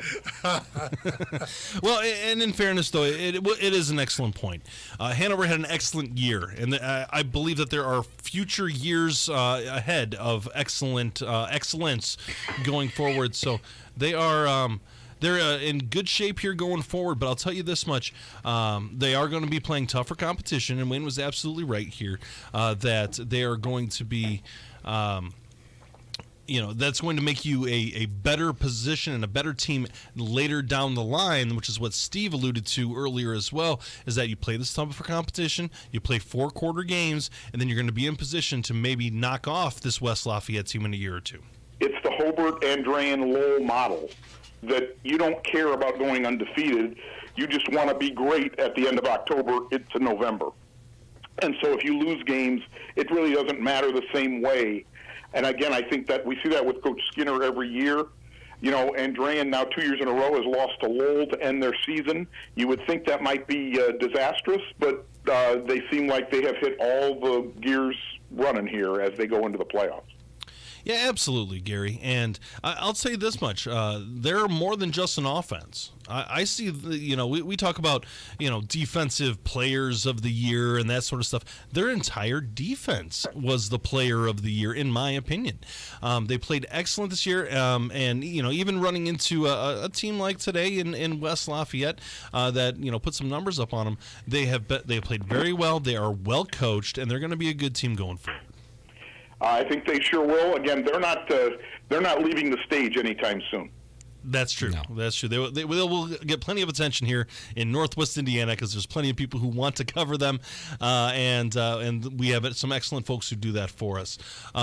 So talking on some of the Northwest Indiana teams that have looked very impressive today, Maryville looked really good. Well, Maryville was very impressive today. And I would tell you, I have a celebrity, actually, who's joining me in my living room right now, and it's one Dr. Reed Amon. Oh, Dr. Reed. Dr. Reed, I came bearing food, I would tell you. Came bearing food. So, again, for me to talk about Maryville is a little bit disingenuous when we have the guru, the professor, the master standing right next to me. So here's Reed to tell you about Maryville. Dr. Gary, how do you work the flip phone? Yeah. That's Hey guys, how's everything going in the studio? Studio North, very impressive win for the Pirates tonight. There's a couple games here in a row where they've looked really good in the sectionals, and certainly Coach Cease has done a great job, refocusing his team after that Chesterton loss, and I'm sure they probably have already started thinking about the regional taking on the Vikings from Valparaiso. Should be a great game, as we were talking about a few minutes ago. Dr. Reed, I was impressed with Philip Roche. He did a nice job of answering the questions, and, that's a really good team. Look how many players from Maryville have already committed to major schools. That just says a lot about the Maryville program and the coaching job that Coach Cease has done. Yeah, thanks, Wayne. I appreciate it. Now, you didn't have him sing the fight song from Missouri, did you? No. Like you did with Big Kenny a year ago, I think, maybe. As he was going to, I was watching Ball State play on Tuesday, and there's Ramsey, a defensive tackle getting a sack. Just another Maryville Pirate in big time program, and played at Ball State in the MAC conference, and certainly Big Kenny Grant, who's up at Michigan, and several players go to major Division I schools after high school, and that just goes to show you what a great job Coach Cease does, because you can be a great football player, but if you're not a good person and you don't get the grades, and then you're not going to those big time programs. So he does a wonderful job, and his entire staff.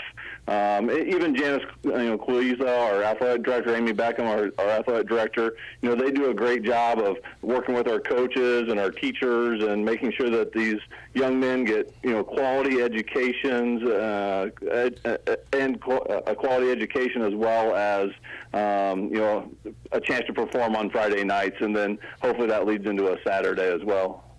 And Dr. Reed, I can't thank you enough for bringing the education factor up to this. Obviously, Maryville is putting out some very talented athletes, but they're going to some very high-level academic schools after their high school careers are over. So that is, not only are they good people, they're good athletes, they're intelligent, and we've heard on air multiple times that they are respectful. They're wonderful kids. I just wanted to, just say thank you for all that you have done and helped us coordinate with this Maryville High School program, and give you an opportunity before we let you go. Any last words you want to chat about here? Because we're got about 10 minutes left here with Wayne and I, and then we're gonna kind of have to go get our hair and makeup on and look pretty for the television show. So, is there anything else you want to add, Dr. Reed? No, exactly what you were talking about. What a great opportunity for student athletes in Northwest Indiana to be able to showcase those talents, not only on the field but in the classroom and in their communities. And we can't do it without the radio station itself, because if we're not able to bring it to our Northwest Indiana fans and families and those that maybe listen online or maybe outside of our area, what a great opportunity for our student athletes to get an opportunity to talk on the radio and to do public service and to really showcase those talents, and that goes unheard and unseen in a lot of parts of our state and throughout our nation. And so for these kids and student athletes and our coaches and our parents and families to be able to get to experience that, we have you guys to thank for it, and the station to be able to do that. So thanks for all you guys do. We really appreciate it.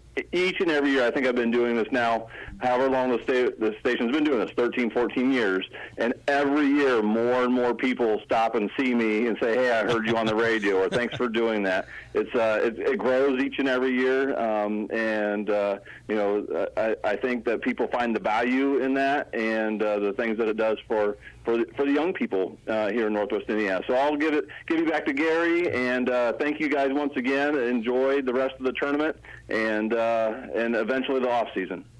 Thank you, Dr. Reed, and I appreciate everything you do for us. That was excellent. And I want to give a couple thanks in the last few minutes that I have here. This was a very unique opportunity for me this season. I was kind of thrust into a position of hosting this show, and a lot of it had to do with Tommy and some of his issues he was dealing with his health. And I just want to thank everyone here for the support that I've gotten here. Steve Schmidt with the scoreboard updates, Andrew Johnson running the board, Wayne Sventnoff here giving me the opportunity to piggyback and bounce off of things here, Tom Maloney, everyone here on the radio side of things, and of course we got Joe Arredondo who got me into this business 17 years ago, someone that I've been working with and looked up to, all of these people here, and I really appreciate and the people on the television side of things. There's so many people that I'm gonna forget because I'm just terrible with these sort of things when I start getting a little bit nostalgic and emotional, but I want to say thank you to everyone who has supported me here. This is not an easy job. There's a lot of stuff that's going on in this studio that you don't see because obviously there's no cameras. There's people waving and giving hand gestures and sometimes impolite hand gestures and different things going back and forth. So, but we do this job because we love it, and we do it. We don't just love the job. We love the students and the student athletes, and I'm going to continue to emphasize the student part of student athletes. Most of these people calling in are teachers. And there's a reason for it. We love these students, and we love what they do here in Northwest Indiana. And this is our ability and our way of giving back to these folks and making sure that they are getting the recognition that they deserve. That it is not an easy thing to be a good student. It is not an easy thing to be a good athlete. It is not an easy thing to be a good student and a good athlete. And this is what we live for here in Northwest Indiana. I just want to say thank you for everyone. We do get pats on the back. People see us at the gas station or on the golf course or at the restaurant or whatever, and people pat us on the back, and that's great. That's not why we're doing this. And it's fun. We're not doing this to get rich. We're doing this to just give back to the community and say thank you, and that's all I really had to say. I need to get that part off my chest. And Wayne, if you have anything you guys want to add, and I know there's other folks in this room, I'll let you guys take over here, and I'll piggyback off you guys from this point. No, I just want to say that coming in like you did, Ben, and taking over a difficult situation. You did a great job. You ran this show very, very well and had a lot of great input. And I think that people in the area appreciate you taking over.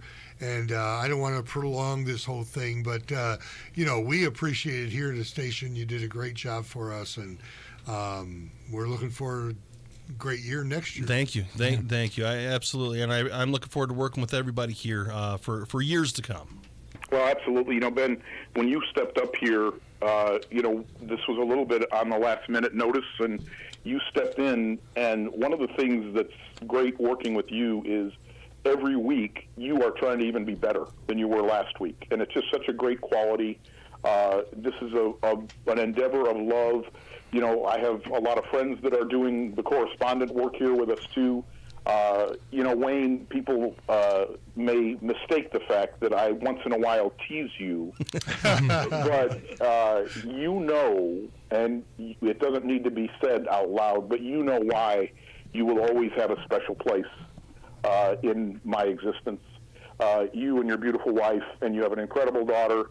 It's a remarkable experience. And then, one of the things working the 10 o'clock hour with Steve and Andrew is I realized last week that if you add Steve and Andrew's ages together, it's still more than 10 years short of mine. And that is an unfortunate gray-haired moment to have to endure. But working with them, and Steve and I do a little something during the week that's for the Lakeshore also, it's just one of those things that's as Wayne, as you guys said, it's a labor of love. We do this because we love sports. We love giving kids the recognition. A lot of us are educators or have been educators. This is one of those things sort of to tie it all together. And again, you guys are the best, but we appreciate all the access we get from coaches, players, and the athletic directors, too, that allow us to come to these games and report. So, again, every year this is always a tough day for this, but this is always one of the highlights of the year for these 12 Fridays, and I hope they continue for many years to come. Absolutely. And a friend texted me one time, the biggest passion project in America is high school athletics. And, you know, whenever we do this show, I think about that all the time because we're all passionate about getting these student athletes' names out there on the air. So, you know, it could just bring recognition to them and their families. And that's really what we do this for, you know? Absolutely. I agree with you. And I know that there's a lot of passion here. So I've been doing this for 17, 18 years. I went to college to do this. And I really appreciate the support that you folks who are just starting off in your careers, supporting us. So Steve and Andrew, you guys do an excellent job. You know, there's always room for all of us to support each other. And without you folks, we can't go on air either. You know, we've had a couple circumstances where, you know, hey, we didn't quite reach air and certain things happen here and there. But we know that everybody here cares. And we know that everybody loves it, and I want to thank you folks because those are the types of folks that oftentimes do not get the recognition they deserve. We have switchboard operators, we got scoreboard updates and a lot of data running, and of course Gary, who's essentially the producer of the show. Yeah. You know, he does everything here for us, and I would thank you so much, Gary. You know, I've been working with you for almost 2 decades at this point, which is kind of scary when I'm looking back on it. It has been that long, because it seems like we haven't been. You know, it hasn't been that long, but thank you for everything that you do here for sports in Northwest Indiana. Thank you, Gary Graben. We couldn't do this show without you. Well, thank you. It's a great thing. I would say if you really were appreciative, though, Reed Amons came with food to my door. Again, if you guys are coming by here in the next week with food, we can really show some appreciation. All righty. Well, you know, maybe soon. I don't think I'm going to make it tonight, but that's all right. We got enough tonight. Fair enough. So maybe tomorrow we'll see. Maybe bring a 6-pack of beer or two or something. No, I can't talk about that. What? No, we can't talk about that. But anyways, Gary, we are going to take a quick break here. But before we do, we just want to say we're going to get our hair and makeup done. We're going to get pretty for the cameras here on for the Lakeshore PBS Scoreboard television show. It is on channel 56 and 17. 56 for Dish, channel 17 for Comcast. Check out Wayne Svetnov. Am I backwards on that? Yeah. 56 is Comcast. 56 if they don't know where it is by now, yeah, no they're kidding. not going to find it. Well, it's not like I'm a radio professional talking accurately or anything like that. So the bottom line is I don't watch the show because I am on the show with Wayne Svetnov and Joe Arredondo, and I do watch the replays on YouTube and different things like that. So we do stream on our Facebook and all that. So check us out. It is at 10:30. It goes from 10:30 to 11, and this will be our last television broadcast of the year, and we'll try to end it here with the good ones. So we're going to go ahead and take a quick break here on 89.1 FM, The Lakeshore. This is Game Night on 89.1 FM, The Lakeshore, listener-supported public radio.